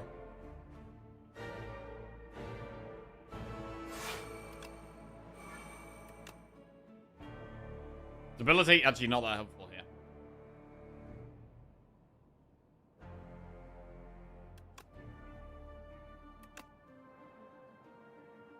Could have got some spare. Oh, the jackpot. Shared fate, right hand. Double shared fate.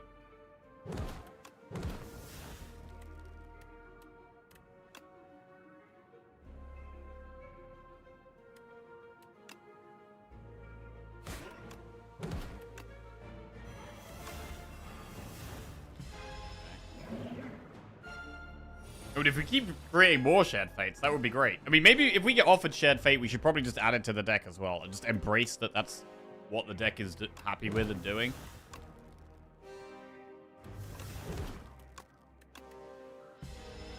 The strikes are completely useless. Right hand.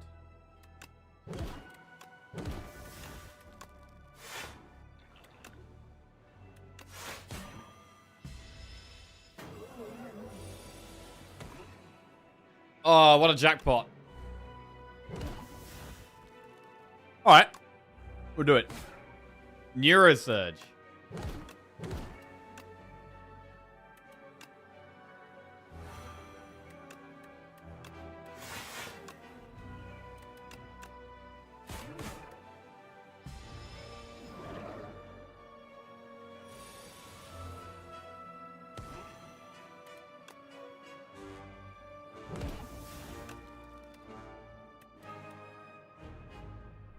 What about jackpot here?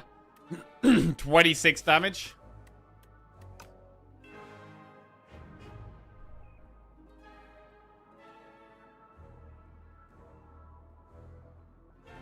Unleash is not far off lethal. Right hand. I mean, that's almost definitely lethal.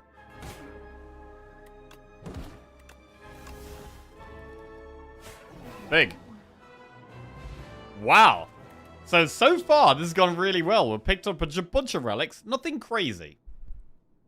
Happy Flower's very strong. Other than that, the relics aren't amazing.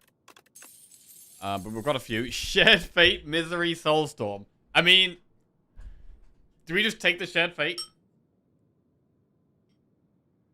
But then how are we killing things?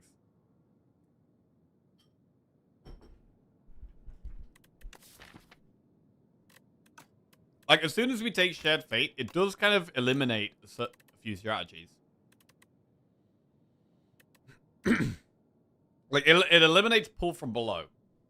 Which is actually good for us right now. With the Sentry mode and also with the Defy, this is one, like, game-winning card that becomes really bad. Same with Eradicate. Kind of similar with Hang.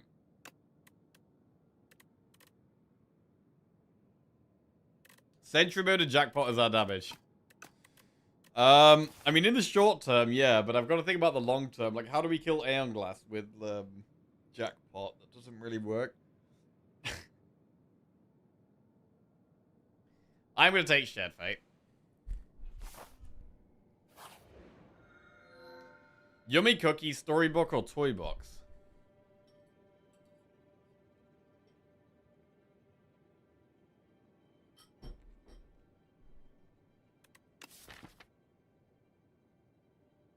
I don't like that the upgrades could hit these strikes. So I don't want to go Yummy Cookie.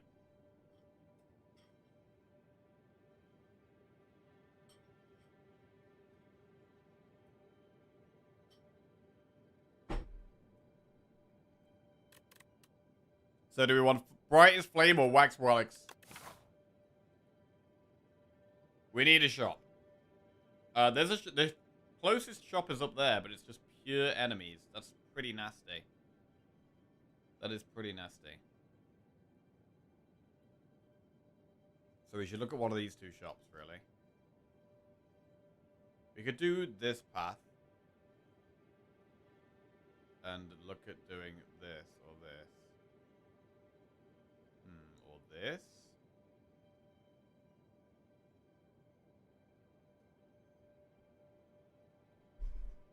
With so much gold, we do need to be looking to a shop. Relics up to 5? Yeah. We got a win with Wax Relics yesterday, actually.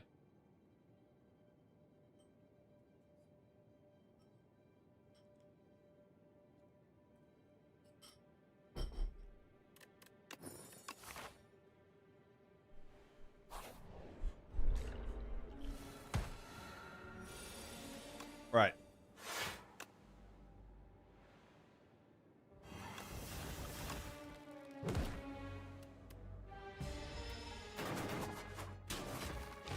How many relics did we have at the end? By the end of the run, we had 1 wax relic.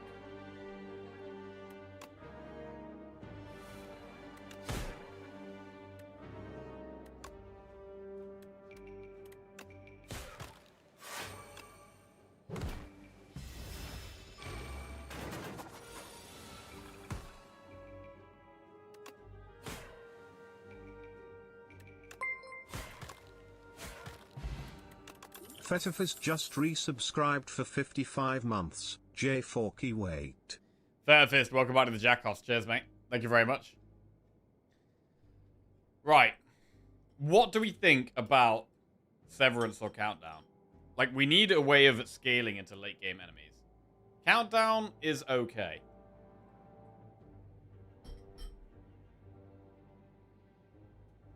It could proc knife as well. I think taking 1 countdown is okay here. I think we're going to need to kill things in a variety of ways.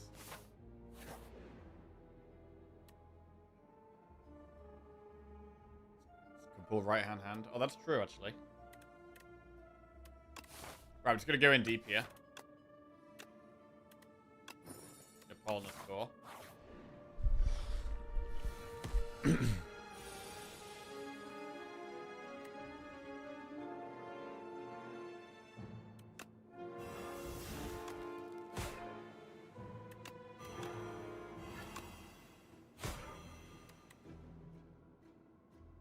Problem with Jackpot is that we're just taking loads of damage a lot of the time when we're playing it. Lost a lot of health there.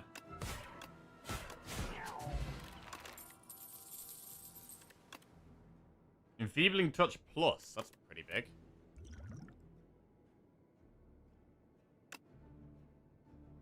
Miss plus 3 HP. Oh! The knife.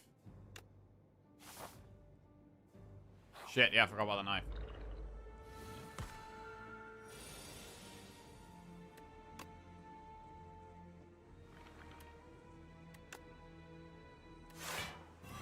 So we've got So and we've got Hourglass to help with this fight a bit.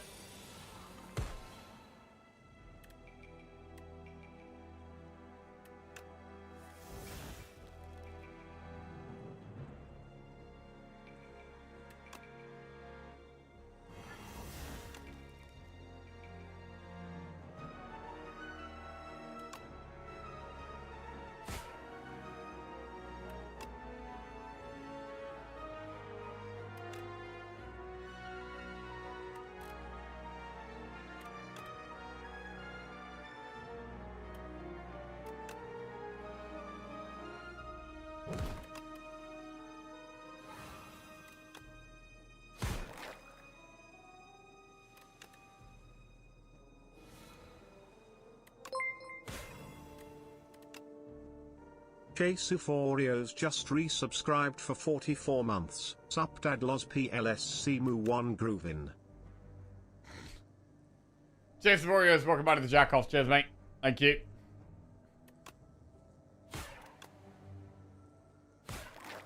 Doing alright, thanks, mate. A very strange Necro run.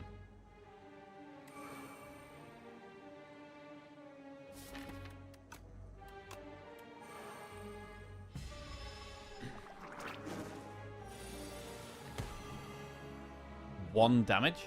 I don't think I've ever seen that thing do 1 damage before.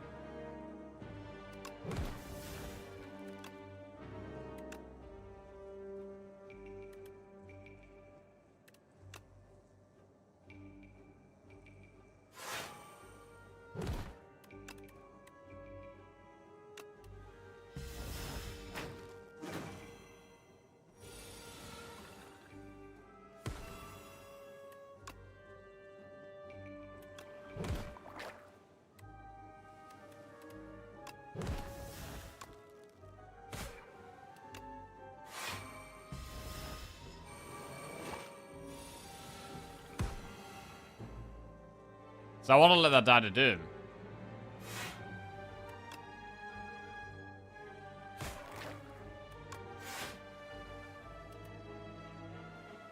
Never let it die to doom. Okay. Borrow time, bury, or haunt. In terms of souls, we only have Grave Warden. We could have taken Severance, but we didn't.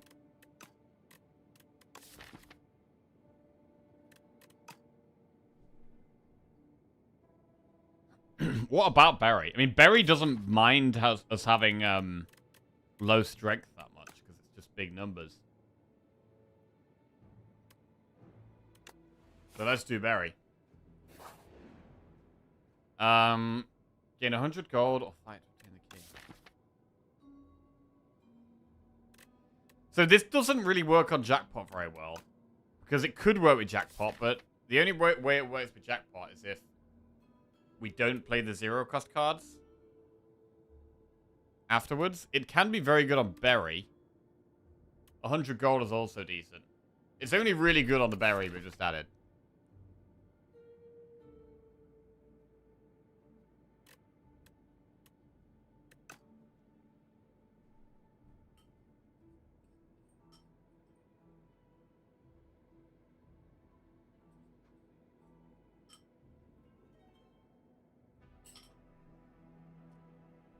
This guy does a lot of damage. Look at the gold. I'm not super confident going into an elite here either. Do we want to do an elite? We haven't even upgraded Brightest Flame. I mean, we're not going to be able to upgrade cards if we don't do an elite, though. I mean, there's the super safe path of this. This is the super safe path. Which is maybe doable.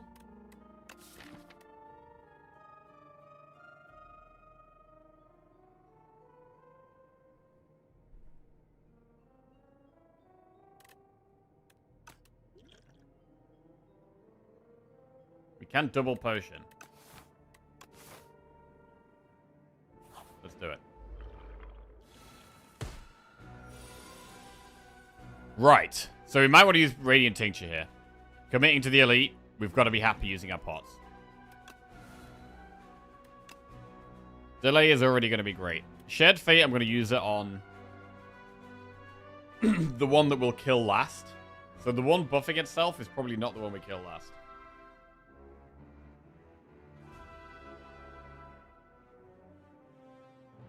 Maybe I'll kill the middle one last.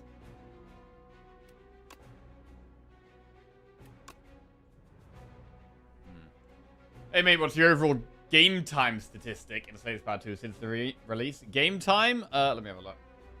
886 hours.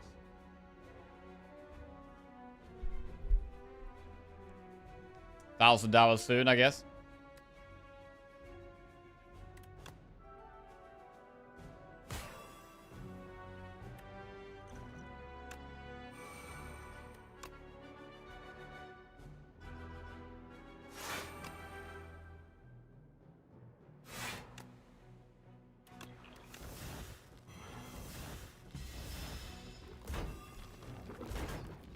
Okay, so the middle one is the one I'm least interested in killing. Berry.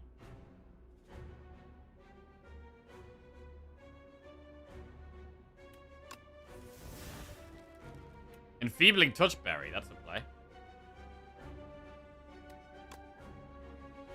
We don't really have many powers. It's like Countdown and Censure mode, not the best powers.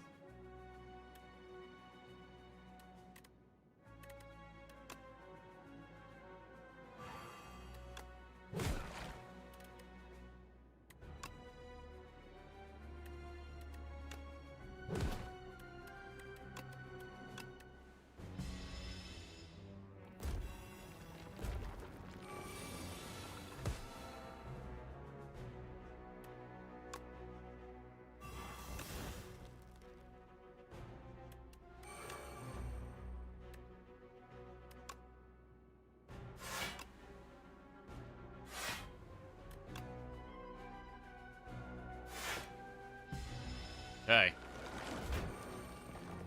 They're back up. We can jackpot the one at the back. It almost kills it. We do it. Sure. Undeath, Shared Fate, Wisp. So we could Shared Fate the middle one again. So. Shared Fate the middle one. Gaze. Wisp. Unleash the one on the left or play Countdown?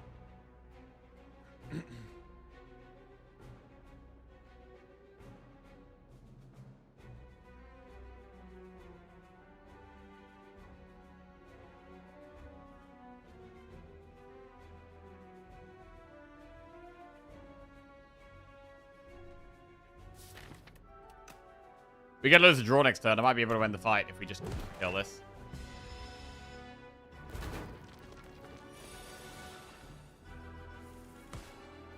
Can we? We've got 7 plus 4. It's not enough. We could use the bottle potential to go for it. Is it worth just going for it here? Huh.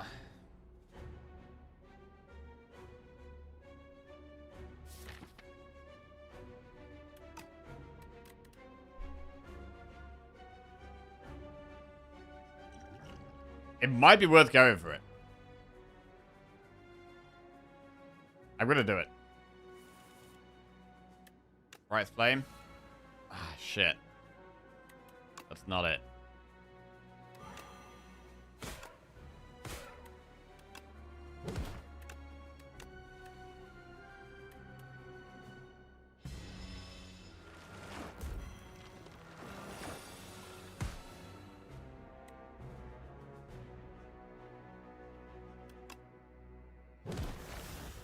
Middle one dead. Jackpot the one on the right. Vivian.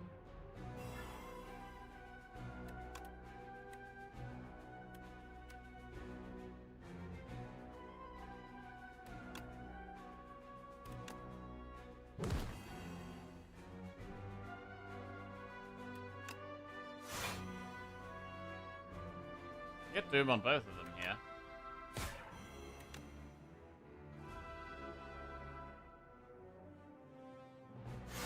And then do we get 2 knife procs?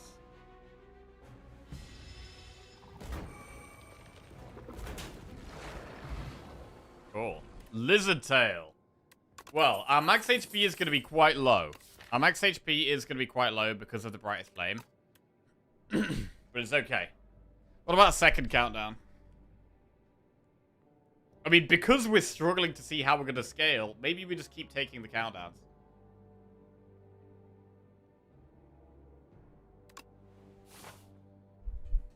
Right, where do we want to go now? Do we try and go through another elite, then shop?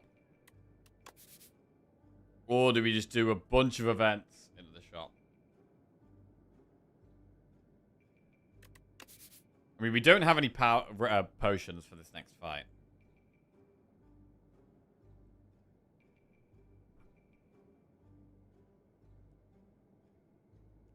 But we do want more value.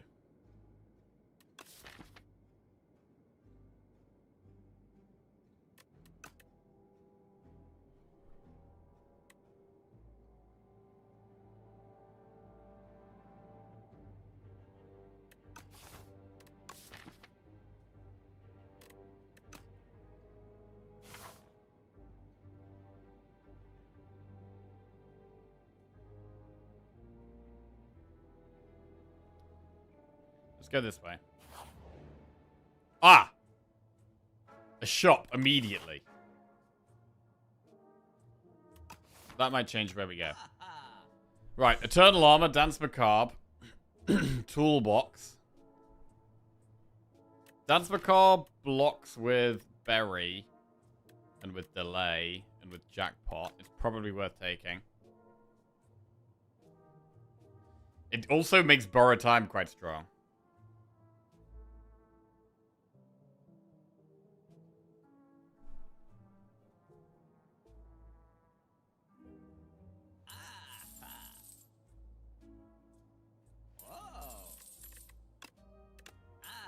Okay.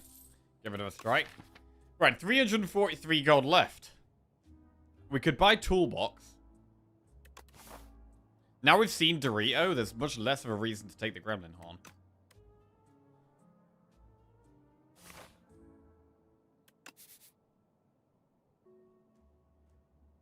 We could go and try and kill this elite now and then do a shop.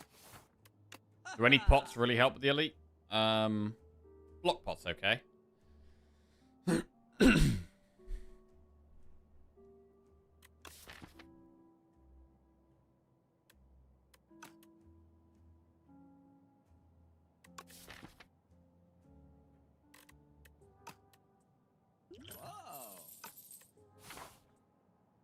Okay.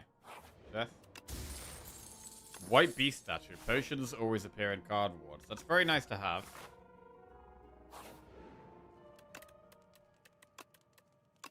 Gotta upgrade Bright Flame. Right. Do we do this elite or not?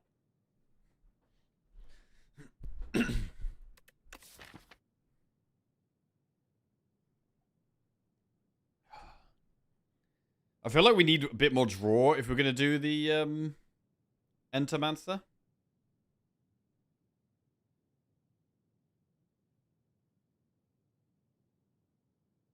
We possibly don't need to risk it.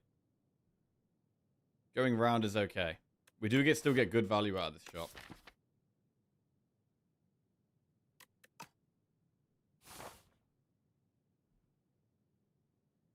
I'm gonna not do it. Another shop. Bro, 2 shops in events. What? Dance again? I mean, we could dance again, remove again.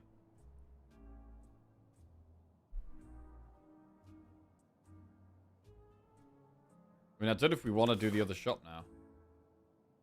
We could just take dance and not remove and see the next shop. Bread. Don't like bread here.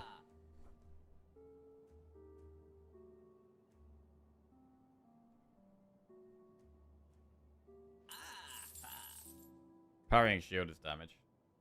It's kind of like Countdown. But you don't have to play it. But I think we go in the next shop. We're just doing all the shops right now. I mean, getting 2 in events is very unlikely. A relic, oddly smooth stone. There's a little bit of block. Another dance?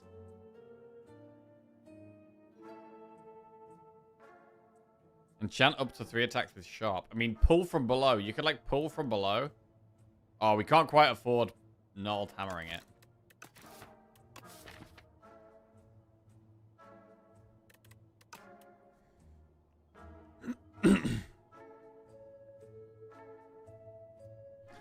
Pull from below is just really sketchy with our shared fate.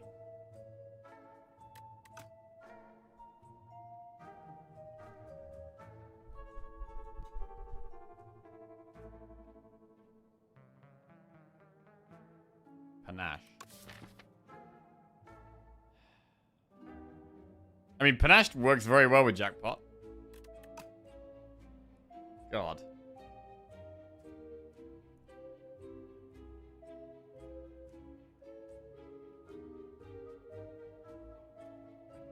But not well with the big attacks. I think we just do dance remove. That is now going to be 3 dances in the deck all of a sudden.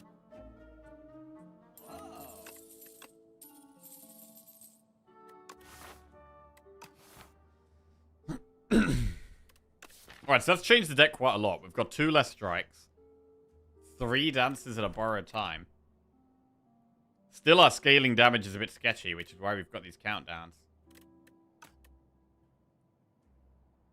I don't hate just taking another Grave Warden. Or a potion.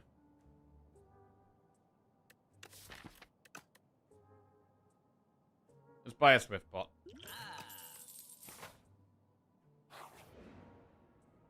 Lose Swift Pot. Alright, for 10 max HP. Or enchant an attack. I mean, that would be like 50, 60 gold for 10 max HP. I think that's worth. It's probably worth. Max HP is also good with Lizard Tail.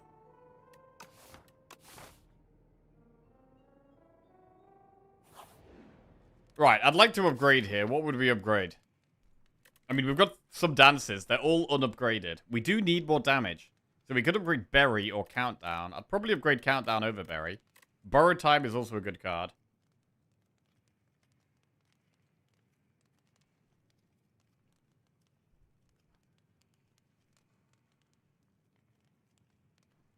Part of me does think it's Countdown. We have to play 15 Doom every single turn. Once they're both down.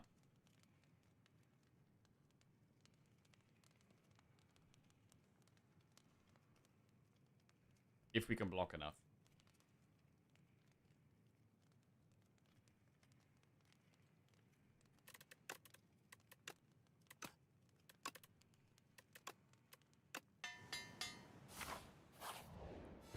Does Lizard Tail help being consumed by Worm?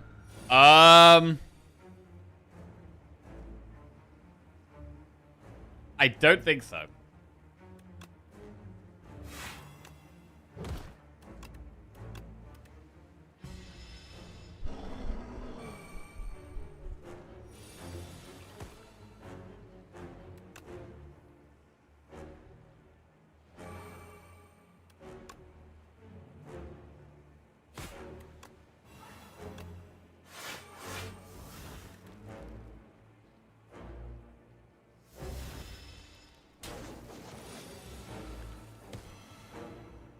Right.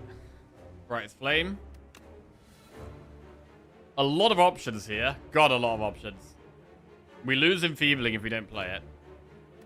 I really like Delay. I really like Jackpot. We should probably play Dance. We should really play the powers. And we probably have to not play Berry.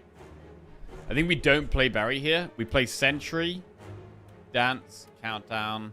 We're not going to have the energy for Jackpot. Dance has got to go down. I mean, Countdown's 9 damage a turn. Sentry Mode is 10 damage a turn. The Sentry Mode is kind of better.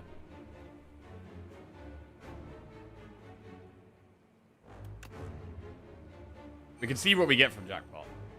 We can go from there.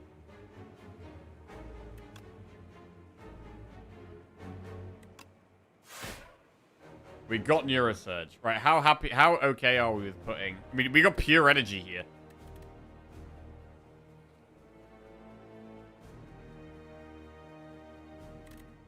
Are we okay with Neurosurge?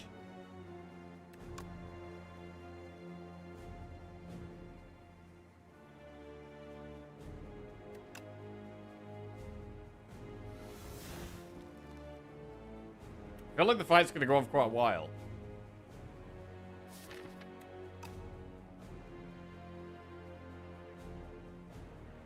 We maybe shouldn't do it.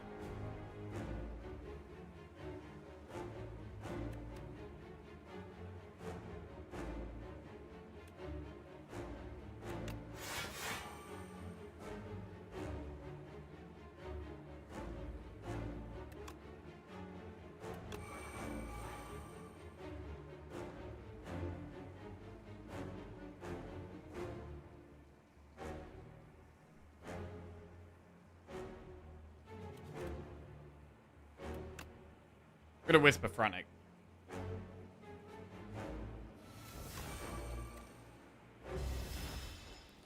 So if we draw that Neurosurge again, we'll play it.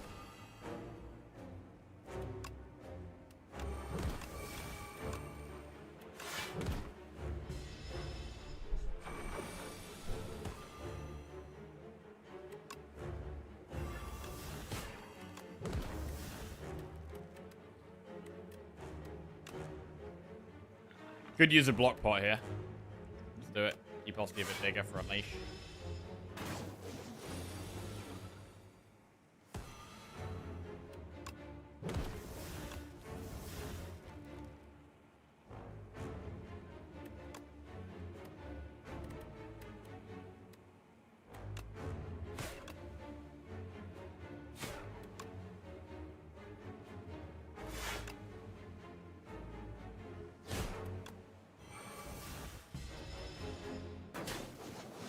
Our time's got the retain on it. Alright, now we can definitely Neurosurge.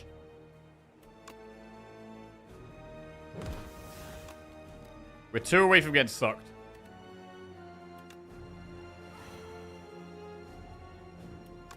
Barry?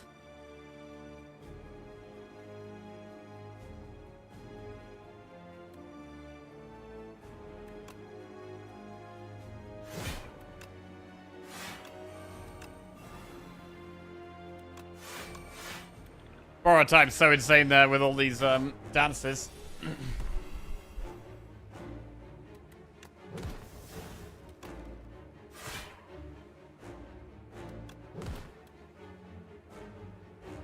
Very good.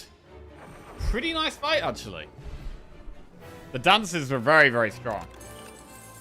The main, Call of the Void or Reaper form. Ooh!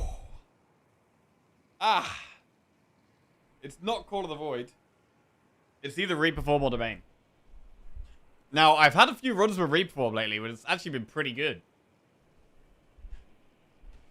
But Domain is so strong. I find it very, very hard to turn down Domain. Especially in a deck that does want more energy. An extra draw and energy every single turn is so strong.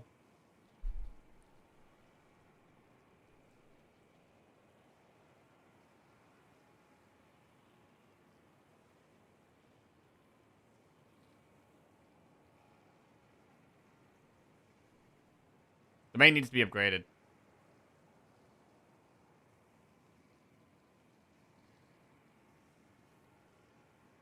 Domain does also make it easier to play, like, Berry. It makes it easier to play Jackpot. Like, Domain makes it easier to play these other cards.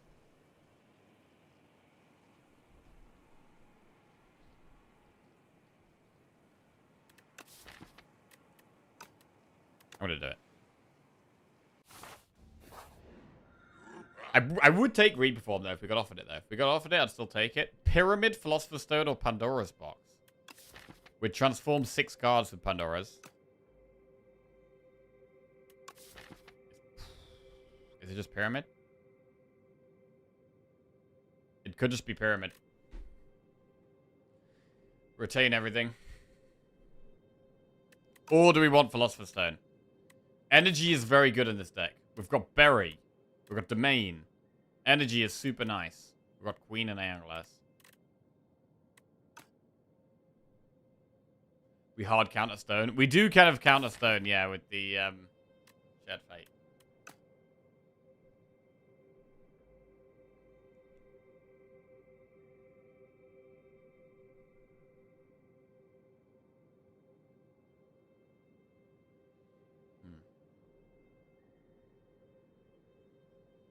Pyramid is really strong, though.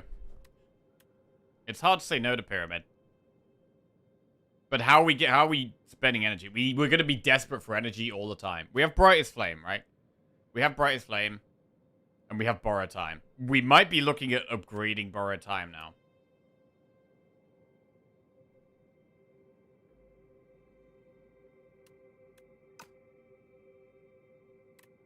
Like, when we have one extra draw a turn, I feel like you need Pyramid slightly less.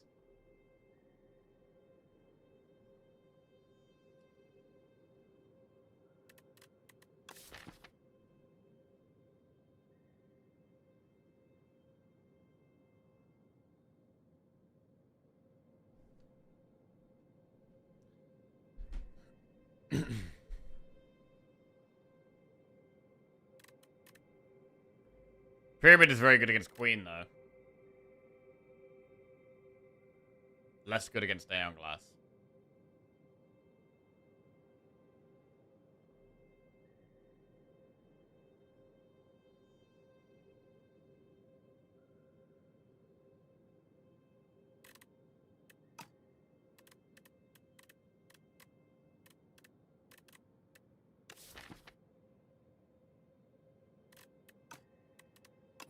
I'm gonna go with the Stone.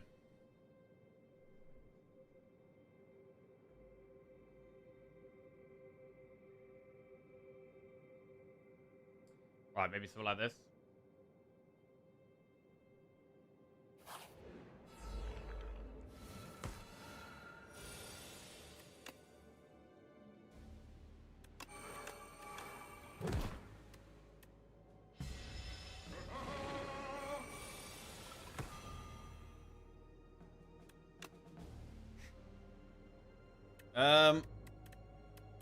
Dance jackpot or enfeebling touch jackpot?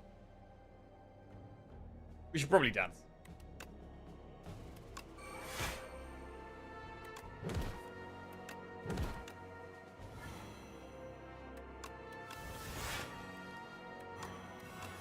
Wow.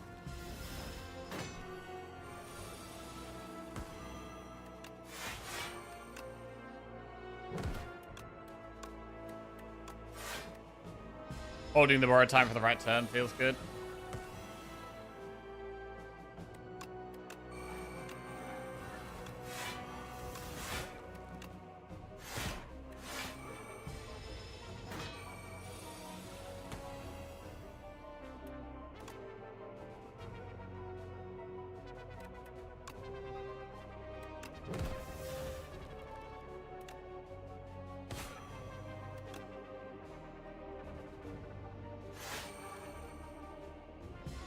Alright.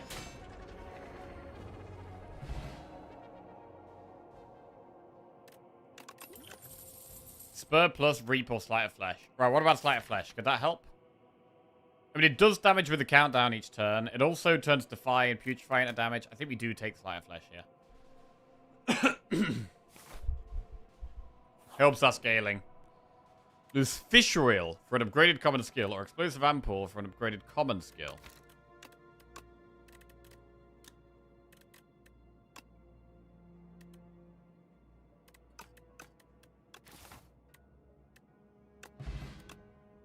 Enfeebling Touch plus, Putrefy plus, Cleanse plus. I quite like the Putrefy.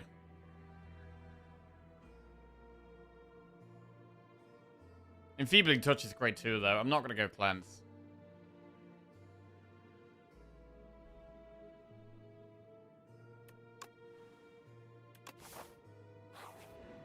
We have Aeon Glass, yeah. We've got Queen and Aeon Glass. Jackpot.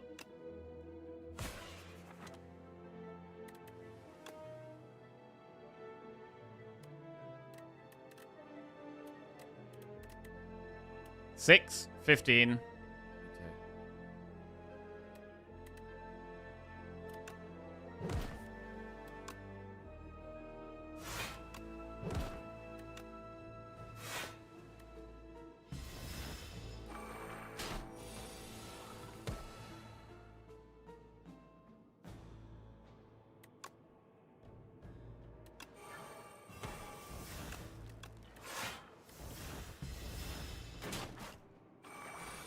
Dealing with this fight quite well.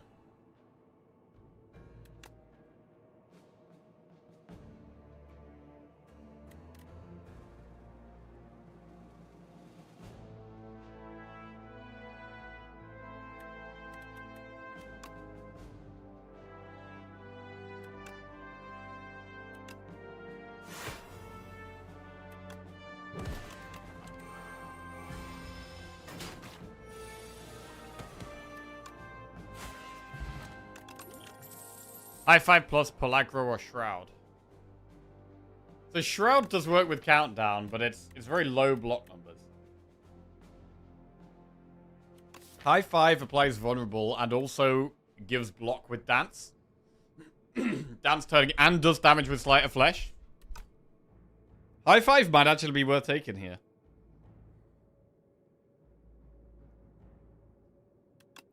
I'm gonna take it.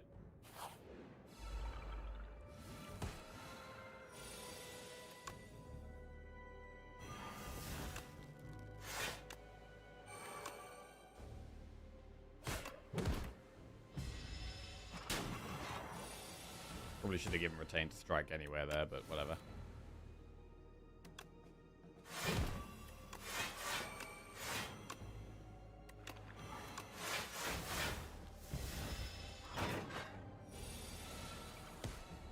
Oh god. Jackpot doesn't quite get there. Oh, it does with Unleash though.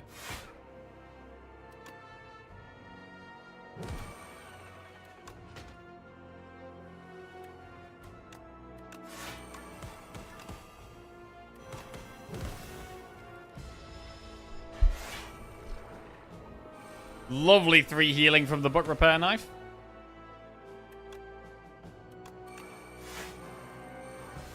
I mean, the energy has been very helpful so far. It's making it so much easier to play stuff.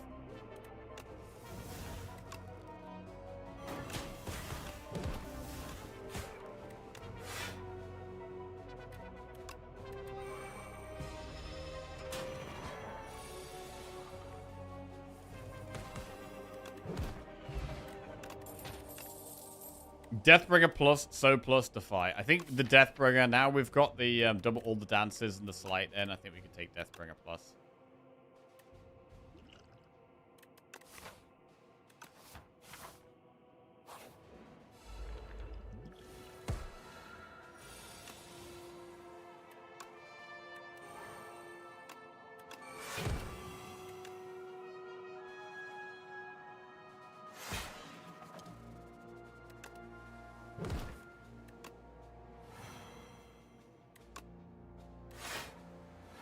Right, apply 6 Doom to ourselves every turn. That is quite a lot.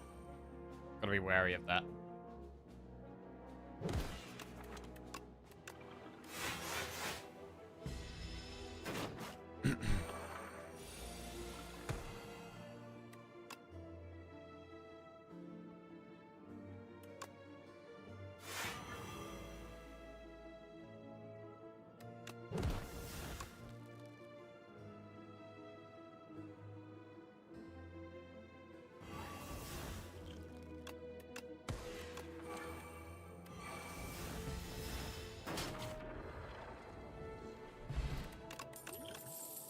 Reeve plus Defile or Snap.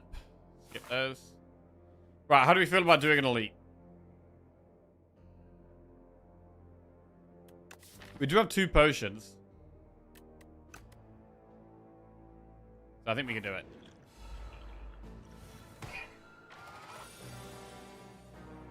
I might double potion right now, actually.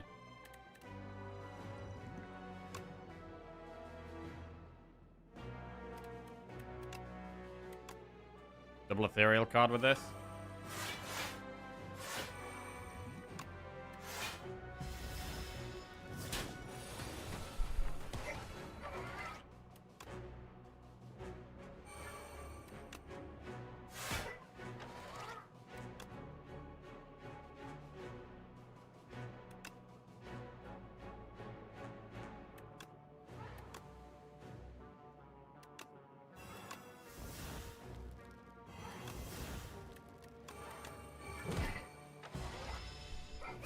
-2 strength, not that much.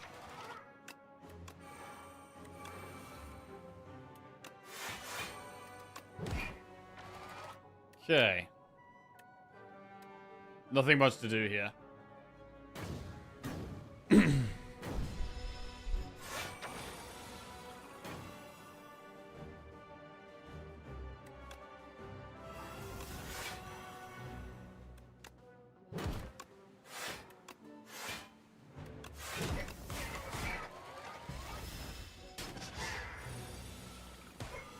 Big Sleight of Flesh, love that. Into Putrefy.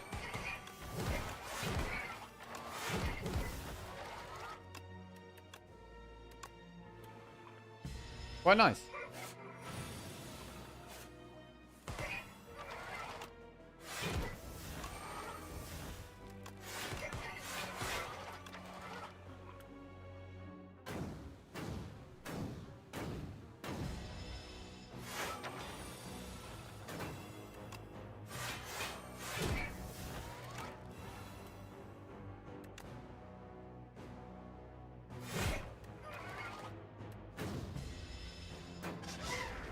Down he goes. What do we get? Bag of Prep. Well, that Elite was probably worth it. Oblivion is there. Oblivion can work with Sleight of Flesh, but I don't know if I want to put one in the deck right now.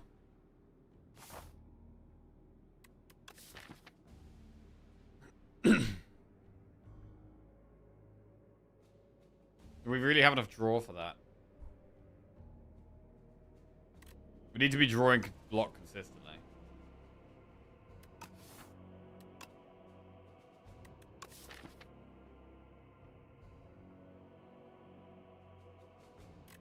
We want to upgrade Slight, but we also want to upgrade, I think, the Domain and the Dances as well. There's a lot of things I want to upgrade here, which is a bit of a problem.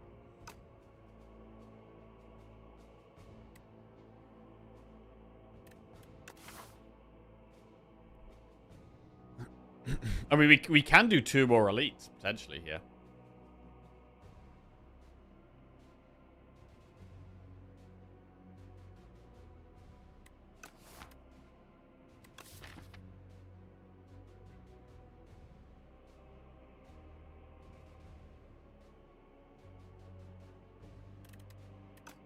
Oblivion does have the potential to do a lot of damage, though. It's not as good against the Queen. I'm not going to take it.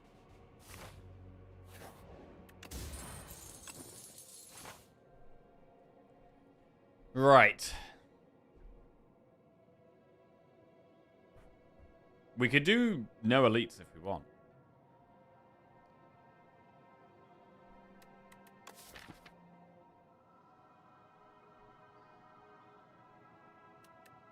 Or we could just go do 1 elite.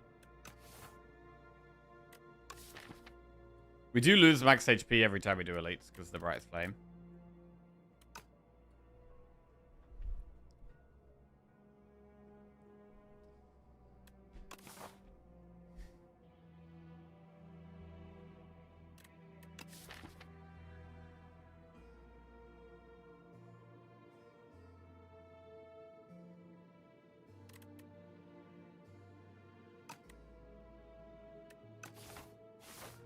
I'm gonna go for it. We got a good turn 1 this fight. With the bag of prep and the extra energy from Happy Flower.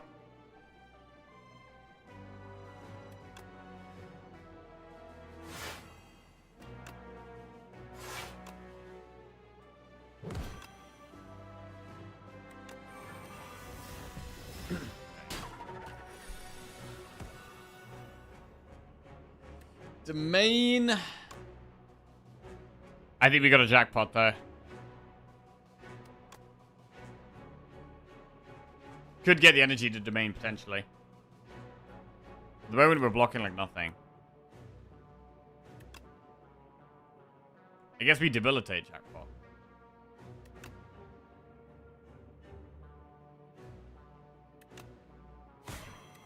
That does 56 damage. So now we can use Gigantification Potion, which is huge. 168 damage.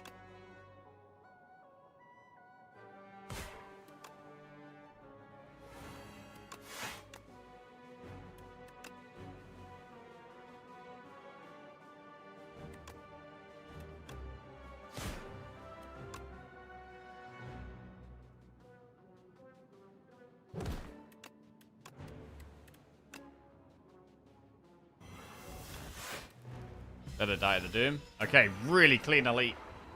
Very clean elite. We get Lantern. That's really good with Bag of Prep. Man, getting the Bag of Prep and the Lantern is super nice. We've also got the Polnus Core and the Happy Flower, which are giving us more draw and more energy. Another Debilitate. Pass or Severance. I'm always happy with a pass. Here we go, pass.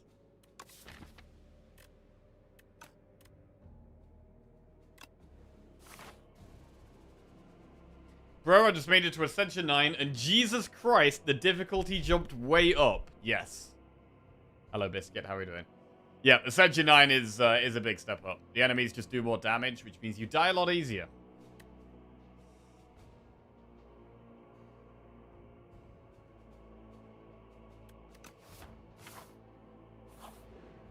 Right, what's the upgrade here? Domain is a really important upgrade, I think. Probably the most important.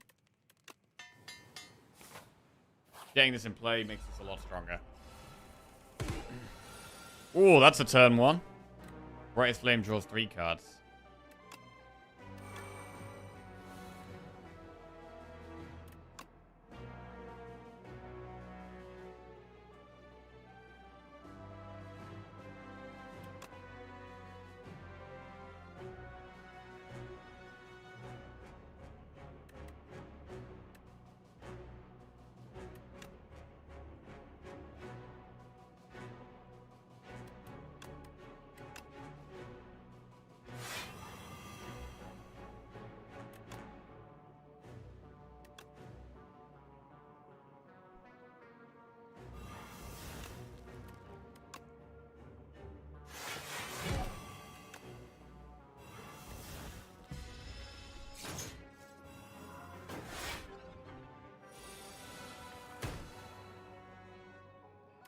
Dance jackpot. Let's pass first.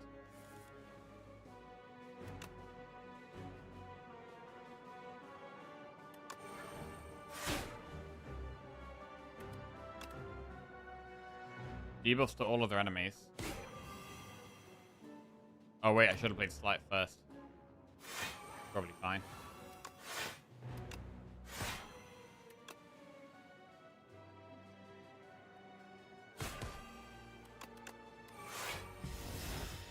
Okay. Just the big boy. And he's gonna die like the rest of them. Okay, we've actually done very well against elites here. We get Vambrace. Lethality plus Invoke or Scourge.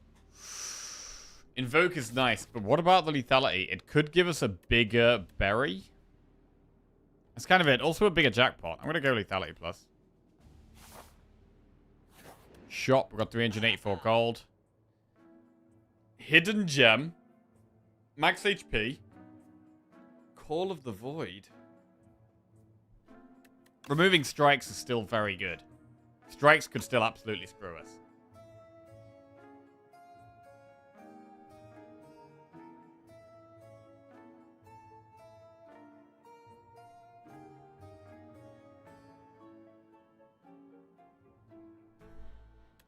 Gem is very greedy. And our deck is quite big and quite slow. It probably shouldn't be Gem.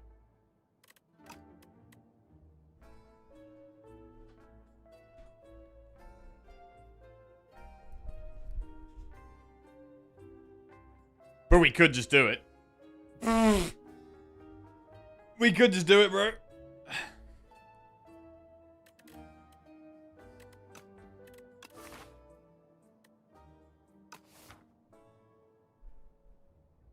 I kind of like the colorless pot. If we get a bad draw. Call of the Void.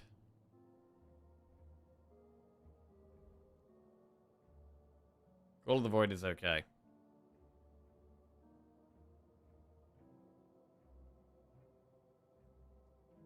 The two potions we have aren't that great. Wait, can we afford remove, call, dex pot, and colorless pot? Because if we can, that might be the play. 273 plus 51 is 324 plus 48. We can afford all of that. That might be the play. That might be the play. We obviously can't do Hidden Gem if we do that.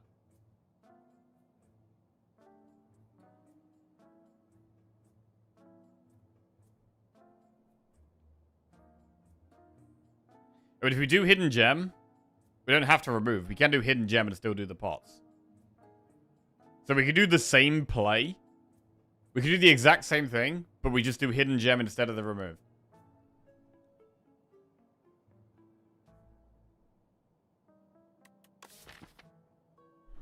Is Call really the play here?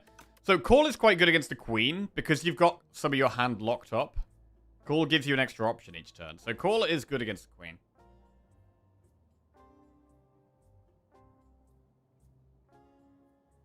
Alright, Hidden Gems in the deck. So it's Call. And then we're going to swap our pots. Sweet. Right, one last elite. We've done very well against the elite so far. I don't really see a reason to not do the elite. Let's go.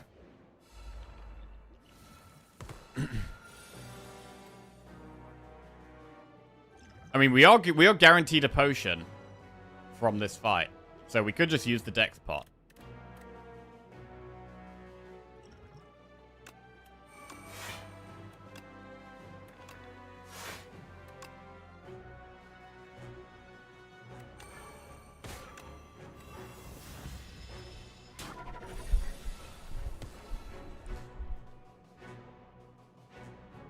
I mean, what's our relics are really carrying? Like the Happy Flower and the Polnus Core and the Bag of Prep and the Lantern. It's the extra draw and energy we're getting is just fantastic.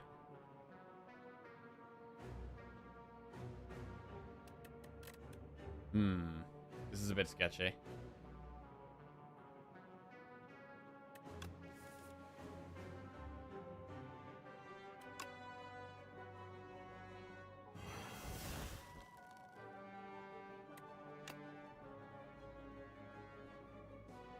This is a bit sketchy.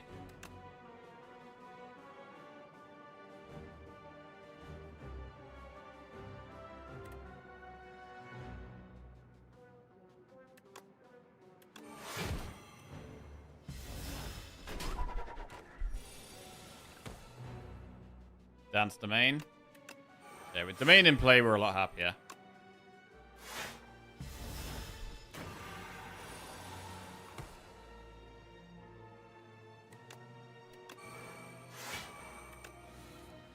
Hidden gem.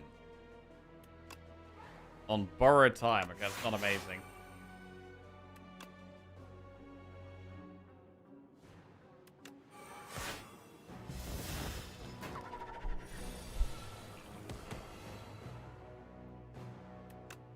$56 damage, Barry.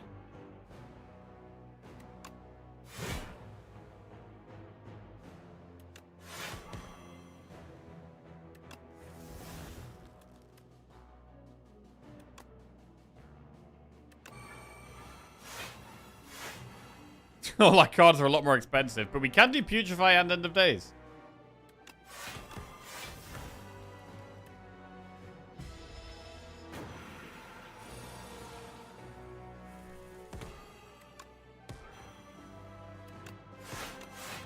We're alive. We get one last upgrade as well, because we get the 3 healing off this. We're on 65 health, no point resting. Eternal Feather is not a great... not great. It's going to heal 1 health.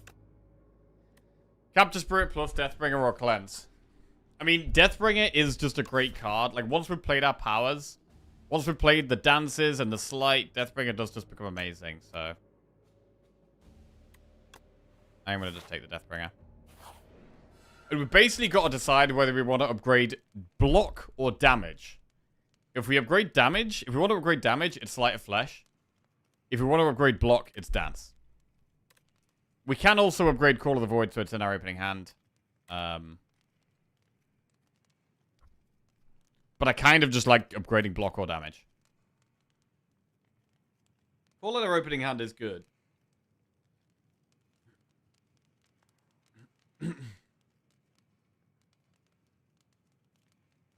It does feel like we're doing okay damage-wise, right? It probably should be block or consistency. So it probably isn't Sleight of Flesh. So it's probably Dance or Call.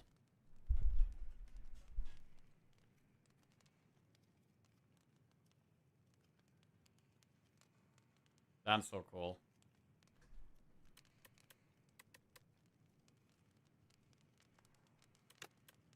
Let's do Call. It's good against the Queen. It's good for the Queen to have an extra option every single turn. Right. Ooh, really want to be playing Domain here. Really want to be playing Domain. I really want to be playing Domain and Call. Grave Warden's 18 block. So one play is to do Dance, Grave Warden, Domain, Call.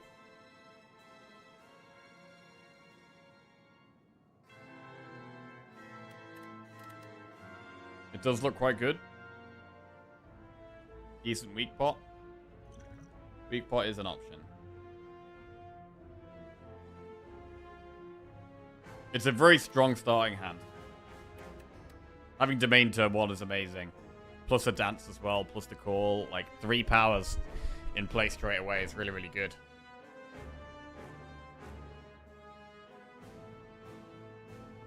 We get 1 free pock per combat. You don't get 1 in between the 2 bosses, because there's no card reward screen. Green's a harder fight now. I mean, Deathbringer's very strong in this fight. We do have AoE, which can make this fight easier.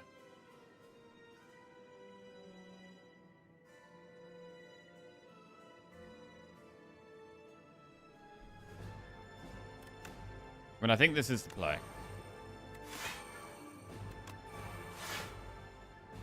We will weak pot. Okay. So we get 2 extra cards a turn. We get 1 extra draw and 1 random ethereal card.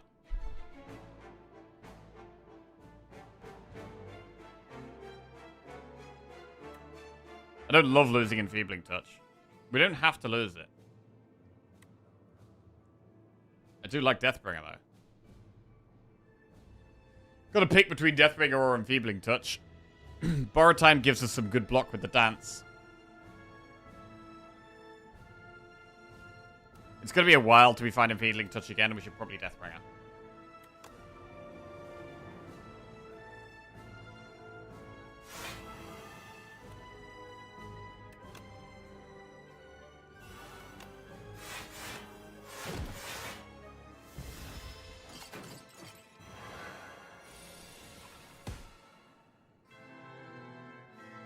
Okay, I think we need to debilitate, but that means we can't dance.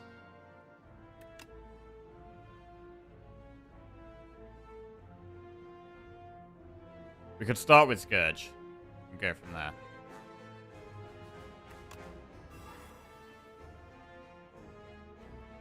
I think we have to skip the dance here because debilitate feels very important. And we're about to take a lot of damage.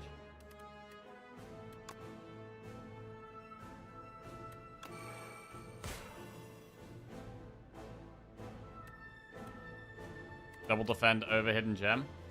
Or we could defend and play Hidden Gem. Play Hidden Gem. Delay with Replay. That's now an incredibly strong card. It has to be played whenever we draw it.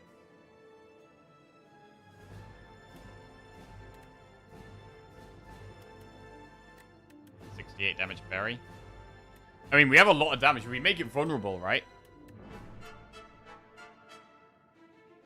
Plus, vulnerable has double the effect. With Berry.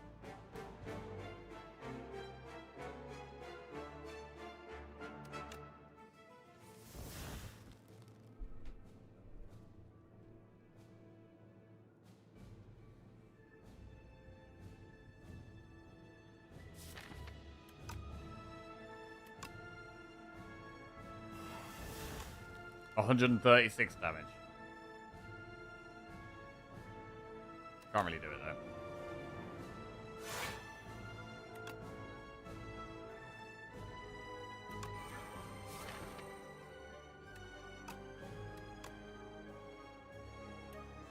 Could snap the berry, that's the play, or snap the countdown, or to be fair, we could just play the countdown.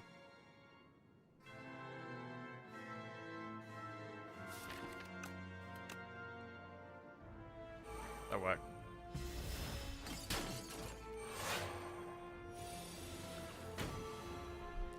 Right, so the delay has replay, so it's a ton of block here.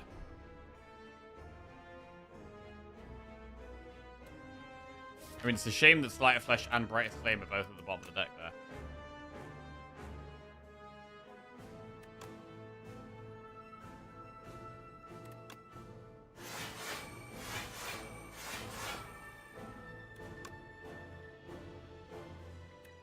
Jackpot's 59. But we get to play both powers if we Deathbringer.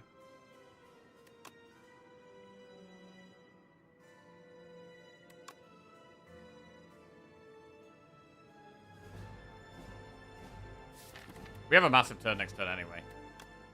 So we're fine. Good to just get the powers in play.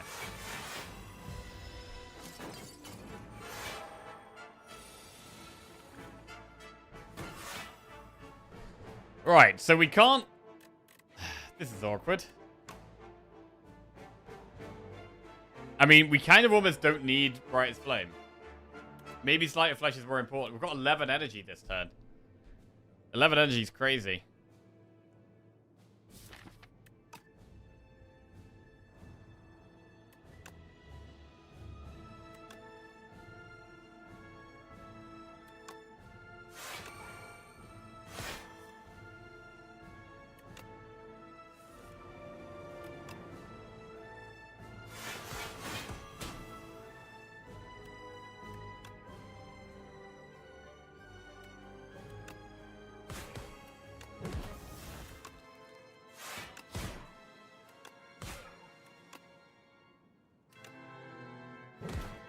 Retain to Brightest Flame.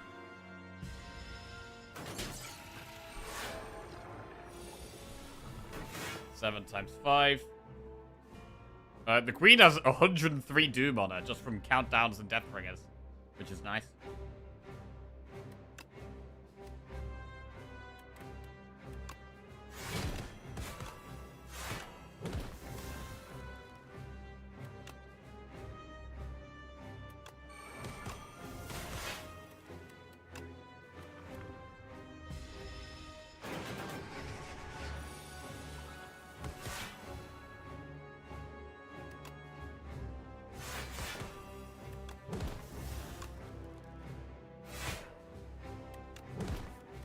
Alright, good fight.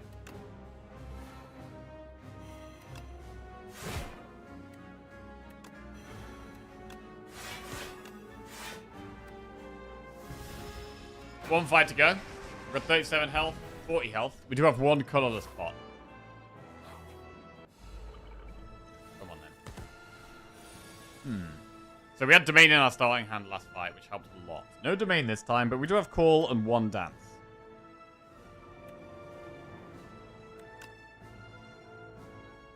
When are we going to colorless pot? We have a colorless pot turn 1.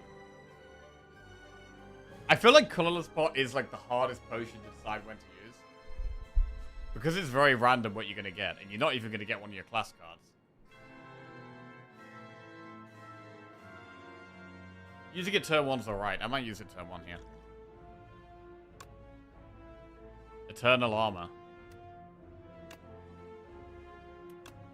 Fine.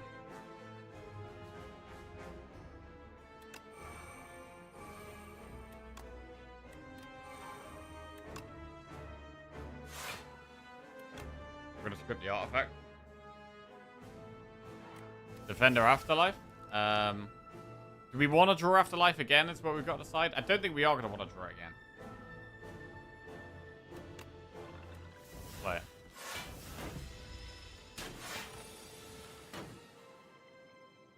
Enfeebling does work here. Saves us a chunk of health. We get 2 more powers in play. But still a very long way to go here. Still, we've got a lot of our strongest powers still to play. We've got 27 cards in our deck. We want to find Domain. We want to find Slay of Flesh. It's going to be a grindy one. Okay, I'm going to just go for some draw. Domain is huge. We definitely play Domain. Very good to get this in play. And then we can borrow time, play the countdown. And I mean, we could even snap the Deathbringer. And play the Deathbringer after we've played Slay of Flesh.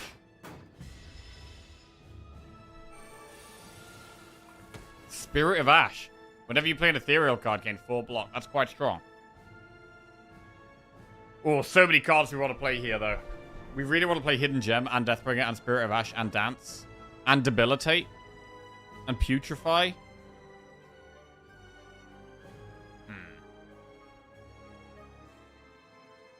So many things. I mean, Putrefy Debilitate is very strong, because it makes it weak, very weak. Tina_ just resubscribed for 25 months. Only 25 more to double it. Yo, Tina, welcome back to the Jackos, bro. Thank you very much, my man. Only 25 more to double it. Wait, you could say that every time. I think Putrefy Debilitate is definitely going to happen here.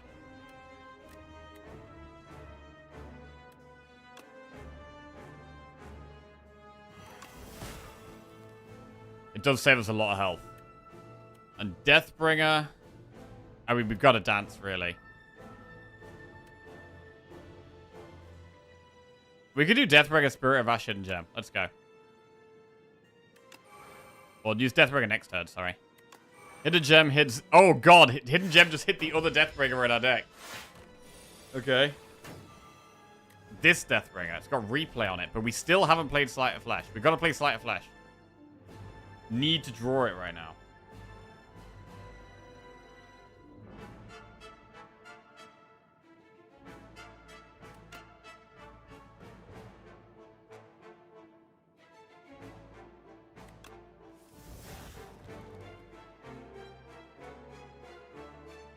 Or not.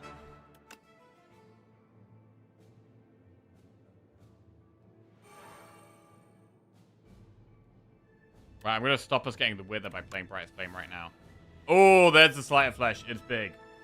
Right, we can dance.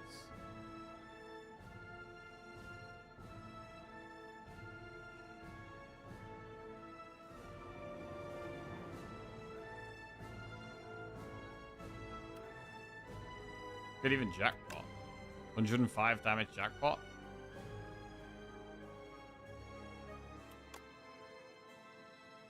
Dance. Slight. Jackpot. Misery. Neurosurge.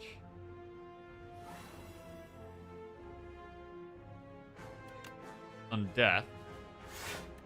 A bunch of Deathbringers.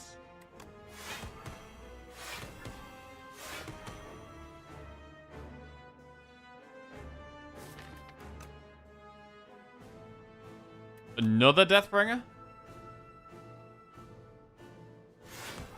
Borrow Time. No, Shed Fate. Borrow Time. Do we want to delay? Or do we just bodyguard? I mean, we could play past Sentry mode. That's a play.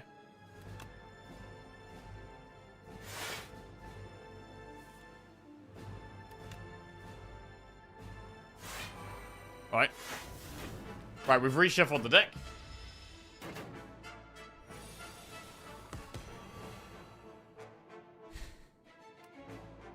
So we've got Debilitate, but it's not vulnerable. It does really help keep it mega weak, though. And we do like it being mega weak. So we're going to keep it mega weak.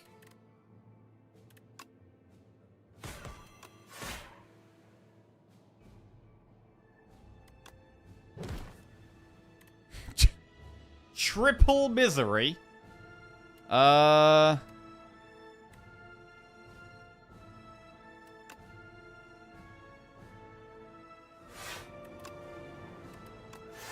Absolutely miserable we are right now.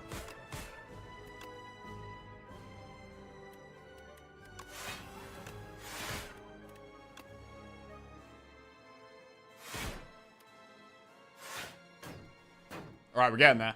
Nearly there. In fact, its damage is... It's nearly dead. It is dead.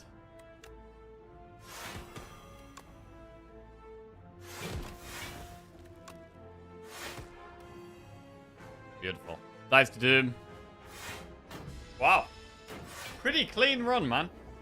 Pretty clean run. I actually think we're playing really well today. I think we're playing really well. Again, this deck had a bunch of different stuff in it. Managed to get the scaling towards the late game. A bunch of dances. I mean, the deck completely changed once we found all of these dances back to back. The Act 2, like, we had like 3 shops in Act 2. And I think there was a dance in every single one of them. Which is kind of crazy. The berry didn't end up being that good. The jackpot was a lot of fun. I mean, I really enjoyed the jackpot. But, yeah, berry wasn't that crazy.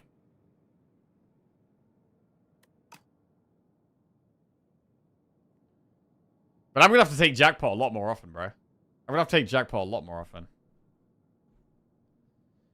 Okay. That is 7 wins in a row. Solid.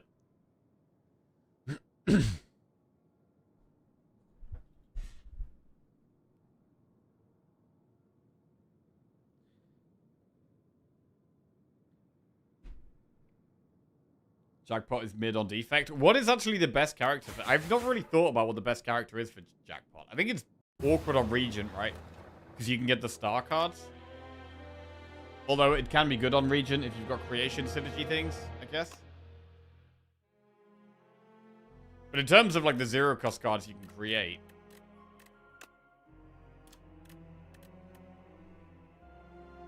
I mean, Ironclads are pretty good.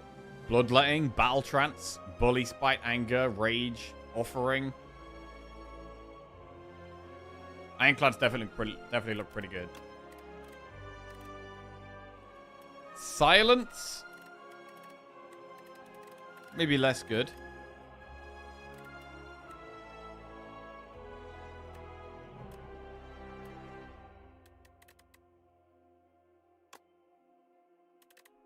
Region. I do feel like Region is the most awkward. Because there's so many that cost stars. Even the creation stuff is great, so he's arguably got some of the best synergy with it, but it's... If you don't have creation as synergy, I think it's probably the worst on Region. And I mean, Necro is... I don't think Necros looks that crazy, but it was pretty effective this run. I mean, partly just because of the upfront damage Jackpot does as well. Does upfront damage and then, you know, extra stuff as well. And defects are quite good. You can get energy, orbs, weak, block, draw. So yeah. Defects looks pretty decent as well. The worst are probably Region, and then... I don't know. Probably worst Region, and then Silent and Necro, and then Ironclad and Defect the best, I'd say.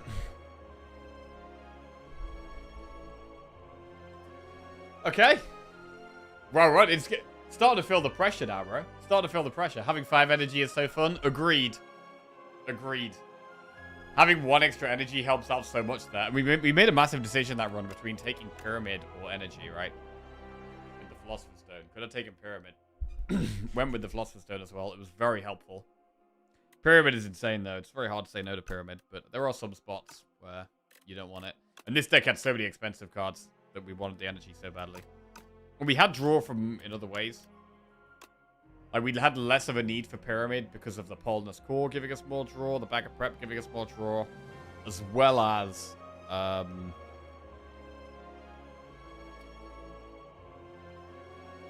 Brightest Flame.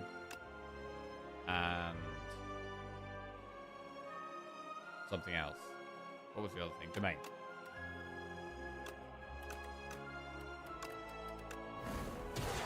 Okay. 3 grand finales from Jackpot. Oh my god, can you imagine? Defect next.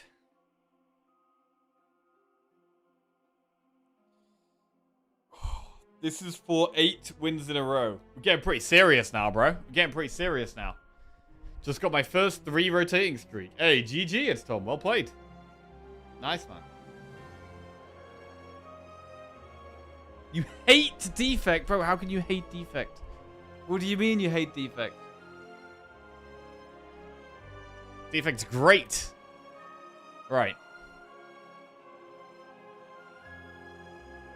Defect, let's go.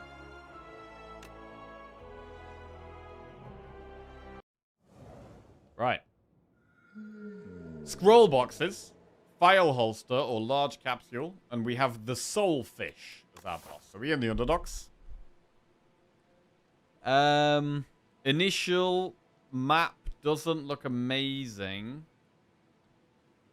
We can go this way. And at this point, we have an option to go straight into an elite. The problem with this path is that we do have 2 shops. But we could do 3 elites. So 3 elites. This would be a dead floor. But maybe that's fine for doing 3 elites. Or if we feel like we need to be a bit safer, we can go this way.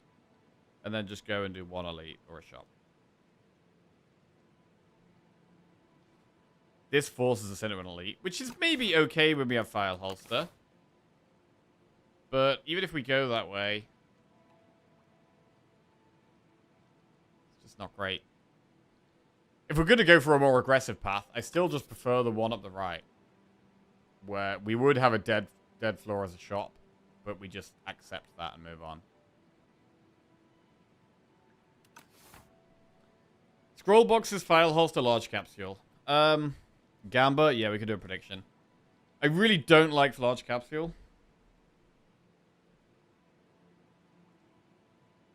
Occasionally I'll take it, but I don't like it on defect. Probably take it on Ironclad more than the others.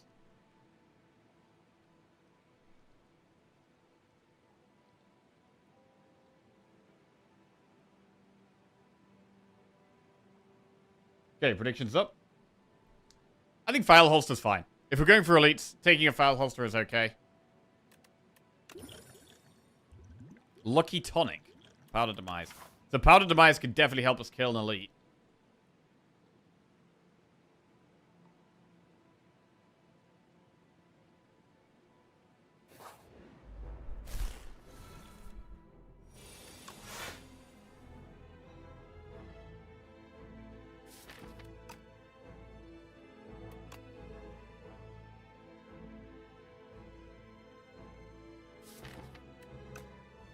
We're relying on dual cast here.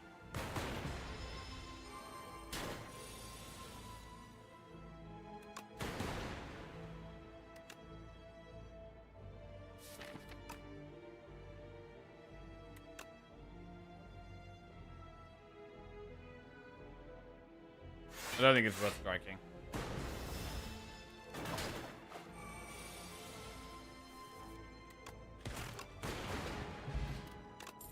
Right, boot sequence, iteration, cool-headed. We'll take the boot sequence. Turn 1 block.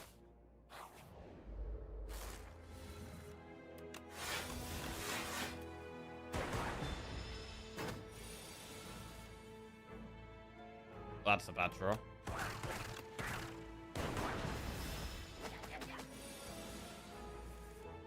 Shame to take so much damage here. Hologram charge, battery compile driver. Take a charge battery. I think we just heal here. We've taken a bit of damage. Let's get some heal, it's fine.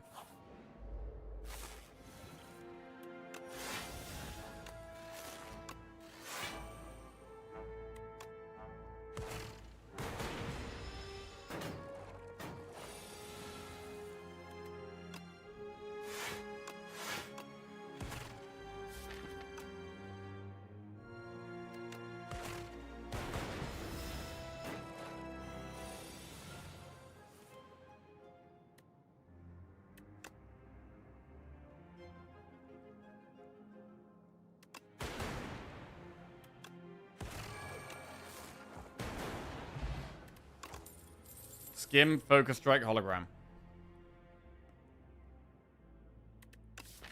Skim's good, but not so much in the early game. It's good if we draw turn 1 with boot sequence. Focus strike is... ugh. It's not amazing. I mean, we haven't really found any damage for an elite.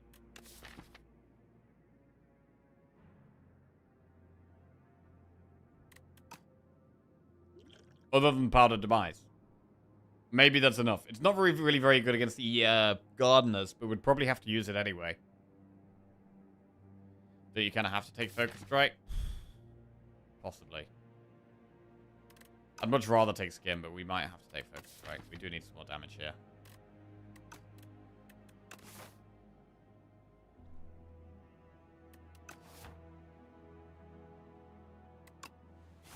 Right, we'll take it.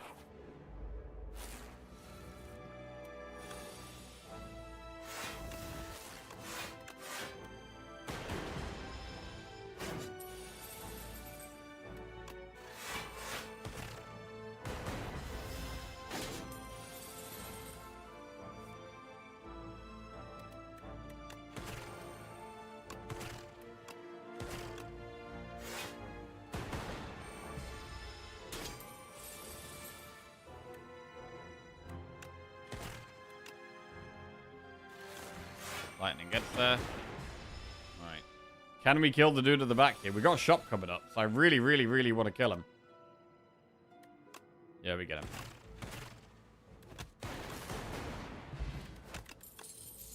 Smokestack, Sweeping Beam, Focus Strike. We have no status cards for Smokestack at the moment. The play could actually be to take and upgrade Sweeping Beam.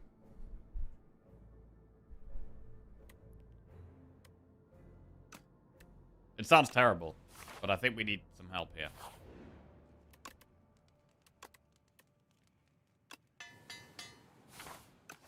Right. And we are going to do the elite. We've got 2 potions, and we can spend some gold in a shop before the next elite.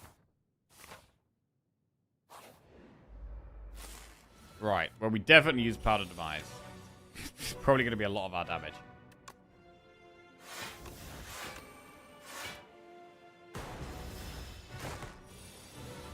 We might want to Lucky Tonic this fight as well. Lucky Tonic can be pretty good in this fight, to be honest.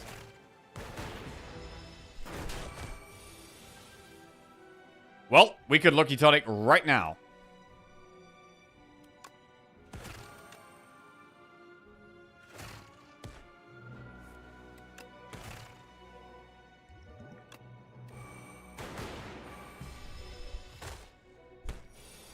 Okay, we pop it here.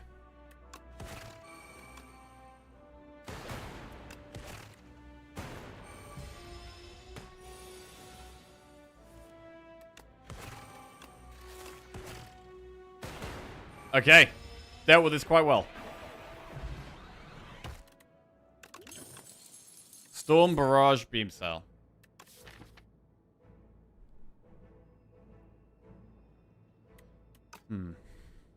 I do love Storm. I honestly... It makes me so sad when I get offered Storm and I got no powers in the deck. Because I just absolutely love it. But for right now...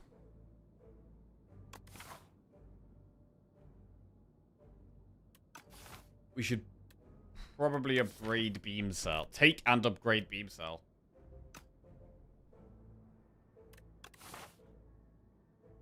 We've got a lot of enemies coming up.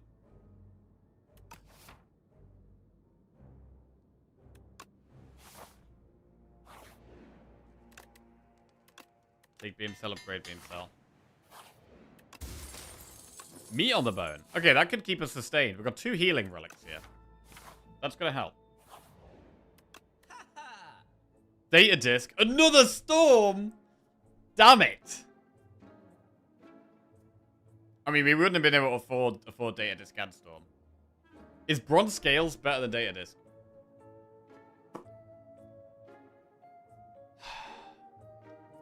Bronze scales might be better than data disk. Also, with all these potion slots, alchemize is strong.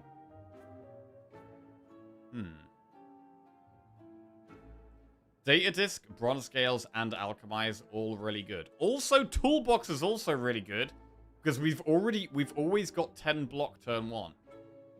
Every single fight we have 10 block turn 1.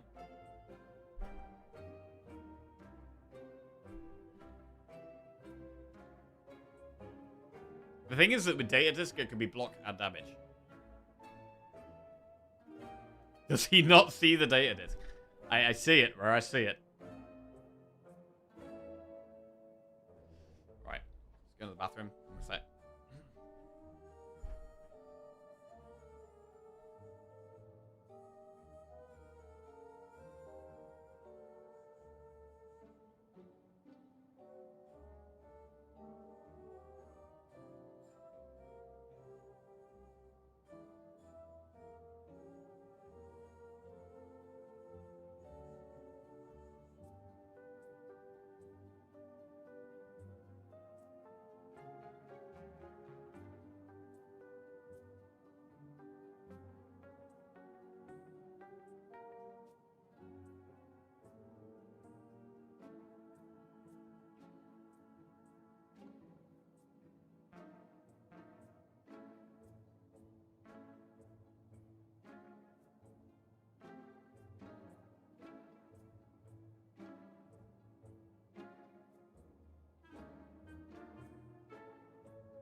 So the next two elites, we are going to be doing 2 more elites, right? And the next 2 elites are Skulky Colony and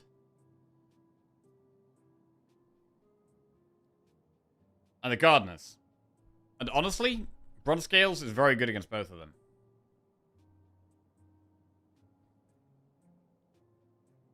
Bronze Scales is also very good in Act 2. Bronze Scales is also cheaper than Data Disc. I'm not going to do Alchemize, even though we've got the 3 potion slots. I'd rather just have a passive effect. I'd rather have a passive buff rather than something we've got to draw and play. I think it is Bronze Scales.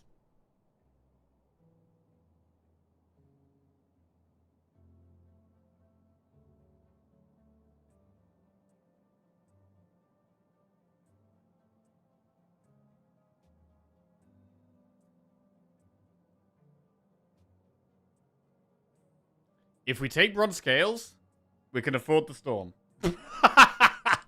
We did just turn down Storm a minute ago. Hang on a second. Don't bait yourself into Storm, you idiot. Right. Calm down. What do we, if we take Bronze Scales, what else do we do? We could take a Barrage.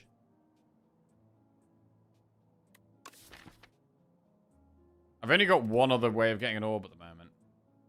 But with the Beam Cell, Barrage definitely has potential. I'm going to do Bronze Scales Barrage. Beam is nice here.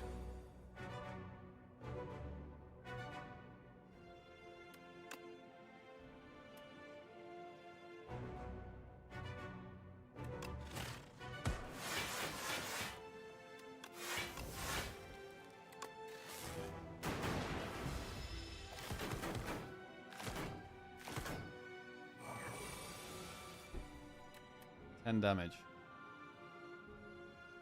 Ah, man. Mazleth's gift we want to save for the boss if we can. We got meat on the bone, so we don't mind losing a bit of health and just using the meat on the bone. It's kind of okay.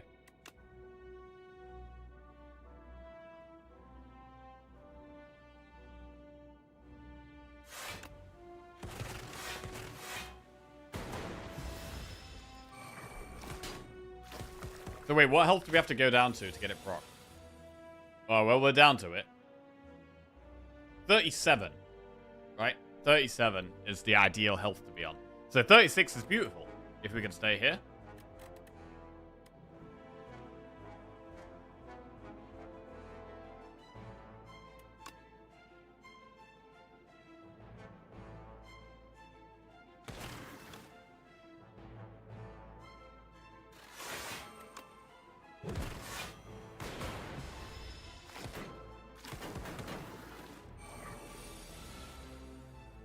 Alright, good fight.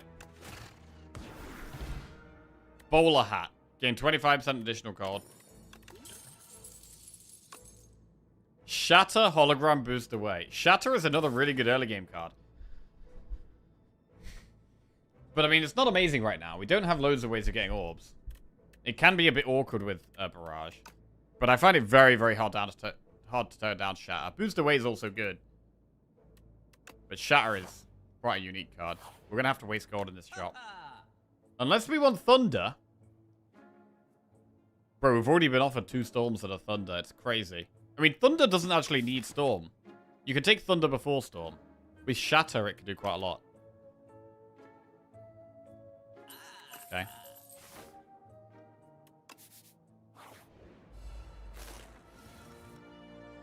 We're going to end up taking Storms anyway, even though we've already turned down 2. But I think it was actually the play. I do actually think it was the play. Alright.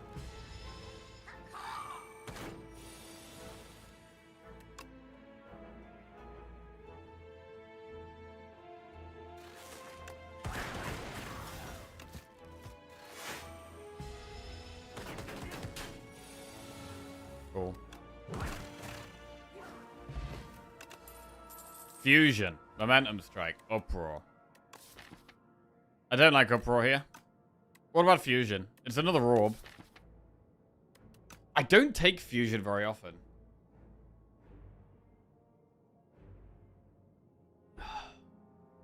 We do get 20 healing once we take one more card, but we do also have an elite on the next floor.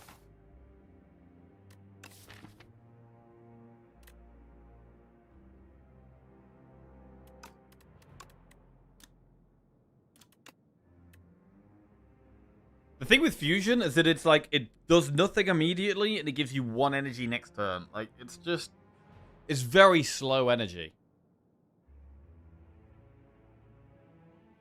It's very slow energy. Bro finally got a 7 streak and now he's too scared to click uproar. That is not true. You bet, bro. If we're in a good uproar spot, that uproar is getting straight clicks. But this is not a good uproar spot.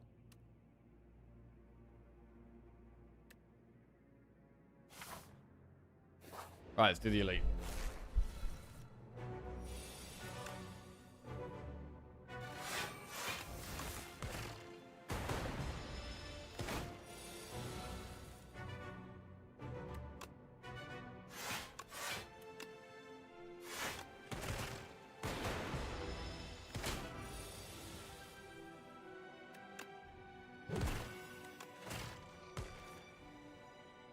Any block? No block.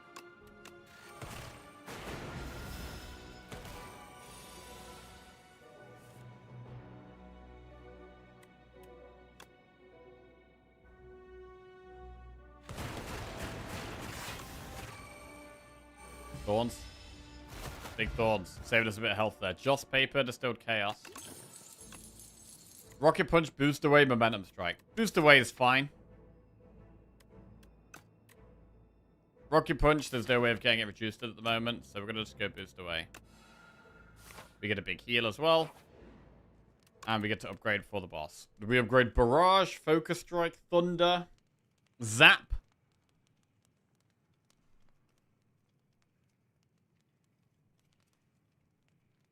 Barrage isn't that insane right now.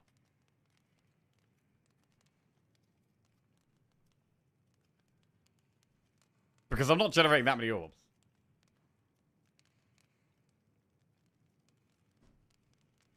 The Merciless Gift should just carry us through the fight. I'm going to upgrade Zap. The Barrage isn't actually doing that great.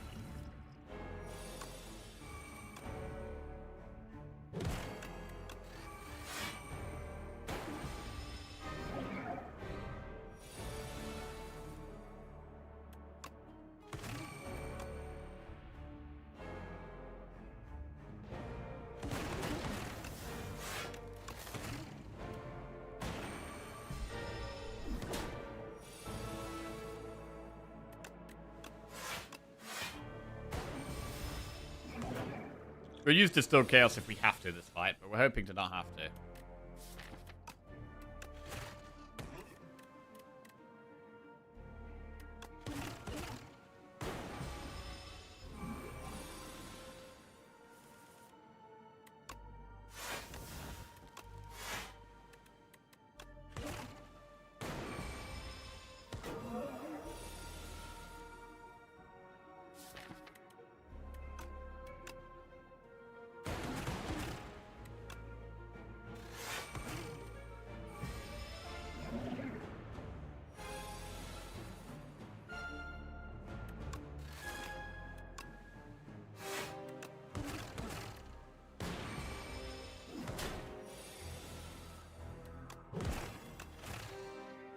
Okay. Fish destroyed. 75 gold, add a card to our deck. All for one, Ice Lance, Rainbow. So Rainbow fills our orb slots up. And can work well with Shatter and Barrage. Ice Lance is just... It also fills our orb slots up. But with just Frost. All for one currently pulls Boost Away and Zap. Maybe sometimes Boot Sequence. Oh, and Beam Cell, actually. Okay, Beam Cell plus Zap and Boost Away.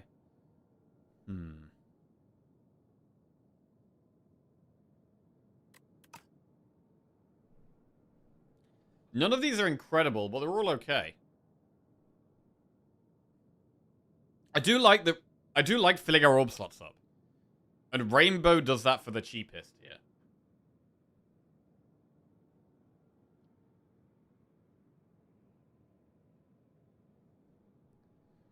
I like that Rainbow more easily activates Barrage and Shatter.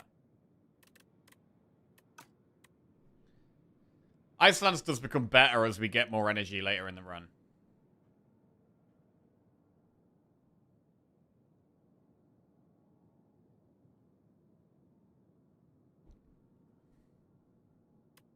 I'm gonna go rainbow. I think rainbow's slightly better right now.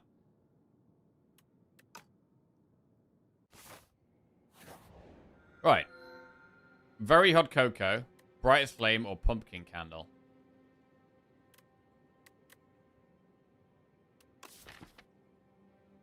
Huh.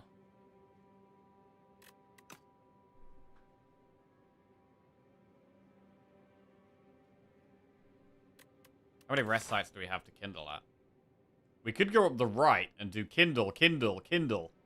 3 campfires up there. It's a permanent 1 extra energy. If we take kindle, I think we are going to want to go up the right. Storybook is just strong. Brightest flame is strong.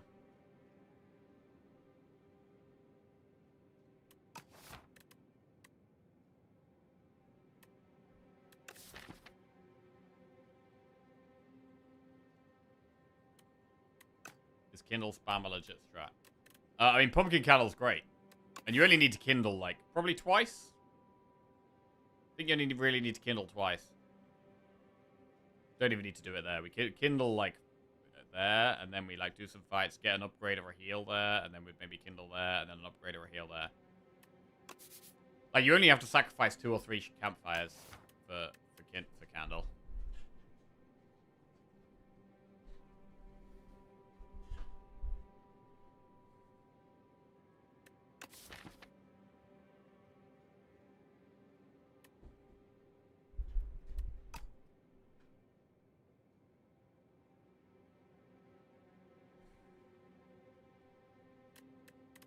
We don't need energy turn 1 right now, so I don't think it is Coco.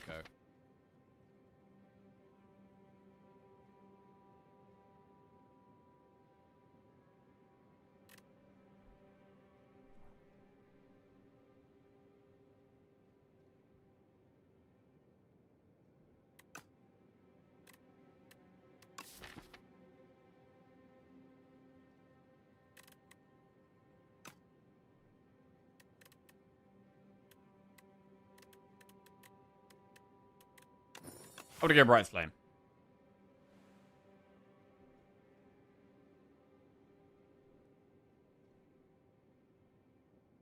I mean, we could do Elite Campfire, Elite Shop. Or we could still just do loads of campfires, to be honest, if we want. Let's go this way. There's quite a few enemies, which isn't ideal. The Joss paper's working very well with the boot sequence. It means every 5 combats, we get 1 extra draw.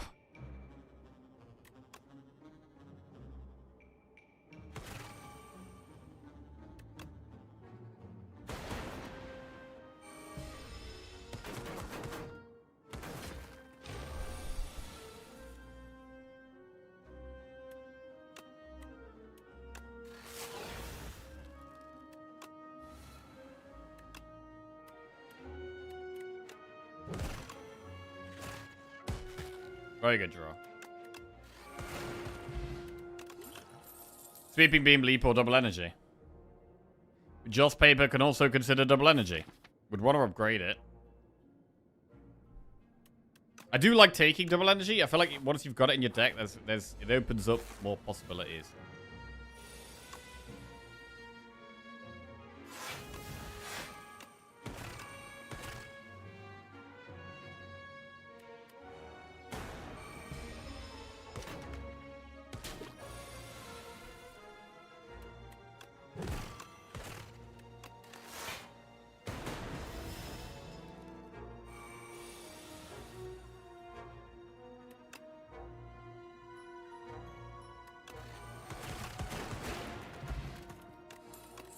Beam Cell, Focus Strike, or Synthesis is going to be a skip. Weak Pot will take over... I mean, Touch of Insanity doesn't seem that good right now. So get over that. Lose 6 HP for 53 gold. Red Clumsy to our deck for 1 Relic. Go for 1 Relic. Anchor. Okay, we got insane turn 1 block. We really need more... Like, I need some more things to do on turn 1. Because we're blocking loads. We've got 20 block turn 1.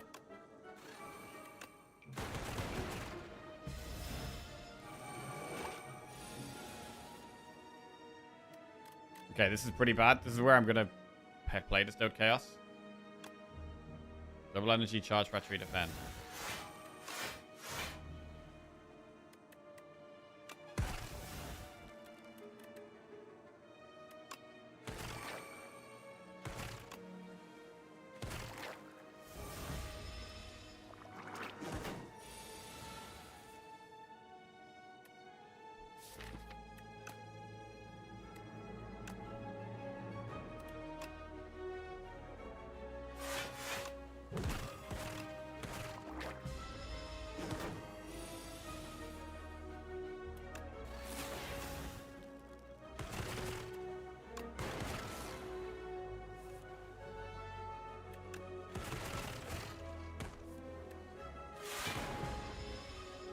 Okay.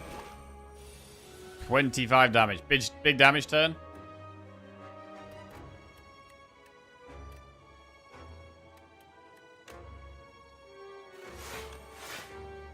Do we use the weak pot?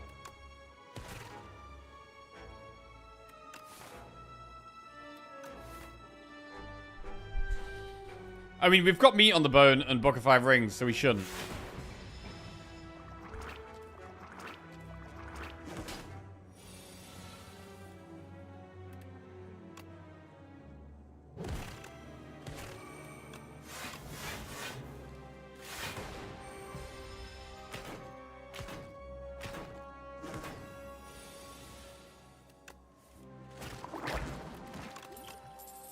Leap, hotfix, barrage. We're just still getting offered very early game cards. We need some later game stuff now. We need some more draw. We need some more scaling. We're not finding it at the moment.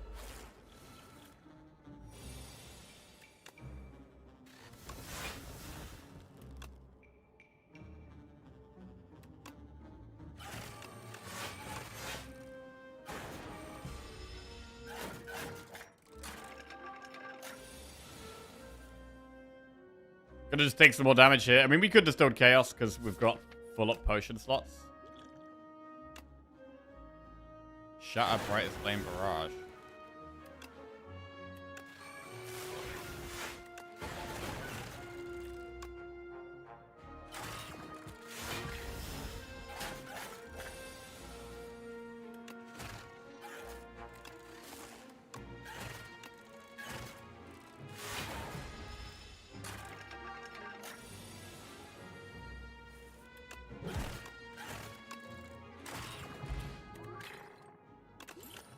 So if we take a card here, we get big healing. What about a Bulk Up Plus? We lose energy orb slots, which is bad for Barrage, Shatter, Rainbow. But it is upgraded. I mean, I guess we could find more ways of getting orb slots back. It is a way of potentially actually scaling. So I think we do take it. Plus we get the massive heal. Right, which way do we want to go here?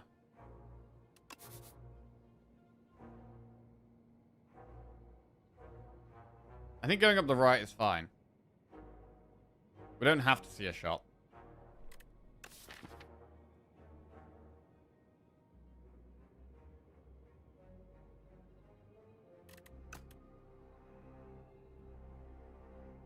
And we get less upgrades.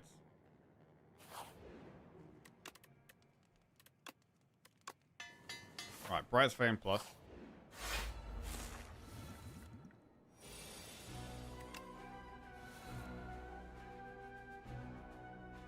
I'm going to Swift Pot turn 1.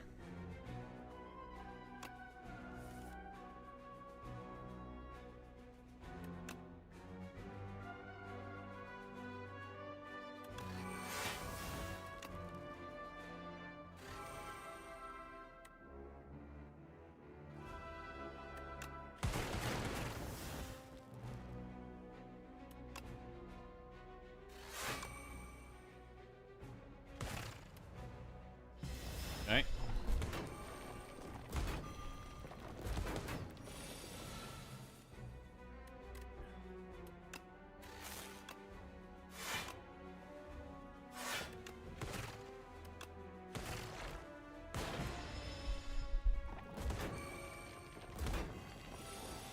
Well, we've done quite well in this fight, to be fair.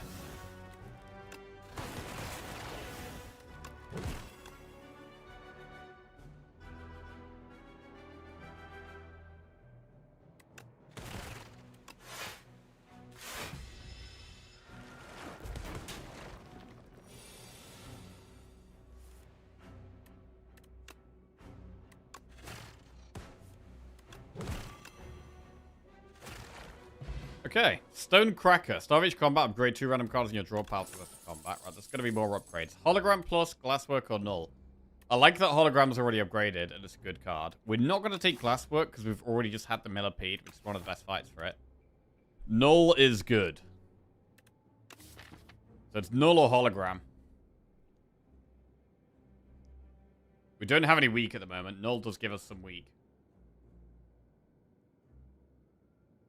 You can hologram back the brightest flame. That is true. That is actually incredibly true. Right. Letter opener. That's some free damage every now and then. Right, what do we upgrade now? Because we're losing orb slots, so barrage is slightly worse.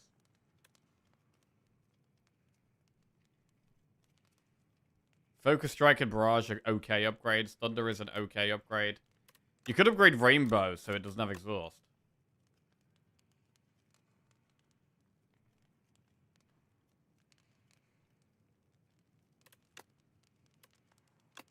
I am going to upgrade Barrage.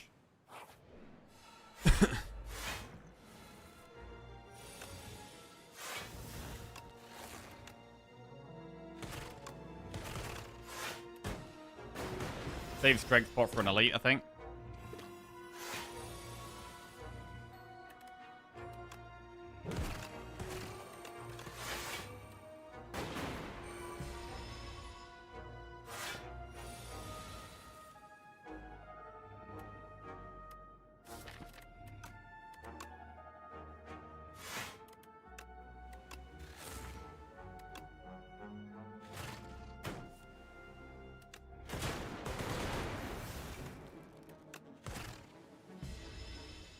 Okay.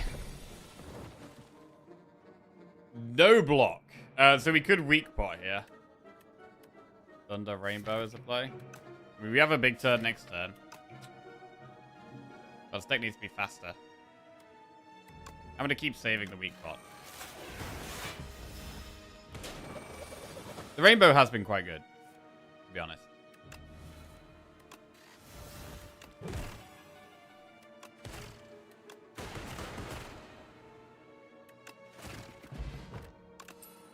Storm, bulk up, subroutine. Well, I don't think I want a second bulk up. It's definitely the point of the run where we can start thinking about Storm. We do only have 2 powers at the moment. This will be our 3rd power.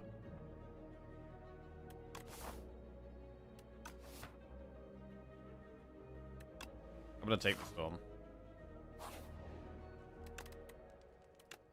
And upgrade it, because it opens up a way of scaling up our damage. We can look for more powers now. Give bronze scales for 2 random relics, weak pot for a random relic, or 100 gold.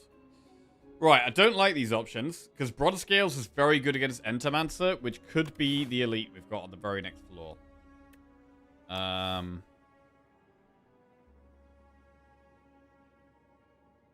That being said, we could end up with relics that are better in the late game.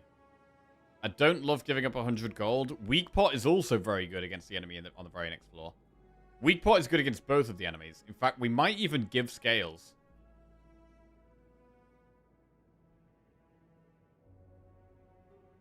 Ah, man, I hate giving the gold, but it could actually be the gold. Keeping the weak pot over 100 gold is crazy, but... it could actually be the gold here. Right, we get Regal Pillow. And an Elite.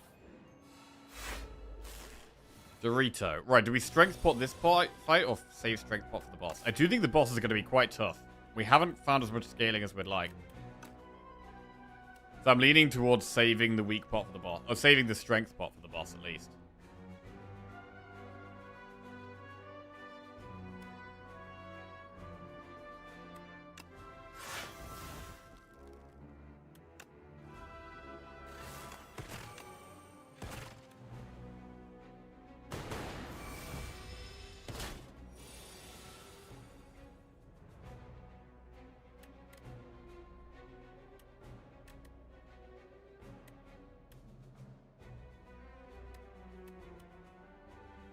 If we're taking it slow, we do bulk up defend.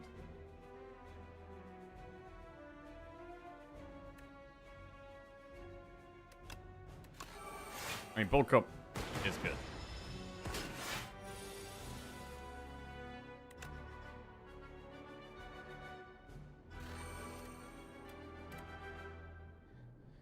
Right, do we want to weak pot this? You have a very big chance to lose to the boss? It does feel like that, yeah. It does feel like right now we're not going to beat the boss. It's the hardest Act 2 boss. And we don't have that good scaling at all.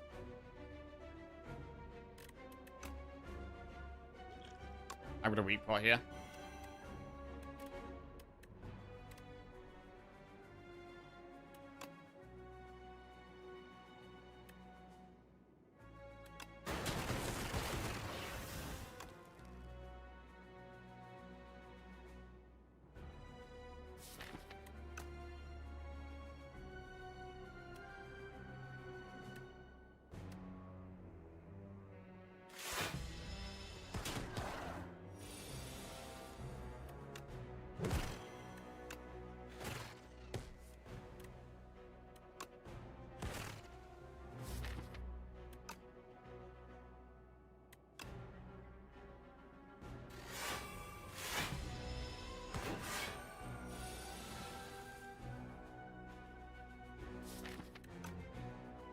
It gets 6 extra damage per card we play.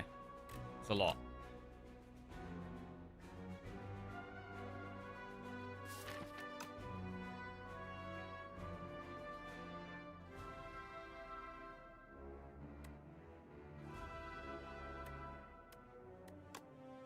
We should be able to get lethal here, though. Shatter. 36. Plus the 11. It's vulnerable, so it's going to be... We have 3 strength. It's 14. 21. Plus 36. It's 57. Plus 13 is 70. We need 9 more damage. We're going to get 5 more with letter opener.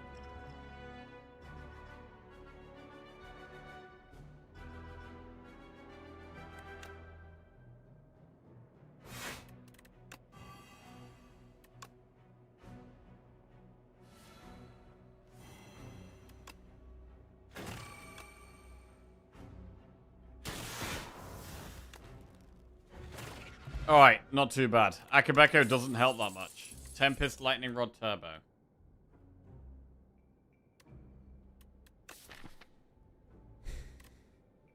What about a Tempest? You could Brightest Flame Tempest, and that could be a lot of our damage sometimes, if we can pull them off together. I'm going to go with the Tempest. I think we do have to rest here, though. On 30 health, I think we've got to rest. Right, we're going to strength pot as well.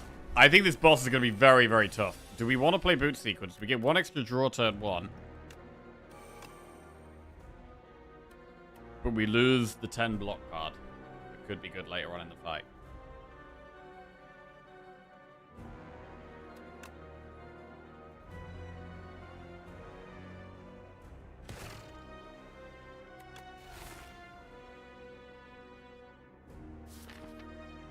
Drawing 1 less sounds terrible, but we also don't block that much.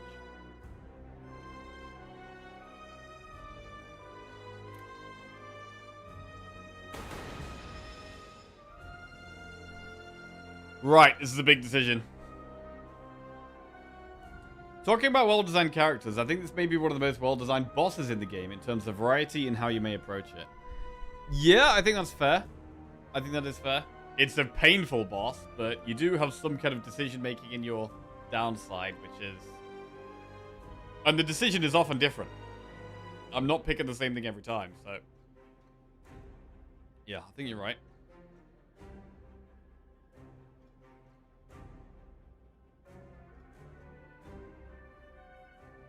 I do think we need to take the damage. We are on full health at the moment. Bulk up.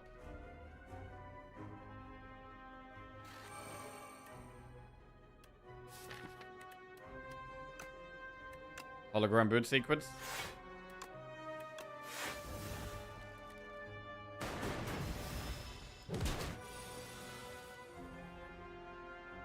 Okay, Brightest Flame is good.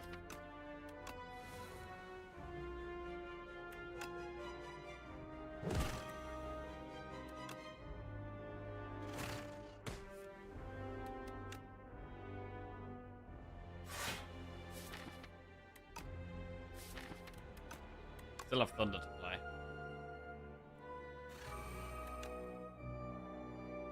Taking quite a lot of damage this turn. This is getting really scary, bro. We really don't have... we don't have good block for this fight at all. It's incredibly scary. Do we save double energy to try and get off with a big Tempest, or do we just use it now? Because, like, we're not blocking much here. We could Rainbow Shatter. Is a play.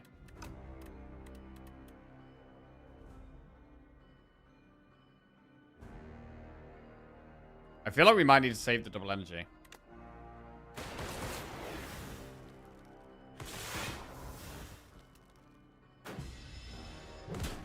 Right. This is getting really scary.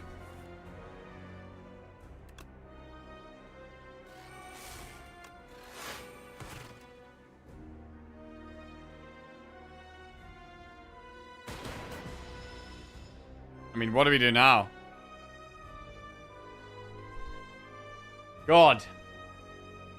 I mean, we have bulk up, which is giving us a bit more block, but it's clearly not enough right now.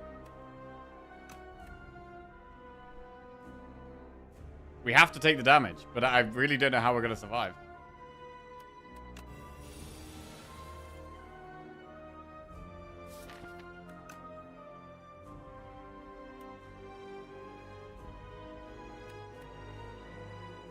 It's 34 damage incoming.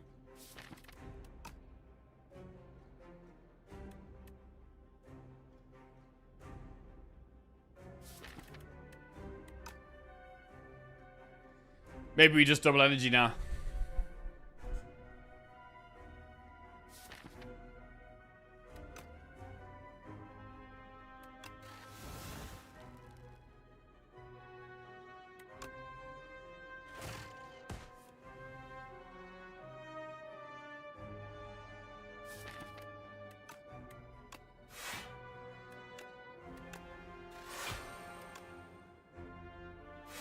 It's desperation here.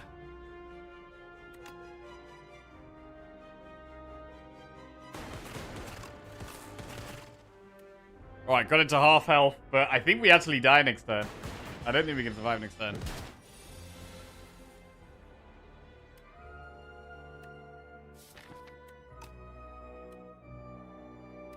There's not enough damage or block in the deck to do this.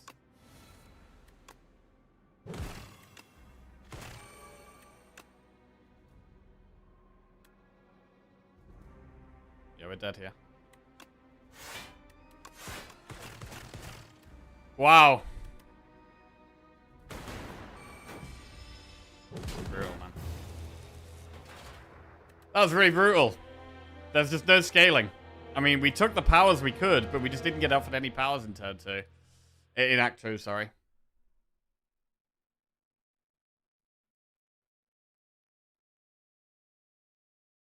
I mean, we saw, like, no Frost. So Frost wasn't an option. There was one Ice Lance.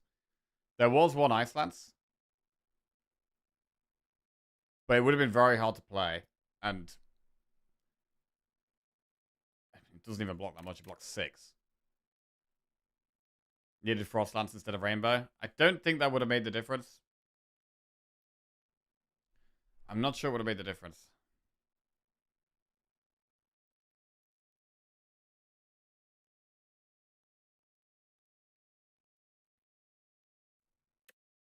Bulk Up always seems like bait to me as it doesn't help with orbs. Bulk Up was definitely doing a good job. I mean, it was one of the things almost keeping us alive. Making our block cards actually give more block.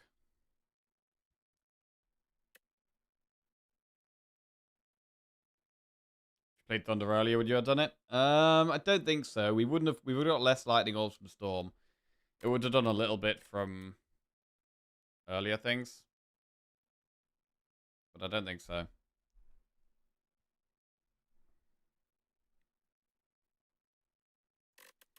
Right, let's have a look. This was a hard one. This was a really hard one. I don't know how we killed this boss. I mean, there was a bunch of storms. We could have just started picking up storms from the start of the run. And honestly, with what we were offered, it possibly would have worked. Like, just taking the storms possibly would have worked. Like, we got offered storm on floor 8, right? And then there was also a storm in the shop on floor 11 that we could have taken. So we could have actually had 2 storms in Act 1. It wouldn't have really helped with the boss. But by the time we got to the second boss, it would have been really good.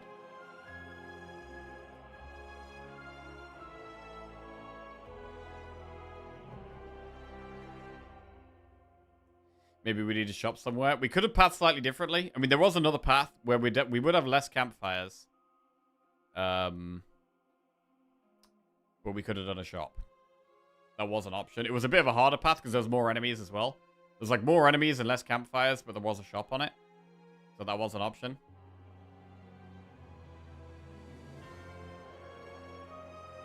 Boot sequence floor 1 every time. We do that every time. No debate about that. I think file holster was the pick there as well. So I do these 2 every single time again. Charge battery floor 3 and do that every single time again. Floor 5, I mean, we took Focus Strike because it's a bit of early game damage. It felt like we had to take that. I mean, I would have preferred to have taken Skim. But it did feel like we had to take the Focus Strike there. I wonder if we could have got away with taking the Skim. Porcupiney Dota just gifted 1 subs. Porcupiney, hey, welcome back to the Jackoffs. Oh no, he gifted a sub. Gifted a sub to Zen Zion. Thank you very much, Porcupiney. That's very generous. Thank you. Zen Zion, welcome to the Jackoffs. I think Sweeping Beam was great. I think this did help with a lot of fights. Like, the Sweeping Beam was definitely solved some problems. The Focus Strike didn't really do anything. Focus Strike might just be a skip in the early game. Sweeping Beam was good. We took the Beam Cell and upgraded it instead of the Storm.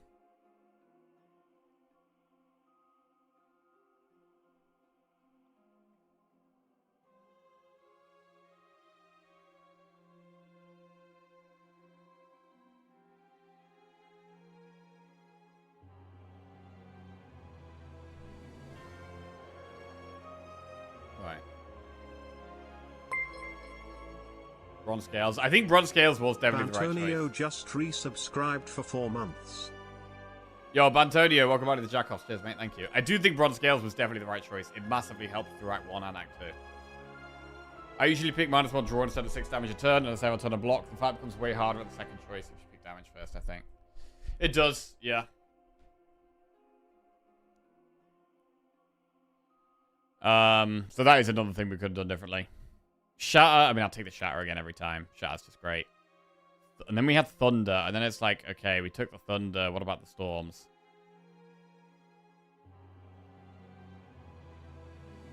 Like, maybe a Speculative Storm is just good. Because, like, what defect deck doesn't have powers in it? There is very few defect decks that are going to have no powers.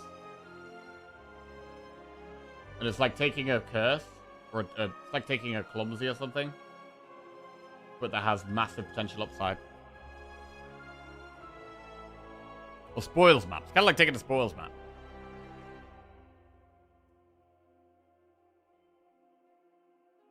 I like taking the double energy. And the double energy, once we found the Tempest, the double energy did give us the potential for some, like, really big plays. But we were never able to line it up in time. Bulk up into already Shatter is a bit clumsy. I mean, they're just good cards. Sometimes you have to take cards that, even though they have anti-synergy with each other, you've got to take them because they're just making you stronger. Like, we were not strong enough here. Bulk up is giving us 3 strength, 3 dex. That's a huge buff if we can play it. And Shatter is just one of the best cards in the fast AoE fights.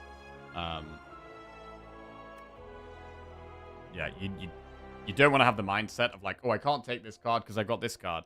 Because then you end up just missing out on lots of opportunities to get stronger.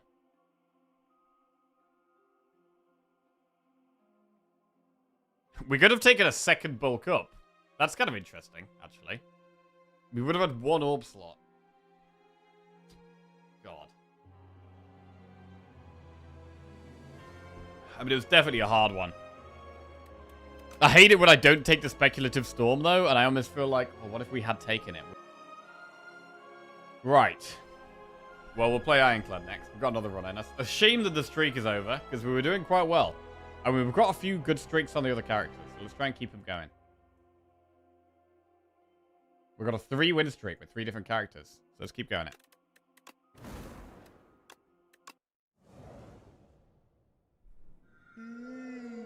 Meow's Talisman, Fishing Rod, or Hefty Tablet? We're in the Underdocks. I like this path.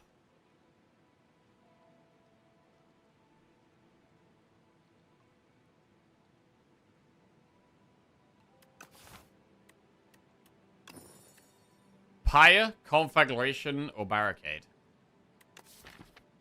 Huh. It probably can't be Barricade. I mean, Conflag is the early game pick. Let's take the Conflag. So now we want Strength. So what builds have the best synergy with Strength? Self-damage builds with Rupture.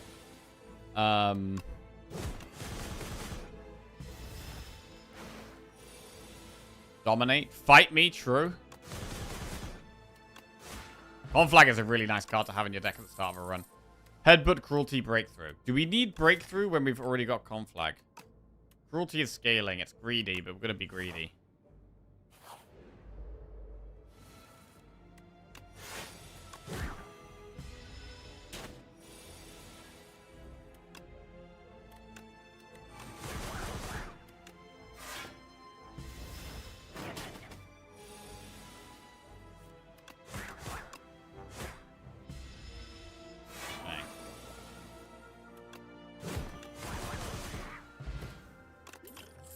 Inflame.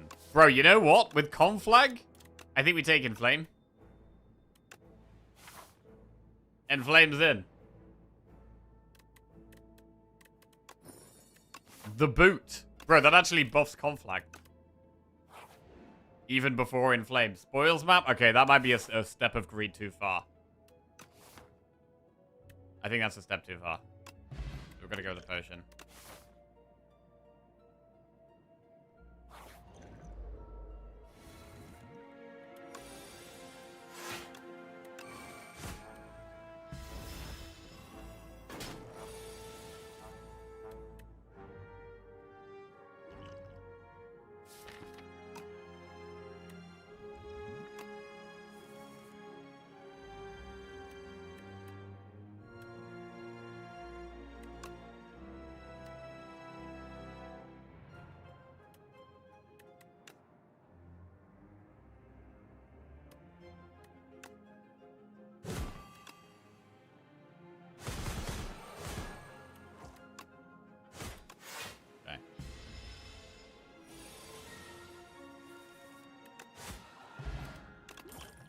Shrug it off, Iron Wave Havoc.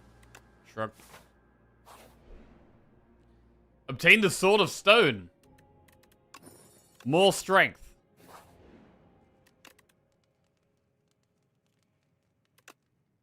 Upgrade Conflag. We are all about one card right now. Conflag is the only card that matters.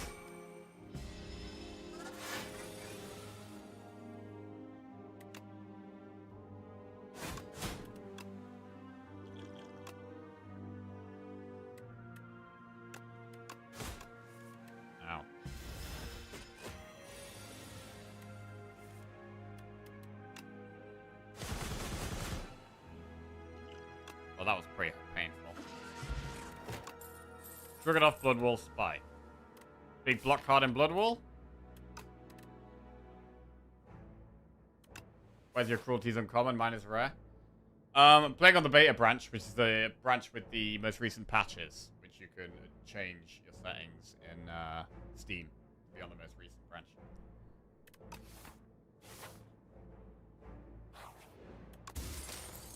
Shovel.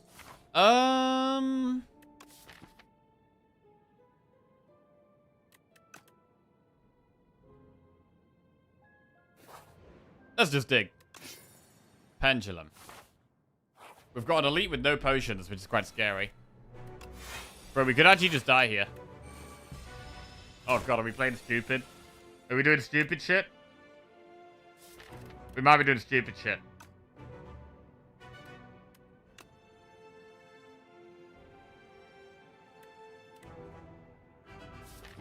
How the fuck do we kill this thing? Without bash.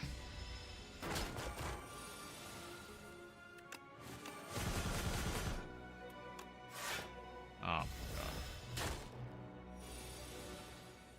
We're dead. It's over. Oh, God.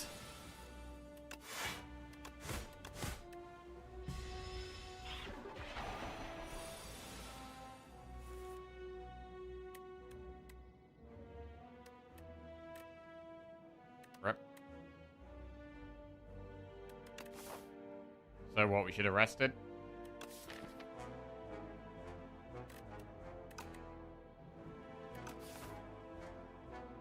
God, I hate the shovel, bro.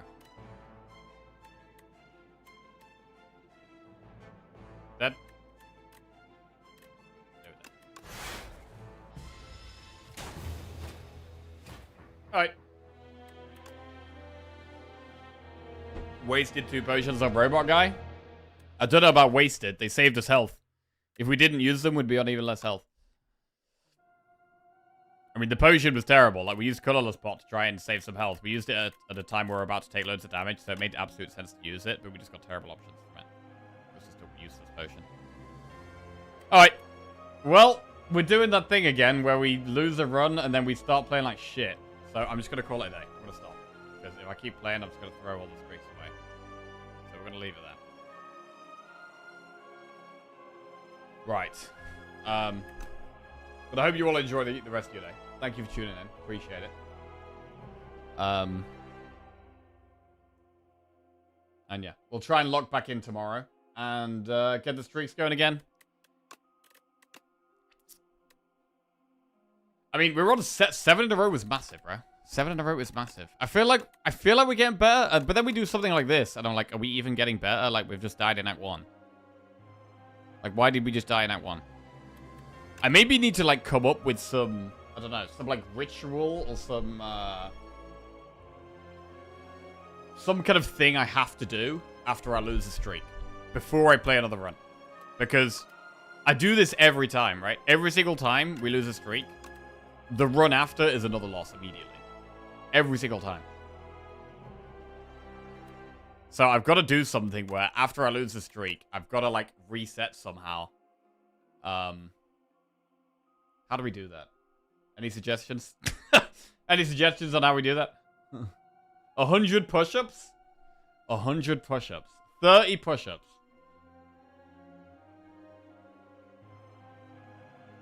I think the streak bonfire is a fun tradition that you should continue doing. The streak bonfire. Bro, we're literally never going to beat our records if we keep doing this. Oh, we lost run. That's it. Lose. Shit, take a break and watch YouTube clip. I mean, press-ups could be an answer. Like, some kind of, like, physical... Something physical could be the way. Play a daily... Nah, it's got to not be to do with playing the game. It can't be to do with playing the game. Because I'm still going to be tilted if I'm just keep playing the game. It's got to be something that's not playing the game. That is, like, snapping me out of, like, being tilted, basically. Press-ups are an option. Press-ups and a coffee, maybe. Maybe that's the way.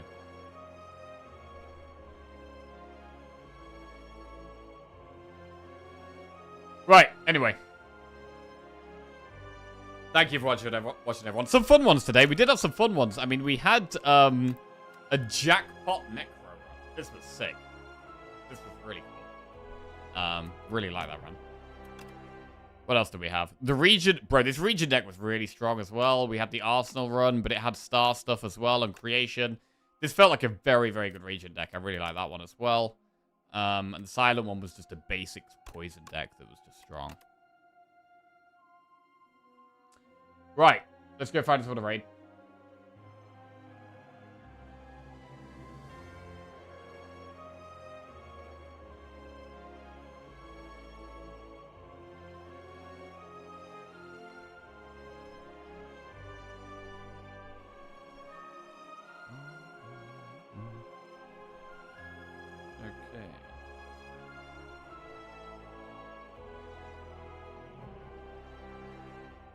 Catch you later, guys. Love you all. Enjoy the rest of your day.